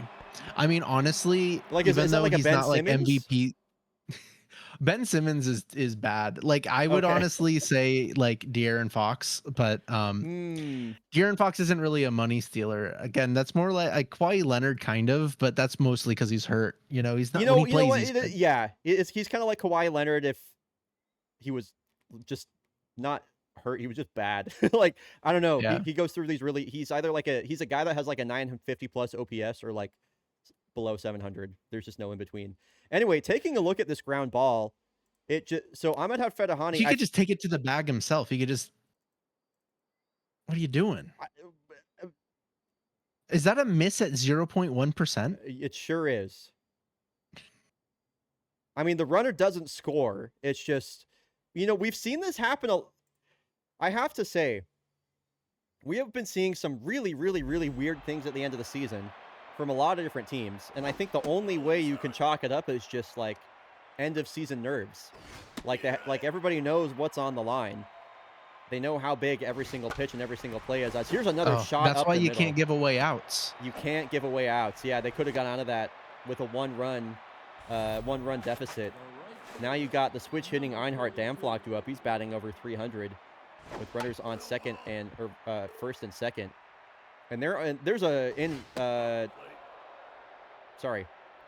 in Santo Domingo, really, really big outfield gap. So a ball hit into the gap can easily clear the bases. Side finally retired, but not before the Blowfish score a run, or a pair of runs, I should say, one of them coming on an error. Saley Garrett batting leadoff versus the right-handed Chris Trevino. Ground ball that splits the left side of the infield. A ground ball with eyes to the truest definition finds its way through. Immediately a leadoff hit here for the Bomberos ahead of their young superstar, Yobo Palomito. 15 home runs on the year for him, among the best in baseball.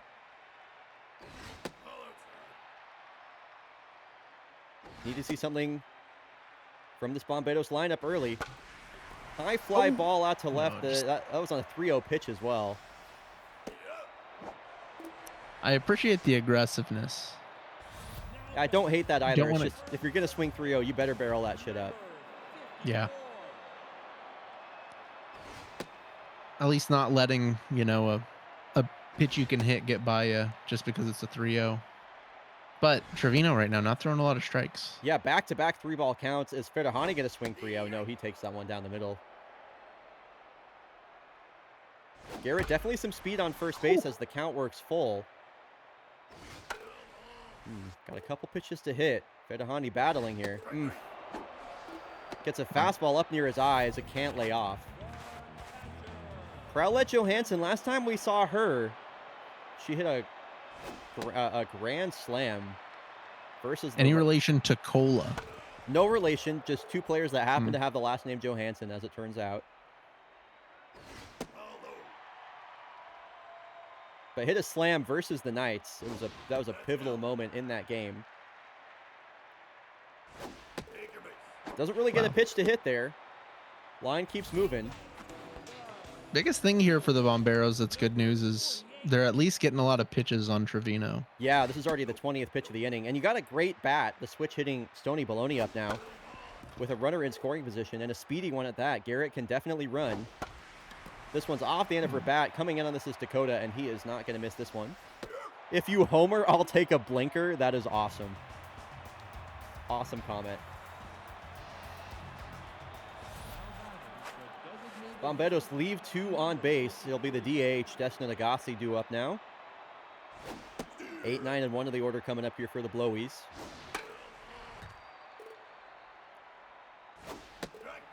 Striking out on 3 pitches there is Nagasi.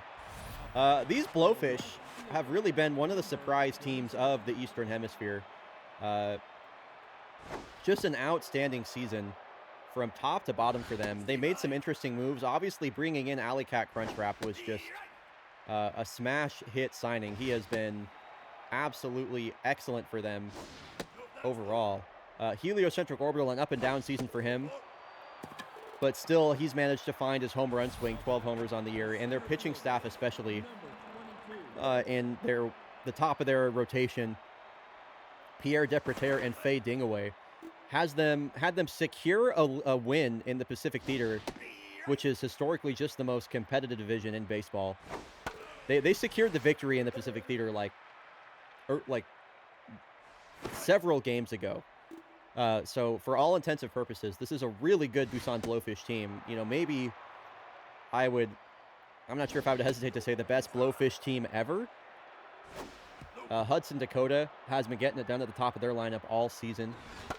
We saw him lead off the game with a double.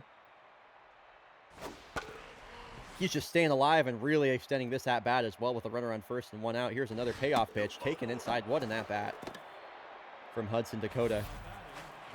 Wow. Bomberos really just not putting people away. And that ball gets away from Johansson. Dakota will easily get into second base. 2 runners in scoring position now. As this one is shot out to the gap, and that is going to clear the bases. I mean, Dakota might be across home plate, but by the time the ball gets back into the infield. Grimer, a 1-out double, and it feels like the Bomberos are leaving outs on the table. Yeah, especially when you're going there, that terrible error in the first, just not able to put any of the batters away, then giving up that hard hit. Hard to feel good about the Bomberos' chances right now. They got to get Cape Disappointment out of this game. Yeah. Like one battle after another right now. Good movie. I went and saw that on Wednesday night. Good movie. Oh, nice. I should be seeing it this weekend. Hell yeah. We'll see. I have heard, by the way, there is a post-credit scene. So just fair warning. I literally, as soon as I heard that, I'm like, oh, well, I guess I'm going and seeing it again. So. I went to see the Minecraft movie like 3 weeks after it came out to make sure that I was going to a mostly empty theater, and me and my friend that were there stayed for it, and we were literally the only. Oh my god! Wow. Yeah, it's gonna score maybe 2. Yeah, they're sending the runner into second as Heliocentric. Goodness gracious. The cleaning crew was like going into the theater. I was like, oh, whoops. And they came back. And then like, as we left to watch the like 10-second, not worth it, I'm not even a Minecraft fan, post-credit scene, we walked by the cleaning people. It's like 11 p.m. on like a Tuesday. Felt fantastic. That is wild. That would have been the appropriate time to go through the Minecraft movie after everything I was hearing about like the theater experiences. Holy cow. Yeah, I made sure that it wasn't. Yeah, this is a tough look for BSD right now. Especially losing by such a big, if this result were to hold, losing by 6, they have a +5 run differential right now. And, you know, Havana is at 0. So if they go down to -1, they like if they lose this game, the least that they can do right now is just score runs. They really doesn't matter. Like there are multiple things for them to play for. Even if they lose, they just need to not get blown out. Because it's totally possible. Yeah, or else they just have to hope Havana loses. Yeah, they can hope Havana loses. They can, yeah. But you never want that to be the case, though. Yo, what's up, Gabby? Good to see you. Welcome in. Kata Diligence reaches for the 2nd consecutive at-bat. RBI base hit, and now a walk. Shanae Poker just not able to get out of this. They just have not been able to get off the field, man. Have not been able to get out of these innings. A lot of not able to. Busan's just hitting every single thing. Whether it's foul, they're just making contact. It's not crazy. A lot of swings and misses. Wow. They literally just can't get a single ball past them right now. No. And a walk. That is a fantastic at-bat from Einhart Damflock. I actually can't believe that. I wasn't counting the pitches, but I feel like that had to be over 10. Felt like it. Ground ball, Poker gets an easy out over at first, but my goodness, the Blowfish have scored 6 runs in 2 innings. They're trying to put a bow on their historic season. Alaya Novak coming up now for the Bomberos. A great batter to get things started for them. Again, among the top in baseball with 16 homers. Her and Yoba Palomito have been the heart and soul of this team.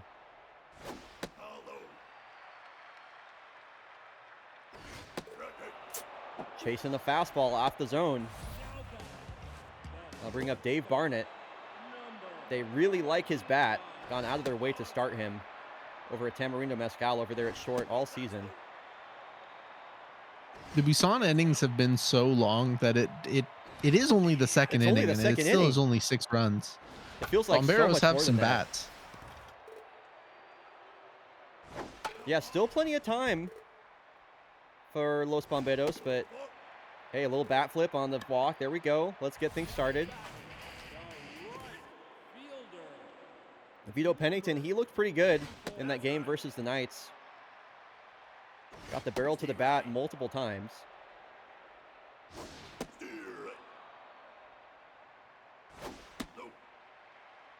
Bomberos, again, yeah, you said we're only in the bottom of the 2nd. Just going to have to chip away here. Got to find a run here or there. Got to prevent runs. Hard hit, smothered, or stopped, I should say, by Orbital, who throws over to first. It's not in time. Nice job there by Vito Pennington to get to leg that one out and get there in time. Runner in scoring position now for the Bomberos. Most base runners they've had, obviously, in 2 innings. 9-hole batter now, Marina Berry. Can't strike out here. I mean, you feel like you've got to put the ball in play.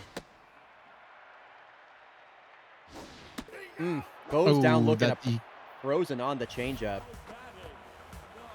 You cannot go down on strikes on that pitch. Better than a double play, I suppose, but man, it's a good pitch to hit. What can Zaylee Garrett do? Lineup turns over, hard hit ball, but right at crunch wrap. Bomberos strand 2. They have been held scoreless through 2. 9, 1, and 2 coming up here for the Blowfish.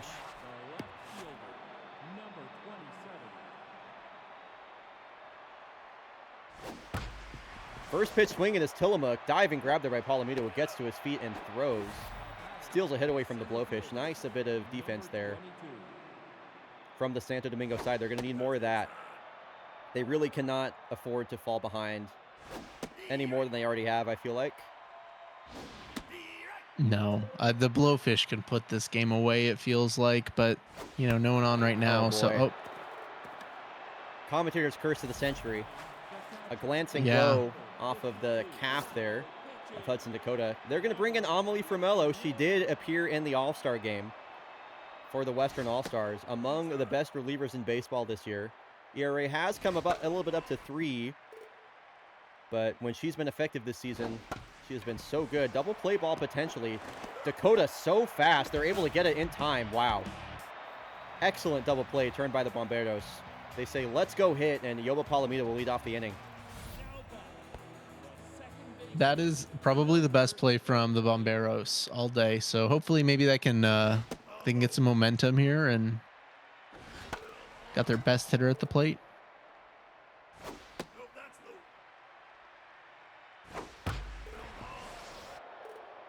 2-2 here to Palomino. Gets backed up, and this will be the payoff. Swings it, ball 4. Couldn't lay off the low fastball. It was definitely below his knees. Strikeout swinging to start the frame here for Chris Trevino, who is locked in. As Fedahani way out in front of that changeup. And just swinging out of his shoes here. Oh, wow. He's got that strikeout ball working out well for him. For real. Talk about a momentum killer, back-to-back strikeouts versus the hardier lineup to start the frame. Johansson will send this one out to left field for a 2-out knock. So Stony Baloney 2 outs, a runner on. Popped out her last time up. It's a fly ball off the end of her bat. Ball gets away. Johansson thought about 2.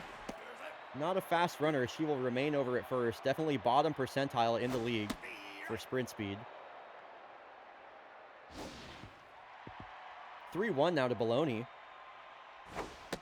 Chance to keep this 2-out, or start a 2-out rally.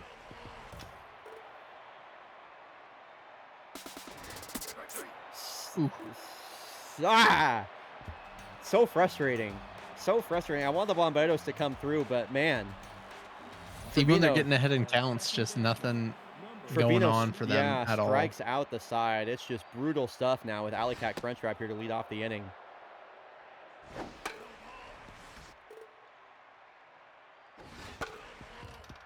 Again, for anybody just joining us, this is a must-win game. Not necessarily a must-win, but again, a win and they're in for the Bomberos. They win this game, they secure a playoff berth. Otherwise, destiny is taken to a certain extent out of their hands. They would need the Knights to lose.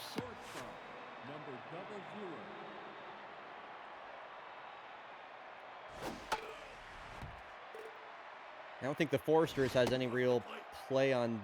No, they would also probably need the Foresters to lose, I think. Yeah.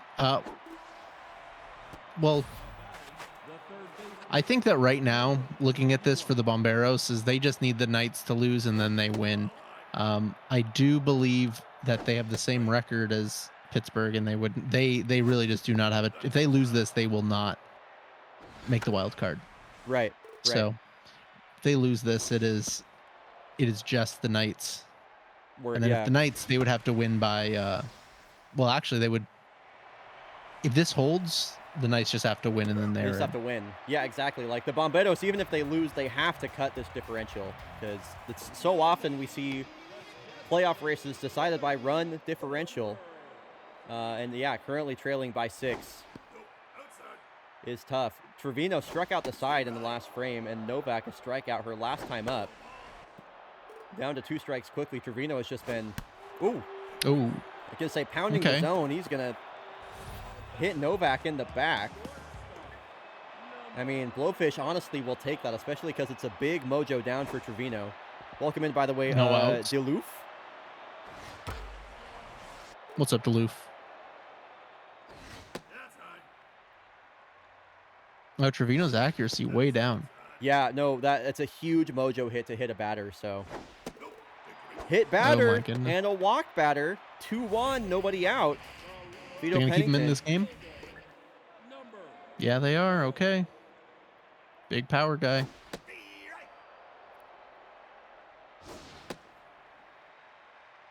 Trevino looking maybe a bit more settled this at bat. Yep, a couple strikes. Vito just taking all the way. Gets a gets a pitch to hit and sends that right back at the first baseman, Diligence. The Bomberos very lucky they weren't doubled up right there.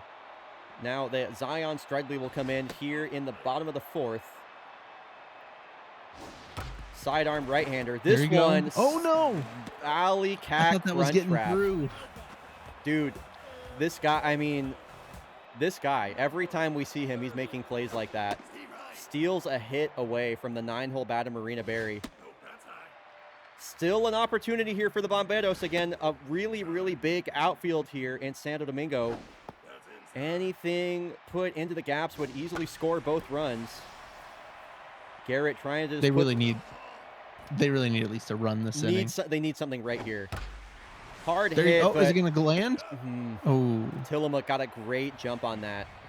Bomberos, another 2-runner stranded. They're fighting back, but they're just coming up short at the end.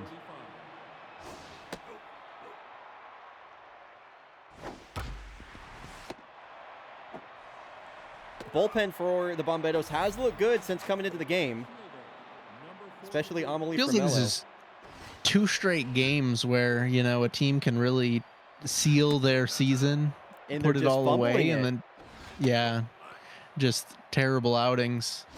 Forrester's last time just like seemed like no heart.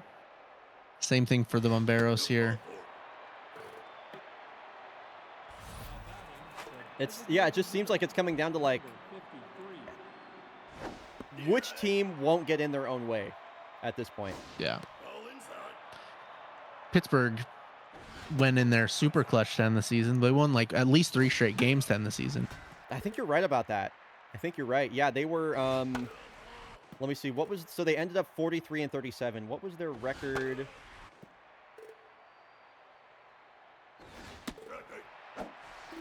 Yeah, they right. Yeah, I think they won 3 straight games because they were 40-37, then they won 3 straight. So they've definitely done their best to put themselves in a good position given the hand that they were dealt. That is for in sure. best case scenario for them so far. I suppose this game doesn't have that much of a Ooh. Pennington, you got to get that back in, bud. Here comes the 7th. They're sending the runner. Yeah. Oh my goodness, that was a terrible relay. And Paul Amito doesn't even have a good arm to begin with. 7-0. As number 37 comes into the game. My God. Giving away a free base. Santo Domingo, what are we doing? Especially to a high batting average guy, good contact hitter. You don't want that. Woofda. Good speed too. Doesn't need to be a hard. Okay. Man. Probably a good walk there. So yeah, if the Bomberos lose this game, if this result holds, they need Havana to lose. Otherwise, they are eliminated from postseason contention. Both with both the Unioneers and the Foresters with a better run differential. Pretty much an insurmountable run differential for the Bomberos at this time. Oh, Alley cat crunch wrap, man. He has taken away multiple hits from this Bombero squad so far today. That one not getting by Jeremy Nash, Bomberos.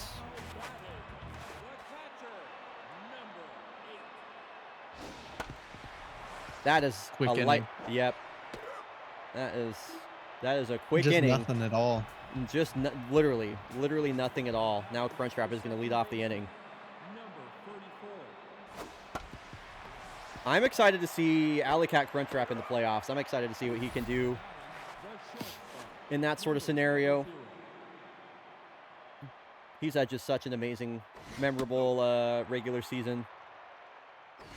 And if that's game, that is over. Heliocentric orbital, 9-0 for the Blowfish. I don't really see the Bomberos coming back from that. I was just about to say, too, if Orbital's able to turn it on in the playoffs and Alley Cat keeps doing what he's doing, like, it is going to be... Blowfish are going to be a tough team to beat.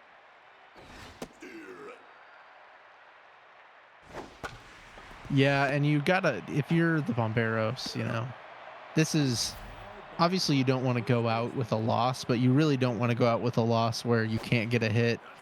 You give up easy runs from just stupid errors that you could have taken the ball to first base, and instead you're just running it, or you're trying to. Great. And stuff like this happens where that just should not be a hit, but just terrible luck. Yep.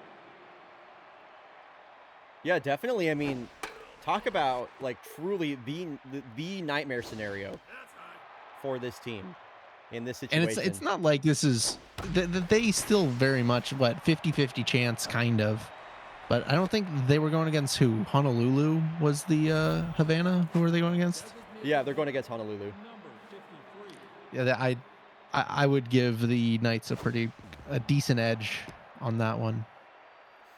Well, and the thing is too is that even if they lost this game, they could have maybe lost it by a run, and then they'll still have like a +4 run differential, right? So then there's like still at this point their run differential is going to go like into the negatives.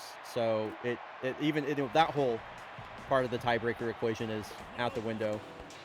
So I mean, really 2 more half innings where the Bomberos can make something happen here. Stony Baloney leading off the inning, a great lead-off bat, that is for sure. As she grounds into an out here, Crunchwrap. I don't think that they've hit the ball hard a single at bat either. It doesn't feel that way. That is for sure. The few times they have hit the ball hard, there have been some amazing plays made.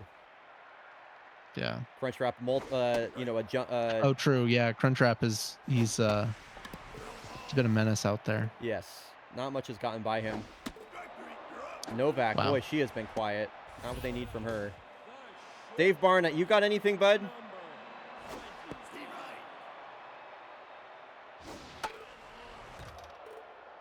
Yeah, I don't. If you're going to the playoffs and you get sort of embarrassed by this, that's terrible to just your team confidence overall.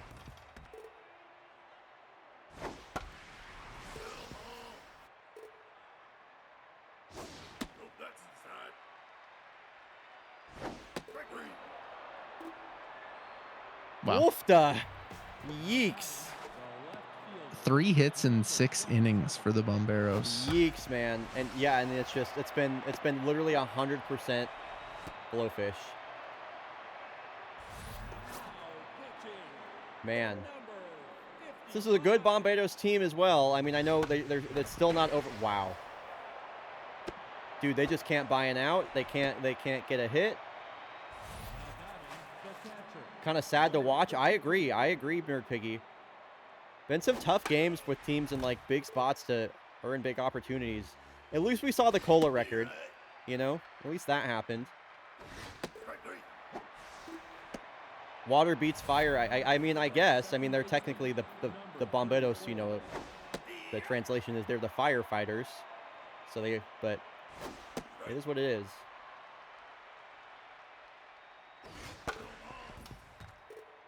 I think Crunchwrap has reached in every plate appearance so far today. Wow. Almost a double play.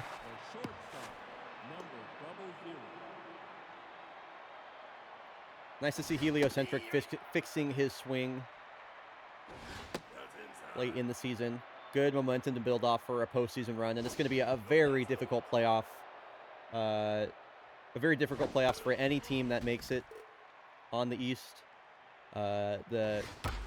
Wow, Heliocentric. Is that another orbital. one? That dude, that is cooked.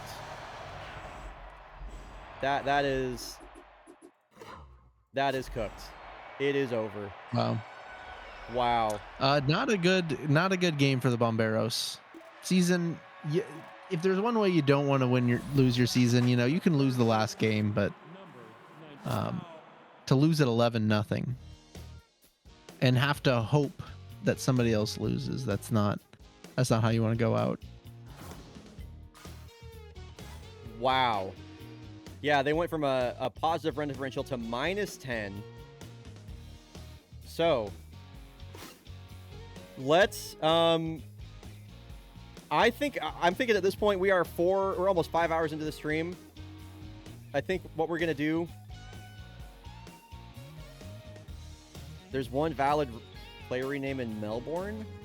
Havarti Foots? What? All right. Give me a second here, Modus. we're almost 5 hours into the stream, so I think we're simming it out, and we're gonna see who goes where. Okay, yeah, I can do that for you, Modus.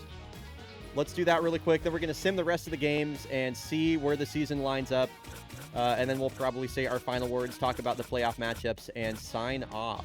We're going to the Melbourne Fighting Platypi. You said, I think of this guy as a rookie, right? Amir Zurich. He sure is. Havarti Foots. Modus, what the fuck is this name? Havarti Foots. Okay. Here we go. So Bomberos need the Knights to lose. The Foresters. Yeah, there's 2 win and you're in games. Yes. If Havana wins, they're in. If Havana wins, they're in. If the Foresters win, they are in. And if they lose, then it's the Bomberos and the what was the other team there? Oh, Pittsburgh Unioneers. Yeah, I'm just gonna go game by game here, so we kind of have a chance to process at the end of all these.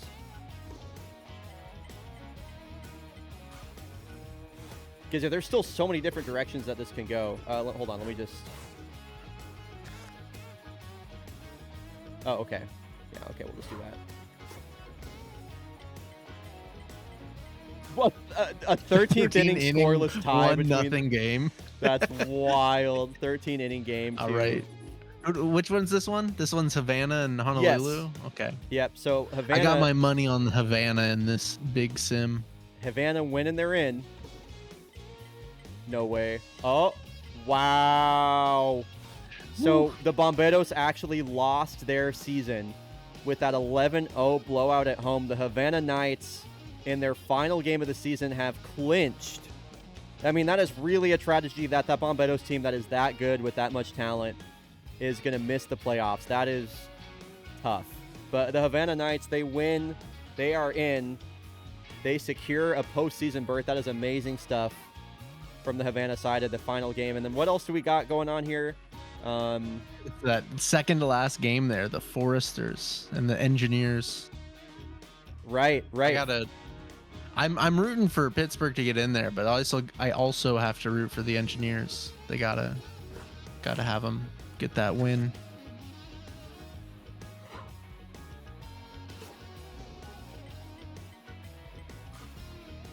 Okay. Something I did just notice, by the way, is that the Kodiaks ended their season 49-31. Now, you might be at, you know what? Well, I'll save that for after the sim. So Voyagers, they win and they secure. I mean, I think they're just in no matter what at this point. I think, right? What's the standings look like? Yeah, the Voyagers, they would have to lose by a ton. So it's really down to the Foresters. Okay, and they do go. Wow. They clinch the Urban Atlantic. I would have never guessed it was going to be the Voyagers that won the Urban Atlantic. That I just would have never guessed that in a million years, honestly. Especially considering how competitive the Nemesis and the Favorites and the Commodores and the Unioneers looked all season. It's suddenly the Voyagers that earn a playoff berth, and here we go. Foresters win and they're in. Losing, I think it's the Unioneers here. They do have a Giuseppe Heikkinen. Okay, here we go. And the Foresters, in their farewell season, secure their playoff berth on the second to last game. The Unioneers, unfortunately, are eliminated. So your Western Hemisphere playoffs are going to be the Kodiaks, the Foresters, the Knights, and the Voyagers. I gotta be honest. I think for the Kodiaks, their biggest threat is going to be the Foresters in that first round. I think the Knights and the Voyagers definitely have the easier matchup. The Kodiaks' path to the World Series is going to be much easier. Now I think that the Bomberos have lost. That neither of these three teams made the playoffs. It's very interesting. I would much rather face pretty much any of those teams than Pittsburgh on that one. I mean, Havana kind of stumbles in.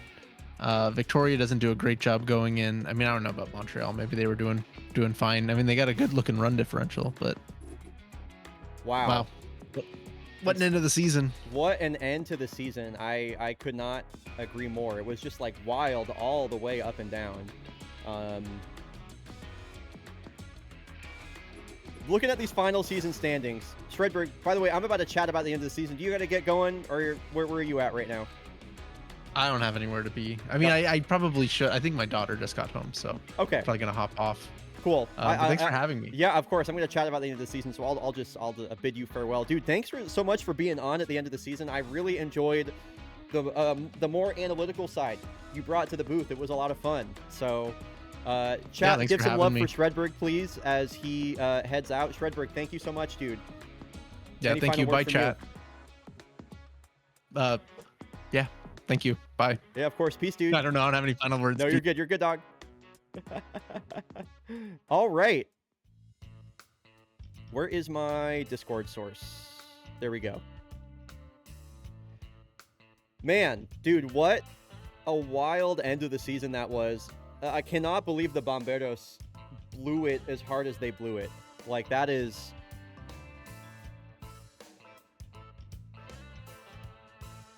I can't believe the Voyagers won the Urban Atlantic.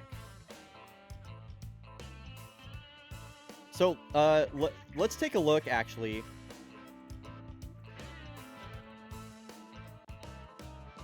I want to take a look at some of my preseason predictions that I made, because I think some of them are going to be pretty funny.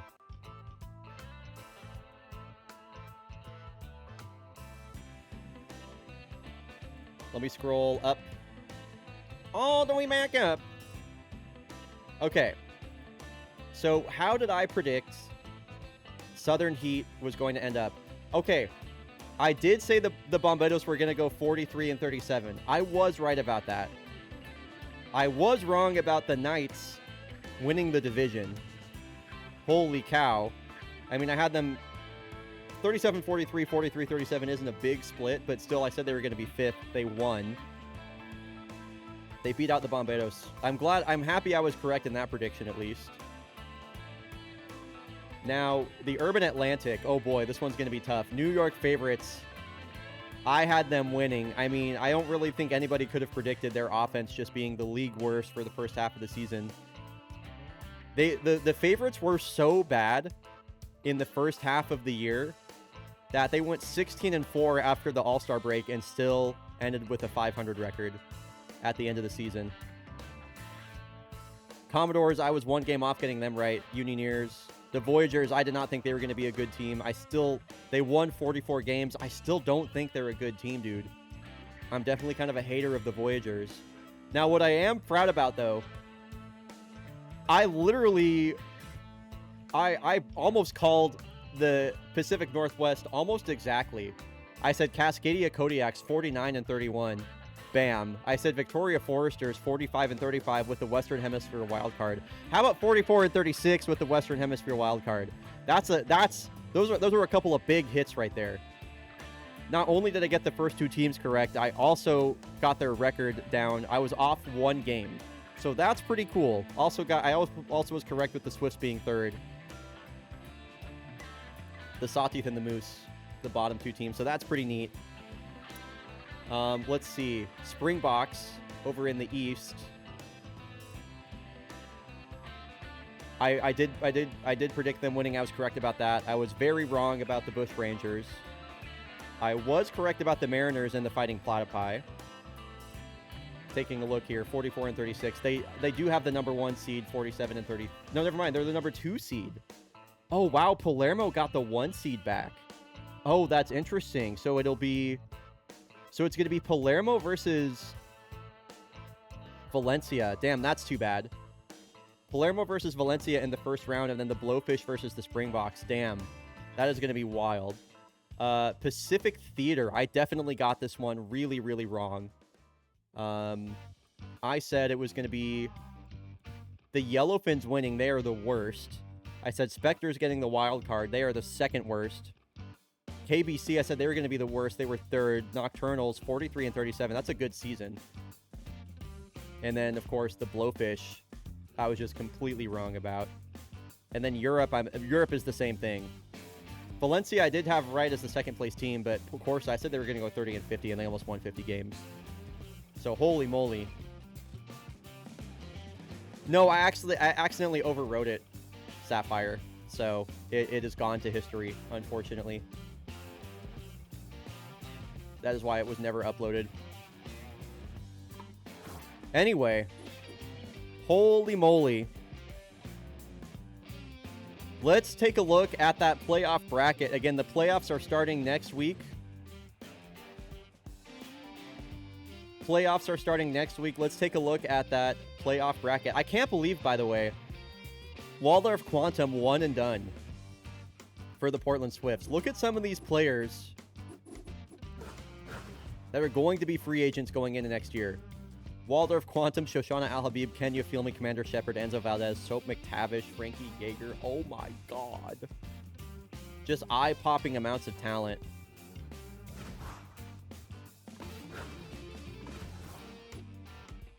Okay.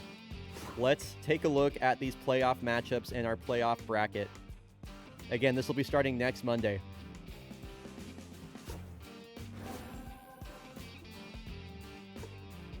Okay. So on either side we have two different divisional rivalries in the first round. Kodiaks versus the Foresters. I'm really sad that Valencia and Palermo are playing each other in the first round. I was really hoping these two would get broken up. Voyagers versus the Knights. Springboks versus the Blowfish.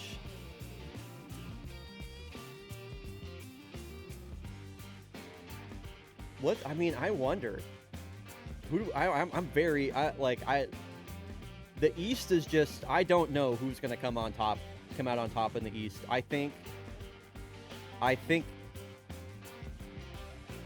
the Springboks are going to beat the Blowfish, but I want the Blowfish to win.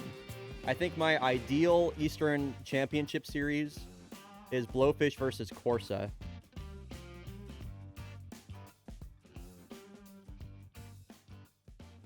I'm worried the Foresters will kick our asses.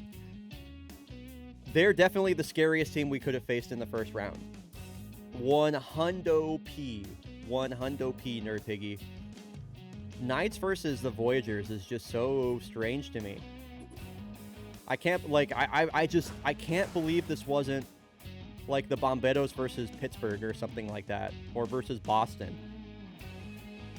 Crazy. I will say, you know, the Knights were the surprise team of the season. They got some power on that lineup. I'm glad they made it. I want to see Corsa versus Yax in the finals. That would be fun. That would be fun.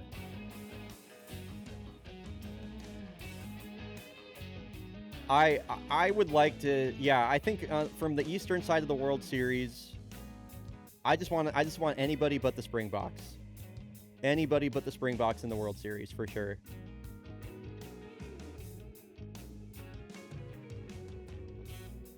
Man, what a crazy season this was.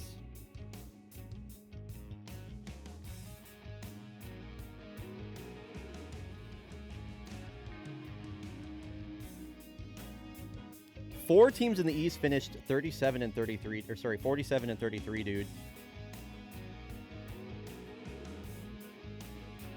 I think if I could have any playoff scenario that wasn't the Kodiaks in the World Series,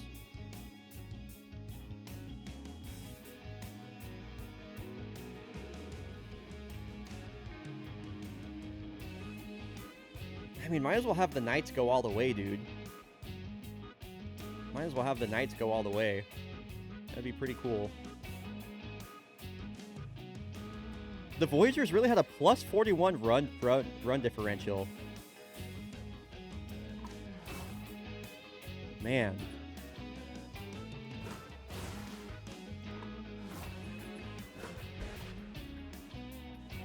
Am I just sleeping on the Voyagers? I don't understand, dude.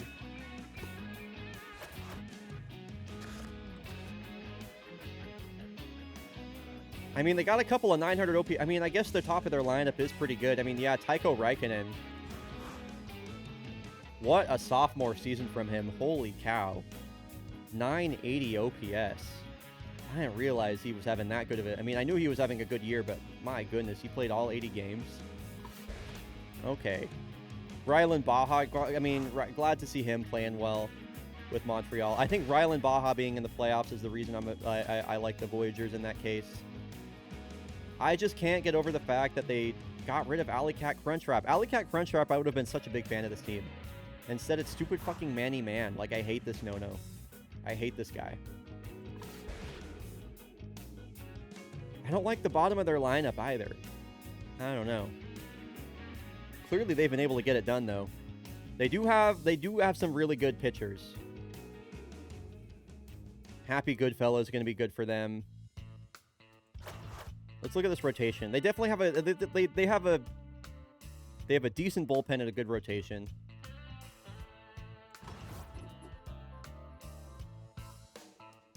Very interesting stuff. What was Cola's stat line at the end of the year?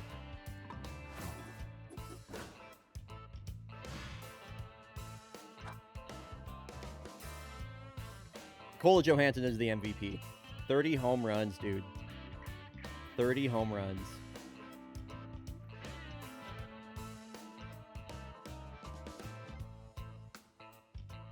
My goodness.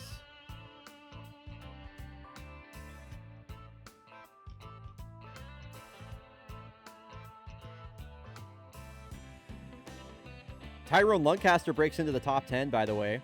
That's a big win for your Knights, Gabby.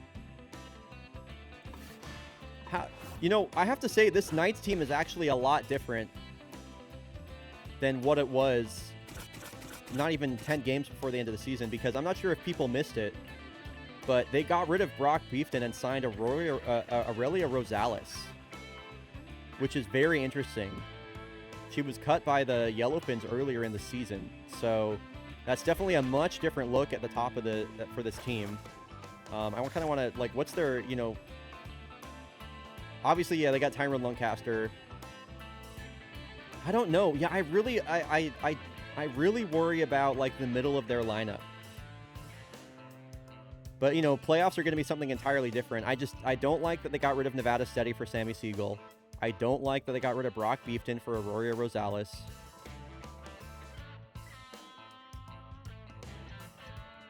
I don't know.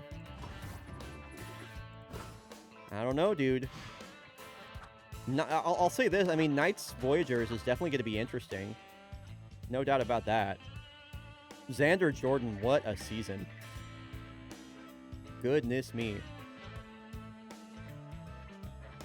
Josephine Engels made it onto the final three. And then Sigarine LaBelle as well. Yeah, LeBlanc is interesting because her run prevention numbers aren't that great, but yeah, I don't really know. Her run prevention numbers aren't that great, but 123 strikeouts is just... She leads the league in walks per 9, leads the league in strikeouts per 9, or strikeout to walk ratio, is second in... Fausto Swenson, number 1 in strikeouts per 9 is crazy.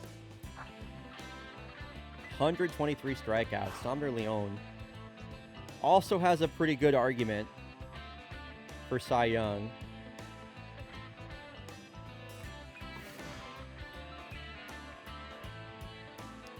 Yeah, it's interesting. You normally see, like, more people with over 100 strikeouts. Definitely seemed like a down year overall for strikeouts, especially as I go back in time here, right? This entire top 10 is 100 plus. So definitely a down year for strikeouts for sure. And I think that's because we've seen so many of the big name pitchers retire. So yeah, a pretty small leaderboard overall strikeouts wise, which is interesting. Xander Jordan, man, holy cow, he is going to be a problem. That matchup between Corsa and Valencia might as well be the championship series as far as I'm concerned. Webb Townsend led the league in saves. CVK up there. Sophie Bikes tied with Tony Baloney for the most stolen bases. That's pretty cool. Valdo's up there, top 5.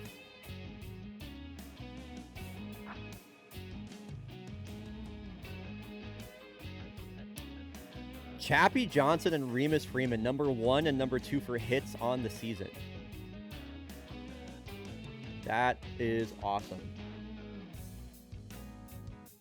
Boy, dude, the Springboks, man. Dude, I think the Springboks are going to the World Series, dude. They're so good.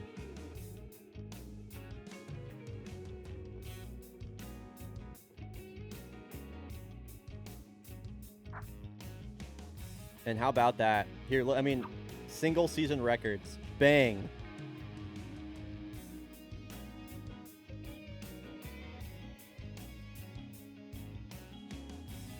That is pretty cool. First person, I wonder when, are we ever gonna, I don't know, dude. 20 seasons is the first time we've seen somebody get 30. Don't know if we're ever gonna see that again.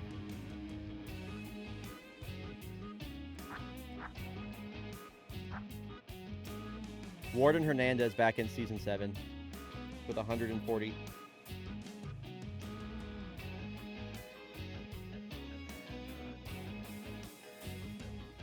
Warden Hernandez leads a lot of these. You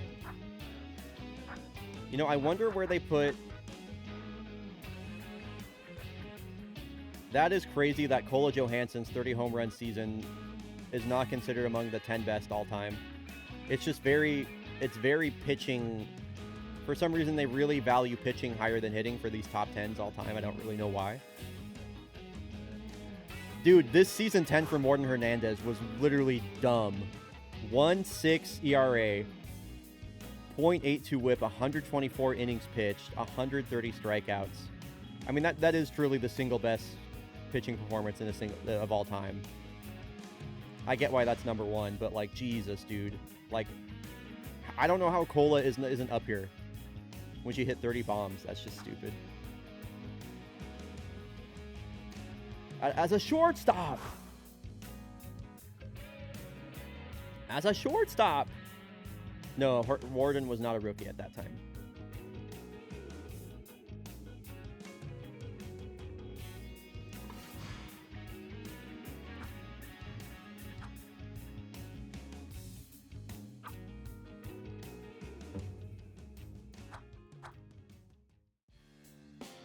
Anyway, what a season. Playoffs are coming at you next week, by the way.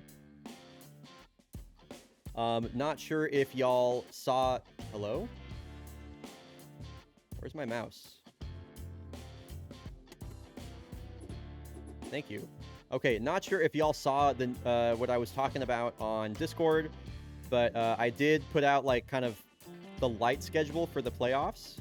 Let me open up my monitor capture really quick. Oh, it is open already. Cool. Okay. So over in the Fake Baseball Discussion channel, I posted this out there. So next week, the week of the 29th through the 3rd, is going to be the divisional series. We're going to watch most of the games. Not all of them. We are going to watch most of them. And then the week following that, that'll be the 6th through the 11th. That will be the championship series plus the World Series. So next Monday. Playoffs start next Monday. Yeah. Anyway, here is your playoff bracket and pitching matchups as well. I know you can't really see the nights, but anyway. Okay, that's going to do it for me today, folks. Thank you, everybody, for being here. Had a great time. I hope you did too.